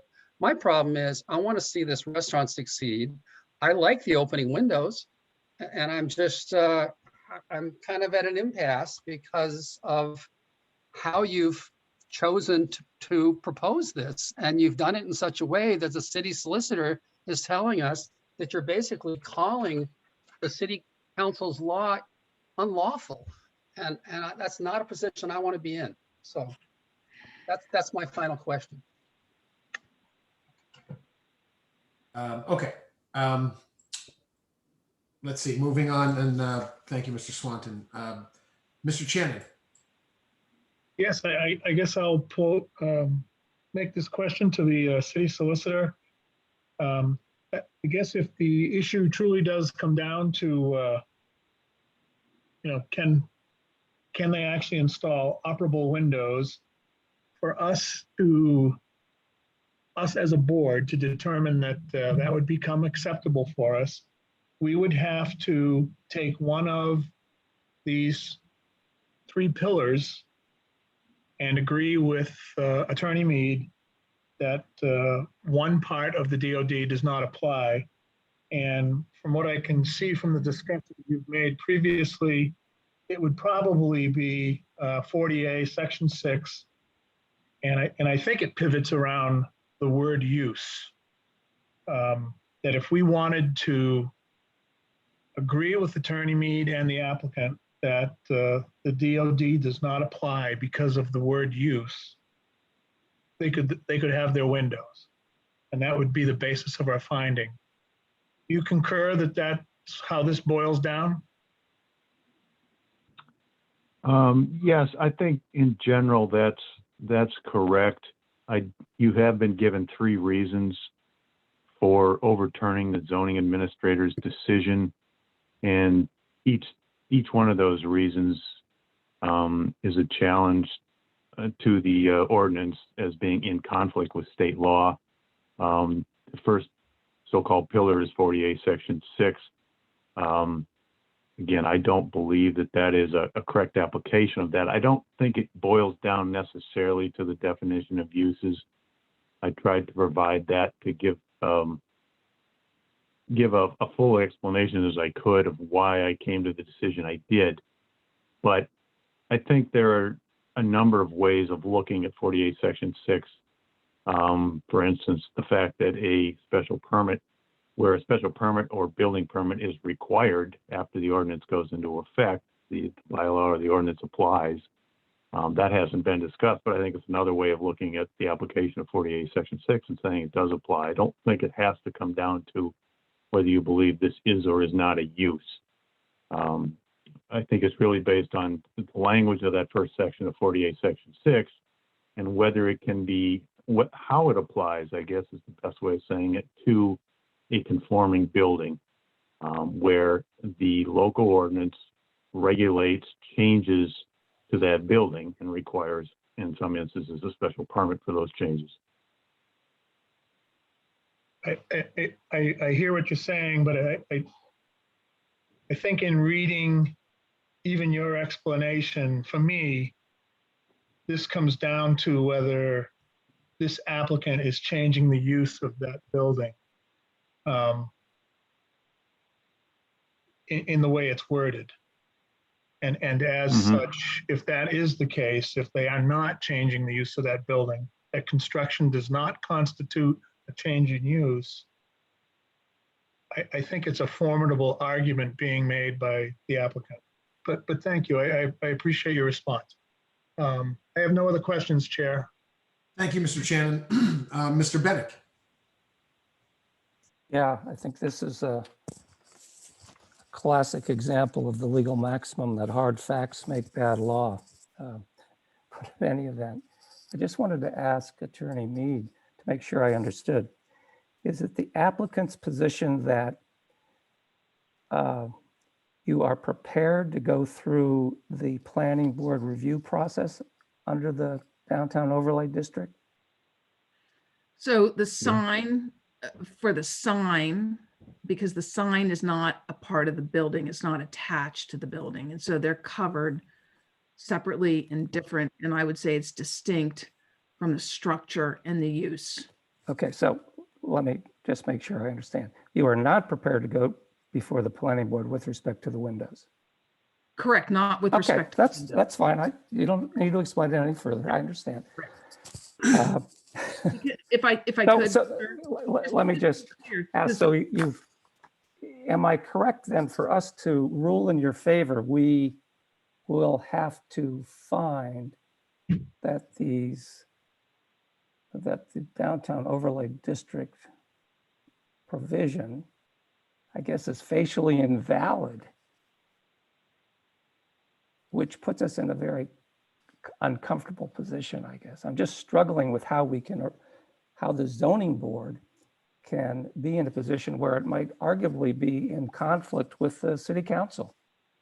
We have to base our decision on some legal analysis. You're asking us to support our legal analysis by being comfortable with the notion that,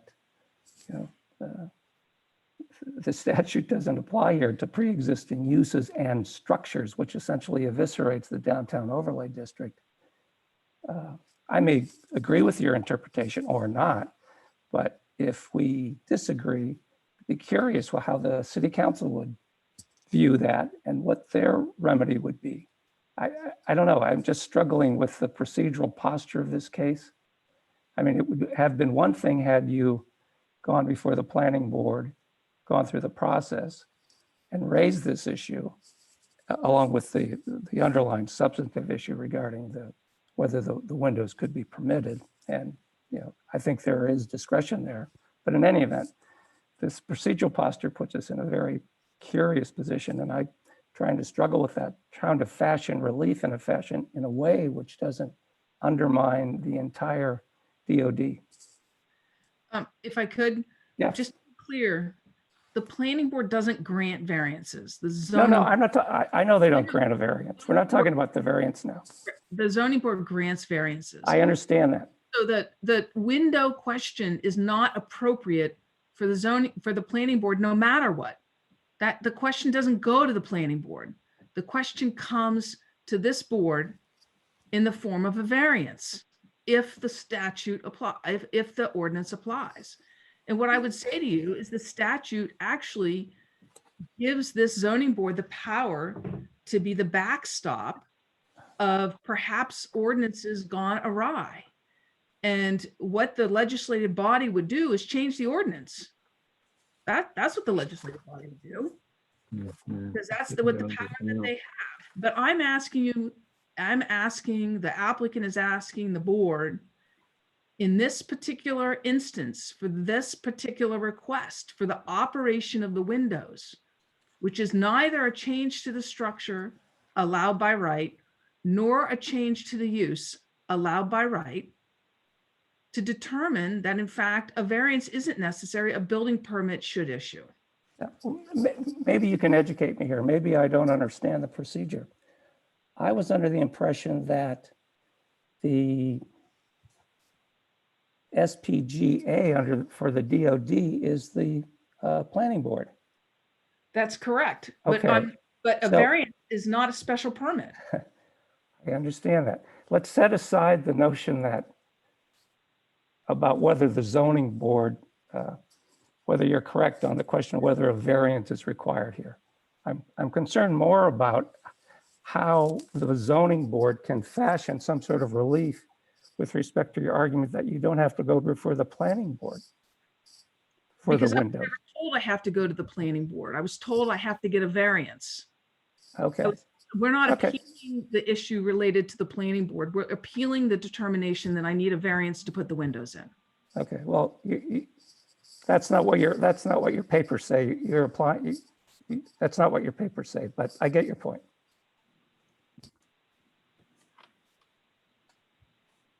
Okay, thank you. Was there anything further, Mr. Bennett? No. Mr. Swanton, I saw your hand up. Did you wish to ask a further question? Yeah, I mean,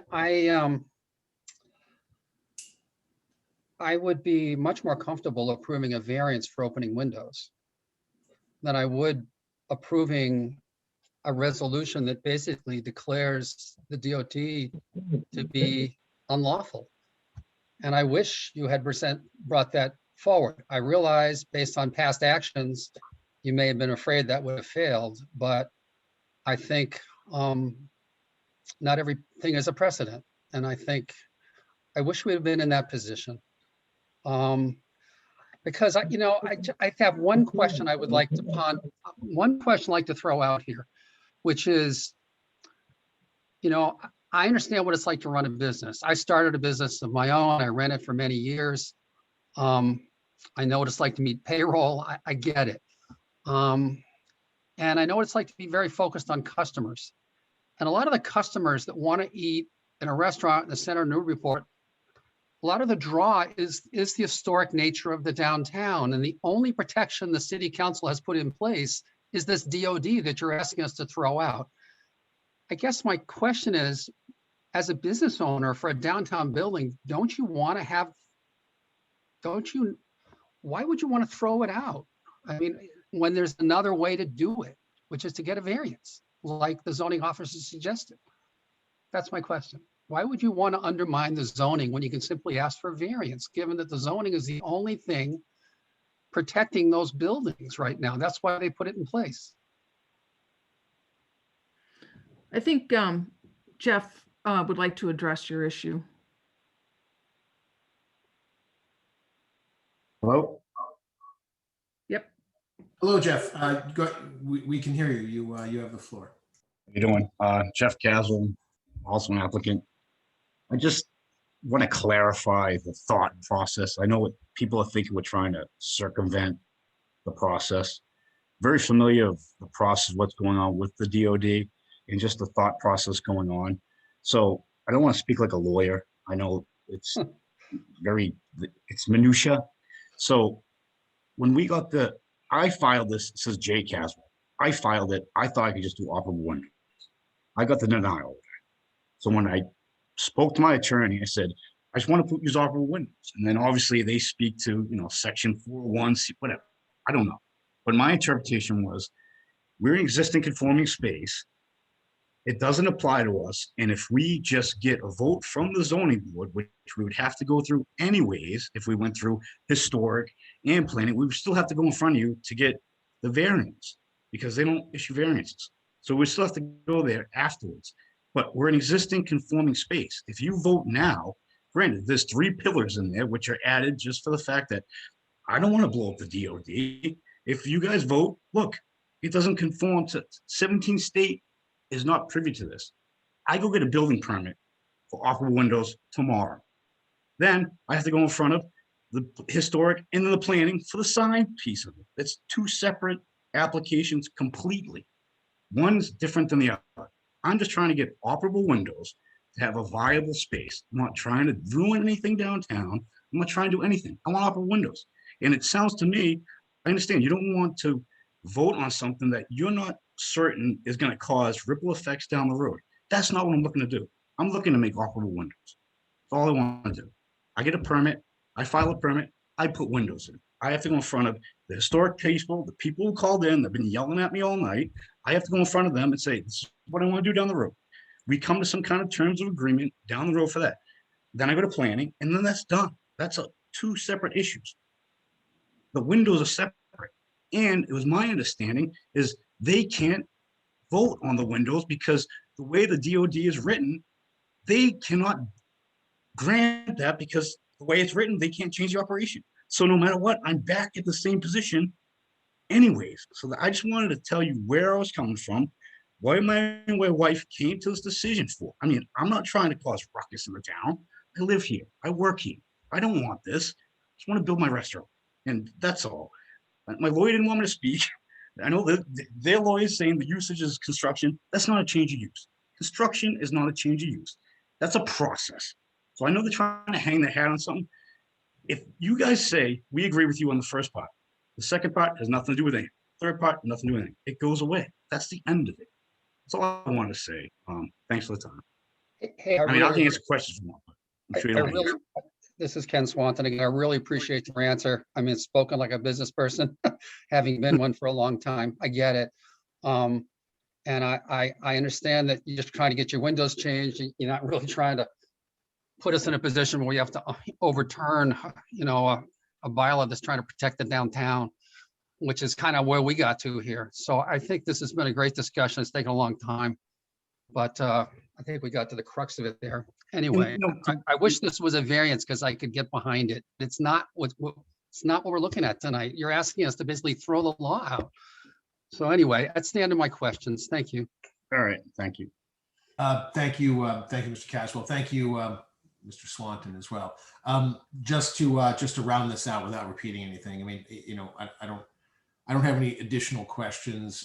Perhaps maybe one of Mr. Eichmann, but as I see this, I mean, I put a lot of faith and credit in our downtown preservation and the DOD, the DCOD in particular. And as I'm looking at this, and this is my question, Attorney Eichmann, am I incorrect in I feel as though that a decision, if the board was inclined, even if the board was so inclined to get behind one of these pillars or any of these pillars that are part of the three-prong argument by the proponent, the applicant, that in doing so, let's say that it was 48 Section 6, that the DOD does not apply to the petitioner's request to modify the windows because the modification of the operation of the windows is not a change in use, but rather something else. Am I fair in my mind in this conclusion that it's not throwing out the DOD, it's not whether the DOD applies, it's just simply how it applies. Do we have the luxury, do we have the discretion to be so surgical in our thinking, or are we, in your opinion, are we sort of running afoul of really what's being asked of us? Because at the end of the day, it's been a very long night. It's a very, very complicated, set of legal criteria that we're toiling with, and I want us to make sure that we stay accurate to the framing of what's before us. So that's where I am. Is it an all or nothing? Do we throw out? Are we truly just disavowing the DOD, or may we simply say that, hey, this is a request that does not fall within the purview of a change in use? It's something else, and in doing so, do we get to be so surgical? Yes, Mr. Chairman. It's a difficult question to answer. as I said before, that the pillars that you've been given as reasons for the appeal, each one of them challenges the application of the DOD to this proposal as being in conflict with state law. That's the basis for those reasons. The applicant is not saying that the DOD by its terms doesn't apply to the windows. They're not challenging the zoning administrator's decision that per the terms of the DOD a variance is required. I think they're essentially saying, yeah, that's correct. What they're saying in their appeal is that notwithstanding that a variance is required, we think this conflicts with state law. So a decision on the board accepting one of those reasons to agree with the petitioner will have the effect, certainly, of opening an argument for anyone in a similar position to make the same argument. And essentially, whether, if it doesn't go to court, we can't say necessarily it's legal precedent, but it certainly would raise, it would certainly effectively act as a diminution of application of the DOD ordinance if one of those reasons was chosen. In a sense, it could not be effectively applied to similar situations any longer. So yeah, I think I grant the attorney's argument that they are seeking only to apply the determination as to the windows. But I think the effect of a ZBA decision granting that appeal has much further reaching implications than simply this project. And I think that's what, the board has been discussing, is referencing, is concerned about. And one thing I just want to make one suggestion. I get the sense that at least one or two of the board members would like to have seen a variance application here, and just want to point out that there is nothing to prevent the board at this point from giving the applicant or the petitioner an opportunity to submit a variance application to the zoning board and to basically continue this hearing to allow that to happen, unless, of course, the applicant simply says, no, we're not interested in doing that. But that option is open here, and it can potentially give the board another way to decide this. Attorney Eichmann, thank you for that. So to be clear, if the board could entertain the app, and this is just I'm just speaking hypothetically. The board can entertain if the petitioners were so inclined to ask for a continuance to revise their relief sought and seek a variance. They could ask for that, and we could grant that continuance, and they would come back, and this would be a continuation of that hearing, and we would find ourselves dealing with a different species of request for essentially the same result, without the side effect, of possibly disavowing the DOD in some manner, or dismantling some piece of it. Is that accurate? Yes, I think it would be best framed as being in the alternative. I don't think that at this point the petitioner is going to withdraw their appeal, but the idea would be to essentially, by continuing, table the appeal before making a decision and allow the applicant to bring forward as an alternative a variance application for the windows that they're seeking to put in place. And I think the procedural requirements still have to be followed. I think you would still have to advertise the hearing on the variance, and you would have to secure whatever continuations would be required to make sure that you didn't run over the time for acting on the appeal application. But certainly procedurally could be done if the applicant was willing. Okay, I appreciate your time, and especially at this late hour, Attorney Eichmann, and that goes for everyone on this call. Okay, so unless there are further questions, I'm going to put a pin in that for the moment and close that portion of the public hearing and move to deliberations. Mr. Chair. Yes, Attorney Mead. I think that at this point, I mean, I'd like to hear the deliberations because I'm curious about if anybody else has a similar similar thought as Mr. Swanton, but the applicant would be inclined to continue it for that very purpose. Okay, so do you want us to proceed with deliberation? I would like to hear a little bit, you know, not given the late hour and the fact that we have another application, but So we have two. you know, I would like not to be barking up the wrong tree here. And if we are going to continue it and have it to be productive, I would like to have kind of a high sign on that. How about I do how about we go through a sort of a straw poll of the members' inclination with respect to that as an alternative. That would be fabulous. Members of the ZBA, does anyone have an objection if we just simply run through a quick sort of litmus from each of you with respect to whether that's something that you would be interested in as a member of the ZBA and seeing the petitioner do? Would anyone object to that? I guess I'll ask that in the negative. Okay. So let's close that portion of the public hearing, go into the deliberations for the purposes of, I'm going to poll the board with respect to the applicants, the petitioners,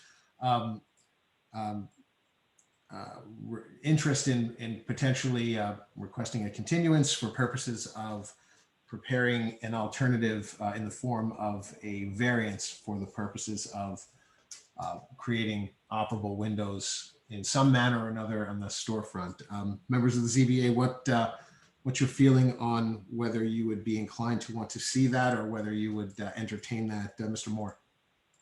Thank you. I mean, it's funny that many of my colleagues said this, and I just let off with one simple question, but in the deliberations, I was going to say that pretty much the same thing several of my colleagues said, that it would have been preferable to have 100 people on this call tonight arguing in favor of a variance request versus coming in to support windows for a beloved restaurant under conditions of attacking the downtown overlay district validity with respect to mass law. So I would certainly welcome that opportunity to go the other direction. Thank you, Mr. Moore. Mr. Delisle? I would agree with Mr. Moore and Mr. Swanton. I think that a variance would be a preferable way to go. I think that we heard a lot of really compelling testimony from many of the participants in the public comment. So I think that there's a lot of very good evidence in the record in support of a variance, and I think that it would certainly be the easier decision from my perspective. So I would entertain that. Thank you, Mr. Delisle. Mr. Swanton? Yeah, no, I guess I started this conversation, so yeah, I'm still there. I think it would be a far better way when we could all get together and make this happen for this business. That would be a much better way to go than forcing us to vote to basically overturn a bylaw that's kind of important. Mr. Chairman? I agree with my colleagues. Would be a new look at hopefully getting the same end result. So yes. And Mr. Bennett? Yes, I would agree. That certainly gives us a legal vehicle to exercise our discretion and take into account the many comments, most of which were very positive as we would deliberate on a variance. So I think it is absolutely a good vehicle to use here. So with that, Mr. Chair, we would request a continuance to your June 8th meeting on this matter, please. Okay, we have a request by the petitioner to continue to June 8th. Members of the ZBA, do we have a motion to continue? So moved, Ken Swanton. Second, Mr. Moore. Motion's made by Mr. Swanton and seconded by Mr. Moore to continue this matter to June 8th. Mr. Moore? Yes. Mr. Delisle? Yes.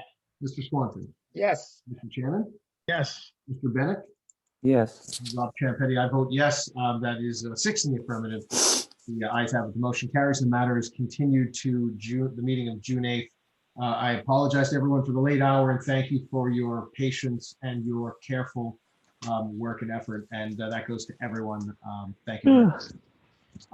We will pick this up again on June 8th.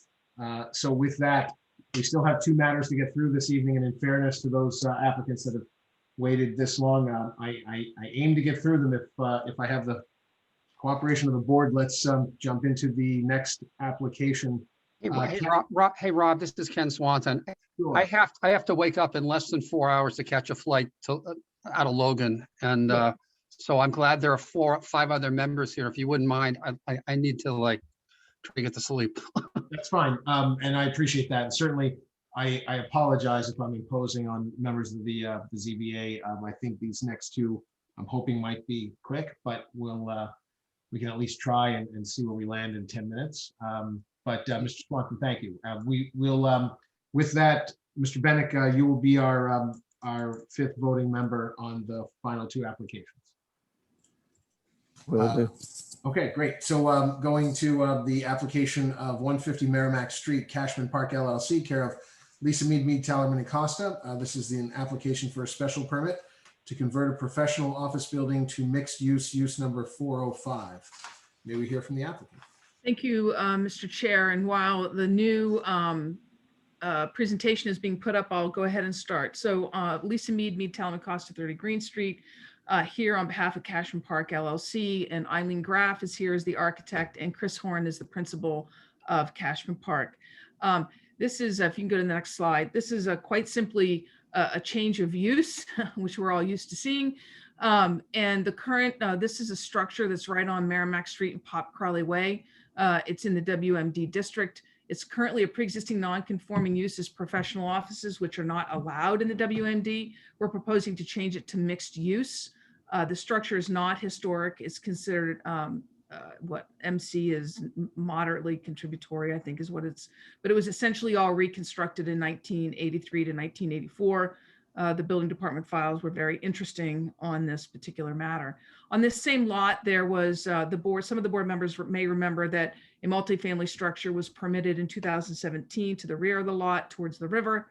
And in that, dimensional variances were granted throughout the lot to cover the non-conformities that existed on this structure. So the proposal is to turn this building into a mixed-use building. Next slide, please, which includes office space as well as 4 condominium units. The footprint of the structure is going to remain exactly the same. The change to the structure itself will be actually the enclosure of the egresses and decks on the back.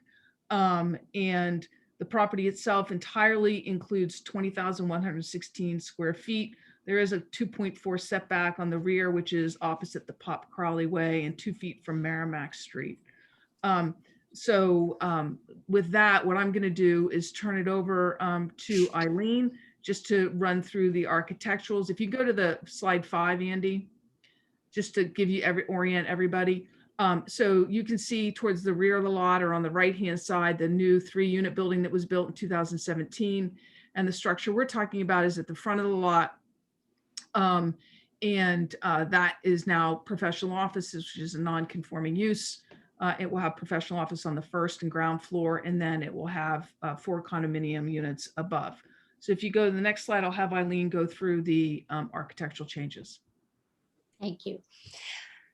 So this, using this existing conditions exterior drawing is a good way to start. So if you look at the top right drawing, that's actually the view that faces Pop Crawley. And what I want to point out is the exterior staircase that's on the back side. So what you can see there is sort of these open balconies at that upper level that are above those stairs that you're seeing on that first floor level. And then on the bottom left, another viewpoint to see the same stairwell. So that gabled space in the center is a external stair that travels all the way up from the ground level to the top, the 3rd floor. And then each of those wings on to the right of each is just balcony space. And so then if we slide to the next for proposed. So what we're proposing is on the top 2 floors, 2nd and 3rd floor, enclosing that area that I was just pointing out as balconies into living space, so that the openness will stay on that first floor. You can see that in the ground level, but it's just on the second and third floor, and that added space will just abut that existing shed that was there. The gable, if you look to the bottom left drawing, the gable is now no longer, and now it's just flat across that added space. And then above that, we're going to introduce a roof deck up above that is accessed internally with a roof hatch from each of those units on the top level. And then we can walk through there's the roof deck from the top view. And then the next slide, this shows you the existing conditions. Again, on the right side of each of those floor plans is that external circulation that we saw in its openness. And then the ground level, first floor, second, they're all offices. And then this is the proposed. The bottom two drawings are demonstrating the 4 residences that are being proposed. And you can see that added space that was once the open staircases is now incorporated as part of the living space. And then the next slide shows this as a rendering in a perspective. Again, pointing, we are on Merrimack Street, this view across the street from Merrimack, and to the right there, you can see Pop Crowley heading down, and you see glimmers of that enclosed space that we're proposing with the rooftop on it. So this is a good jumping off point, Eileen, also. So the landscaping proposed here in this sketch is what's going to be proposed to be constructed. You all would have received comments from the Street Tree Parks Commission, Tree Commission person, and she notes that there is no room on the street to require street trees and was hoping that trees would be planted. And in fact, they are. You can see 2 right here. And then along the back side of the building, what Chris will do is carry up the tree line that starts down at Lower Pop Crowley up to this upper area and reconfigure some of this parking into landscaping, which leads me to say that the required amount of parking will be 14 spaces, 7 for the professional office space, which is 2,097 square feet, and 7 spaces for the 4 residential units. Each residential unit will be 1 bedroom, so this actually fits a nice niche for residential properties in Newburyport right now that we need. And of course, we provide the parking. So to proceed with the project, the use, we need a use change for the project for the WMD, which goes through the special permit for uses in section 9. So the use requested is consistent with the table of use regulations, and it's permitted by special permit. The requested use is essential or desirable or to public convenience. Here, there is a mixture of multifamily structures, commercial structures, mixed use structures, as well as single family structures up and down the district. The WMD district mixes uses running adjacent to the Merrimack River. The requested use will not create undue traffic congestion or unduly impair pedestrian safety. And actually the reduction in the professional office space will provide a reduction in traffic. The building is serviced by Merrimack Street and Pop Crowley, and there are plenty of sidewalks in the area, which the applicant will also be reconstructing in accordance with the city ordinance. And there's sufficient parking, as I noted. The requested use will not overload the public water supply and other public systems. As I noted before, there will be some increase because of the change of use to residential, but the increase is actually nominal compared to the entire system. So there's a total increase of 310 gallons per day for the residential units for each unit. And then there is a approximate 330 gallon per day of the sewer system existing use for the mixed use, the professional office on the property. So it'll be in this stormwater system will all be taken care of as well. There are no special regulations for mixed use in the ordinance. The required use or requested use will not impair the integrity of the district. As I said a little bit ago, there's a complete mix of uses in this area of Merrimack Street, as I'm sure you are all aware. The 7 is the requested use will not by its addition to the neighborhood cause an excess of that use. And there are, again, there's a nice mix of everything in the area, not too many mixed use buildings, just enough, so to speak. The proposed use is in harmony with the purpose and intent of the ordinance. Here, it's mixed use is allowed by special permit. The current use is not permitted at all, so it's actually making it more conforming and less non-conforming, and therefore is more in harmony with the purpose and intent of the ordinance. And finally, the proposed use will not be conducted in a manner to emit any dangerous, noxious, or injurious or other hazardous activities. And of course, the mixed use will not do so. Finally, I would like to add that the applicant has received letters of support, 6. You received 1 today, including representation of the River's Edge condominium on behalf of the association, the immediate abutter at 148, then the abutter on the other side at 158. And then I said the president of the association. Oh, and also the 3 abutters in the 3 units directly behind it, 0 Pop Crowley. And then I noted the tree commission comment, as well as the DPW, that we're complying with the repaving of the street, the sidewalk along the street, which would actually be brick. Thank you very much. Very good. Was there anything further? That's it. Thank you. All right. Thank you, Attorney Mead. Okay, going to the public comment section. Anyone who wishes to speak, you can see the instructions, and we'll start with, let's see, Kimberly Holiday. If you can unmute your mic, you have the floor. Sure, thank you. I appreciate this presentation by Lisa Mead. I was just noting that, in fact, there are 6 letters of support from the abutters, and yet clearly, and perhaps unsurprisingly, there are no letters of support from any of the tenants in the existing building. It is my understanding that this is an office building that has provided small office space to many professional therapists in the community for more than 20 or so years. And indeed, most of those tenants have continued to pay their rent for the past year during pandemic, although they've not been able to access their offices. And the current owner of the property has not given them any abatement on those rents at all during this period of time. Many of them have been blindsided by this proposition. And I just think it's important to note when we make changes like this, what the effect on our community is. While we may say that we're adding some housing stock, I do ask, are any of those housing proposed to be low or moderate income housing? And I would ask that as we consider that special permit and we look to what the general good of the community is, that we take those things into consideration. Thank you. Thank you, Ms. Holiday. Let's see, recognizing Sherry Bonder. Ms. Bonder, you have the floor.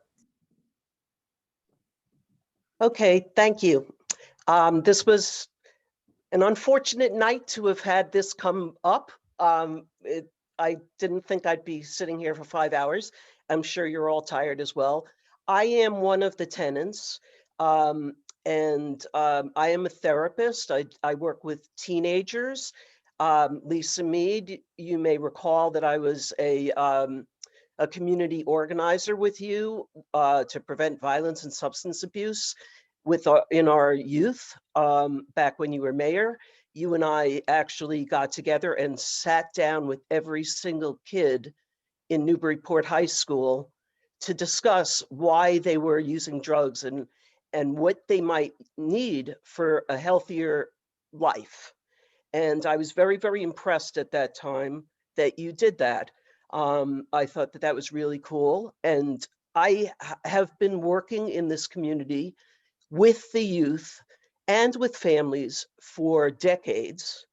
And it is not easy to create a safe space to do this kind of work. And I have a great safe space that I was happily paying my rent for the last COVID year in hopes of continuing, which Chris had told us that we would be continuing to be able to rent that space.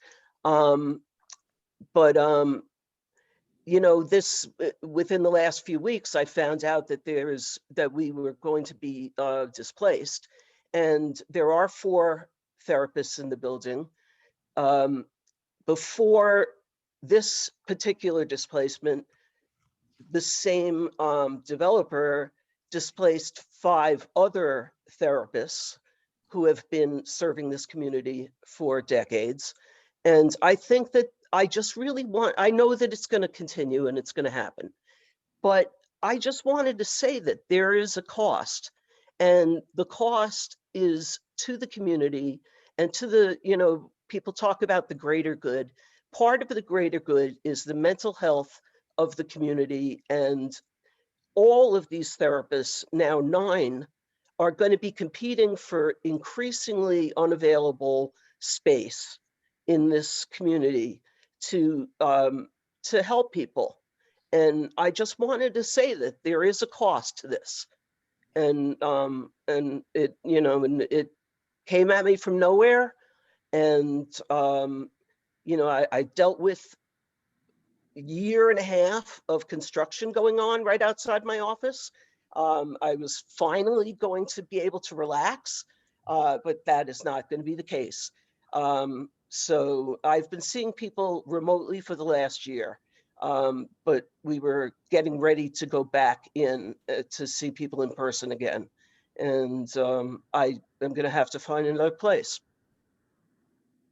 That's all I wanted to say. Thanks. Thank you, Ms. Ponder. Let's see. Just want to scroll and see if there's Ms. Stephanie Nikodich. Stephanie, do you wish to be heard as well? If you do, just unmute your mic and you have the floor.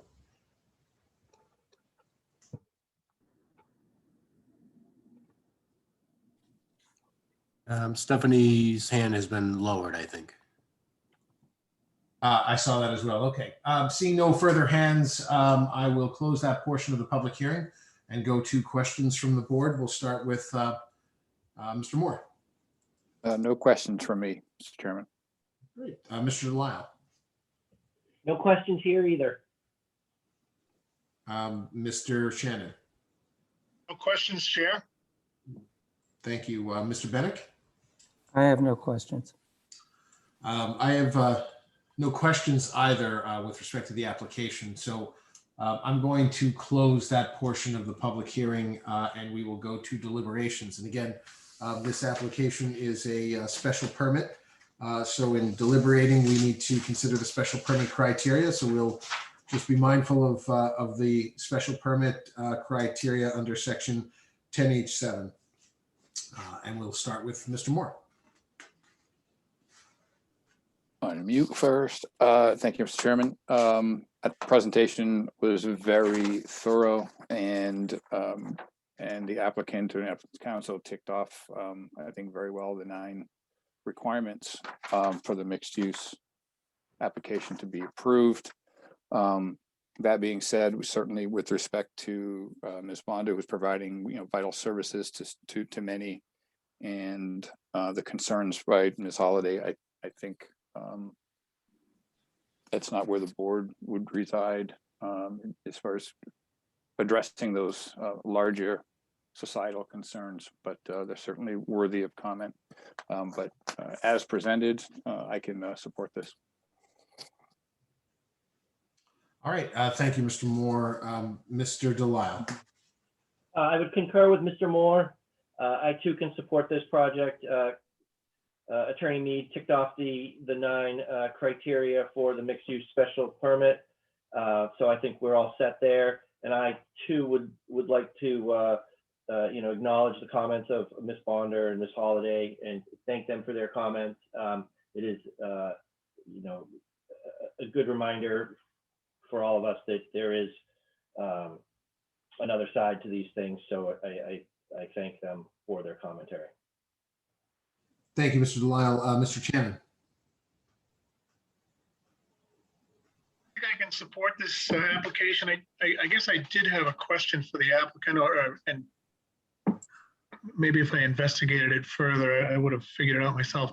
I noticed there's a roof deck proposed, and I believe there's a complex behind this building. And I guess I just wanted to make sure that some of the people that wrote in support of this were behind the building and were aware of the roof deck. Is that something I could ask Attorney Mead to comment to? Please, feel free. Thank you through the chair. I'm happy to comment on that. So all but two of the people who wrote letters of support are Riverside to this. So the 3 condominiums directly behind, as well as River's Edge condominium, all wrote letters of support. Great, thank you, Attorney Mead. Chair, I can definitely support this proposal. Thank you. Thank you, Mr. Shannon, Attorney Mead. Mr. Bennett. I can support this application as well. It's met all of the criteria for the special permit, although the comments from Ms. Holliday and Ms. Bondert certainly were enlightening and raised broader issues perhaps for our community. But I would support this application. Thank you, Mr. Bennett. And I share those sentiments. And I don't want to close that portion without also noting, though it seems, that we've all shared this sentiment. There's a great deal of empathy that I have with the comments of both Ms. Holliday and Ms. Bonder. And I don't want to pretend like we're robotic in this effort. We are, however, bound. And in fact, we're limited by the stricture of how we need to decide applications that are before us, and oftentimes that stricture strips us of the ability to really color outside of the lines. Though as human beings in the world, we would be remiss not to say we empathize. I certainly do, and I wish it was within our purview to consider those impacts as part of the legal criteria. Though unfortunately it's not. I just note that I thank you both for taking the time to share them, and I wish that there was a way to factor that in. But that being said, I too can support it, and I feel the applicants met the criteria under the special permit. Without any further deliberations, I will close that portion of the public hearing, and we will go to a vote. Do we have a motion from the ZBA? I'll make a motion to approve the special permit for 146-150 Merrimack Street, 2021-22, with the condition that the Tree Commission Chair's recommendation is implemented in coordination with the DPS prior to the grant of the occupancy permit for the structure. Very good. Do we have a second? I'll second that, Mr. Delisle. Okay, motion's made by Mr. Moore and seconded by Mr. Delisle. Calling the roll, Mr. Moore. Yes. Mr. Delisle. Yes. Mr. Shannon. Yes. Mr. Bennett. Yes. Rob Champetti, I vote yes. That's 5 in the affirmative. The ayes have it. The motion carries, and the special permit is approved on 150 Merrimack Street. Thank you, Attorney Mead, and have a good evening. Good morning, and to all of you as well. Have a good morning. Okay, and to the great merit of our last applicant, Mr. Eric Primack, and I want to thank you, sir, for your patience, and I was adamant on trying to get to you this evening. So we are going to now just move to the last application, which is the matter of Mr. Eric Primack, or Primack. I apologize if I'm mispronouncing it. 7-9 Hancock Street. This is a matter of 2021-23, a special permit for nonconformities. Mr. Primack seeks the application, seeks permission to construct an addition over a single-story rear portion of a pre-existing non-conforming two-family structure. With that, Mr. Primack, you have the floor. Thank you. Thank you for your stamina tonight, gentlemen. You can go to the first slide or second slide. So the request is, so we have a two-family house. The request is for an additional 187 square feet per side for a second floor to accommodate a little more living space and an extra bathroom on each unit. There's currently only one bathroom in each unit, the first floor and the kitchen. The exterior footprint of the home is to remain exactly the same. The exterior dimensions to remain the same, with the exception of this addition on the second floor rear of the house. My intentions are to improve the interior while restoring the home's presence and its integrity within the neighborhood. So the existing structure is a two-family home will be converted into 2 condominiums. Does not currently conform to front, side, or rear setbacks per zoning regulations, but the proposed addition would not intensify the existing nonconformities or result in additional ones. The existing side setbacks are 5.5 feet, 7.1 feet, and the rear is 8.7 feet.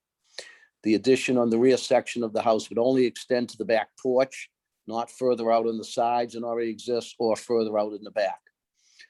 Demolition plans call just to remove the section of the rear roof to add a second story. The existing footprint and all the setbacks would remain as existing. The existing doors, all the trim associated would be restored where necessary. And as of now, I still have this. I have this with Historic as well. I have another meeting on Thursday. So currently we're looking at removing the existing siding and trim and restoring, but I know that's really probably not an issue of concern with you guys as far as you're more concerned with the setbacks. But we will be doing nothing as far as the front section of the house. All the openings remain the same. The windows, the doors, the entrances, the exits all remain the same. You can go to the next slide. So there's the existing front elevation. So it's split down the middle, the existing the right side elevation, left side, and the rear elevation. So we're taking that rear elevation from a pitch roof, extending it up the second story, and then converting it to a flat roof. You can go to the next. So proposed front elevation is the same. The side elevation, you can see the second story in the back with the flat roof just on that, the back section, not the rear porch, keeping that the same. Same view from the left side. And then from the rear. And there's the photos of the house. Front, side, you can see that rear section. Little closer view there. There's from the right side of the house. Tight house, no driveway, no parking. So it's, just getting a little extra square footage out of that second floor is the goal. I think that's about it. It's pretty clear cut. And I'll leave it for you for questions. Very good. Thank you, Mr. Primick. Let's go. We'll go to public comment now. Anyone who wishes to speak in support or opposition or just simply speak, just raise your hand and we will recognize you and just give your name, of course. Mr. Coulter John, you have the floor. Can you hear me? We can. Thank you. Tom Coulter John, 64 Federal Street, co-president of the Newburyport Preservation Trust. A review of this project was begun with the Newburyport Historical Commission, but not completed. This developer was asked to attend the next meeting to discuss a variety of issues in an effort to resolve them. Mr. Primick was going to look over the building carefully again and go back to the NHC. The trust respectfully requests that the zoning board continue this hearing and allow time for the applicant to return to the NHC in a good faith effort to complete the process. Thank you. Thank you, Mr. Coulter John. Recognizing Mr. Glenn Richards. Mr. Richards, you can unmute your mic and you have the floor. Yeah, thank you, Glenn Richards, 6 Kent Street. And in this case, I am commenting pretty much from my role as chair of the Historical Commission. It's correct that Mr. Primick had been to us at our prior meeting and is going to come back before us this week. And I think I heard him say a few minutes ago that it looks like he will be able to replace the vinyl siding, which is that was one of our issues. So that's very encouraging. Anyway, the main thing I wanted the ZBA to hear was that I don't didn't hear any objection to the upward extension of the nonconformity, which is of course your issue in the rear. The applicant explained to us why the space was needed and how it's going to be used and so on. He appears to be willing to work with us to keep those historical features that are historical and should be kept, and we're hoping that in the end we'll get a good project out of this. So I hope that that spirit of cooperation and working out something that's mutually good will happen on Thursday. And it's not my impression that if you meaning the ZBA approve the upward extension of the nonconformity, that would in any way hamper our ability to continue working with the applicant to finish off, to get an agreement and on for this particular project. I think that's all I need to say. Thanks. Very good. Thank you. Anyone else wish to speak? All right, seeing no further hands, I'll close that portion of the public hearing and we'll go to questions from the board. And we will start with Moore. Thank you, Mr. Chairman. Very straightforward, excellent comments in public comments, especially by Mr. Richards, so I have no questions. Thank you, Mr. Moore and Mr. Delisle. Again, I'm going to agree with Mr. Moore. Very nice comments from Mr. Coulter-John and Mr. Richards. And I think it gave a little bit more understanding as to the process with the Historical Commission, which is good to hear about. And that's it. Thank you. Mr. Shannon. Yeah, I had one question for the applicant, and maybe it's just out of curiosity. I noticed the new addition has a flat roof, and it's been my experience that a flat roof is a lot more expensive than a gable or dormered roof. Is there a reason that it's flat? Well, it would cut off the windows from the back of the house. If you look at the back view, yeah. If we had a gable roof in the back, then you wouldn't be able to get the use out of the third floor windows. Okay. All right. Thank you. No other questions, Chair. Sure. Very good. Thank you, Mr. Shannon and Mr. Bennett. I have no questions on this one. All right. I have no questions either. I think the application was thorough and I certainly appreciate the comments from Mr. Richards and Mr. Coulter-John as well. So I will close that portion of the public hearing and we will move to deliberations. And again, as we know well, the deliberations should tailor around the criteria for a special permit for nonconformities. And we'll just start with Mr. Moore. Thank you, Mr. Chairman. I think I can support this application simply because there is clearly no new nonconformity as presented.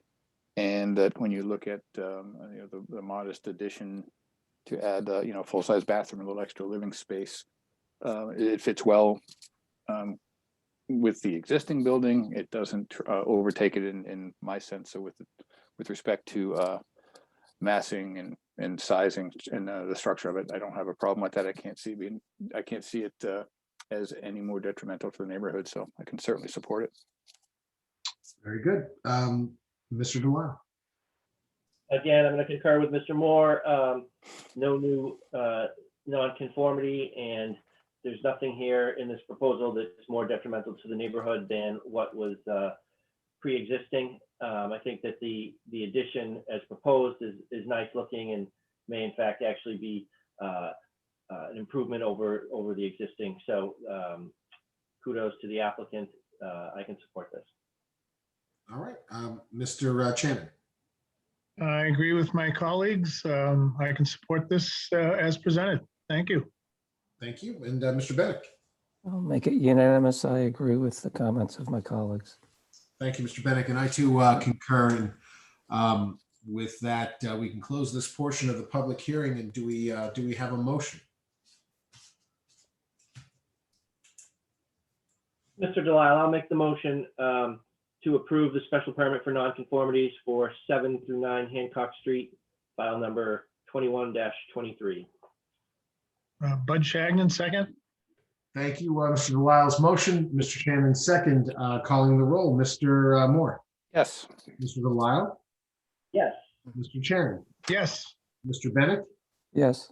Rob Champetti. I vote yes. That's 5 in the affirmative. The ayes have it, and the motion carries. The application for special permit for nonconformities on 7-9 Hancock Street is approved. Congratulations, Mr. Primick, and Thank you. thank you for your patience, and thank you all those attendees that were here this evening for your patience and your stamina. We're going to close the public hearing section, move to the business meeting on the approval of the minutes of 4/27/2021. Do we have any members of the ZBA have any comments, changes, or revisions? And in the absence of that, do we have a motion to approve?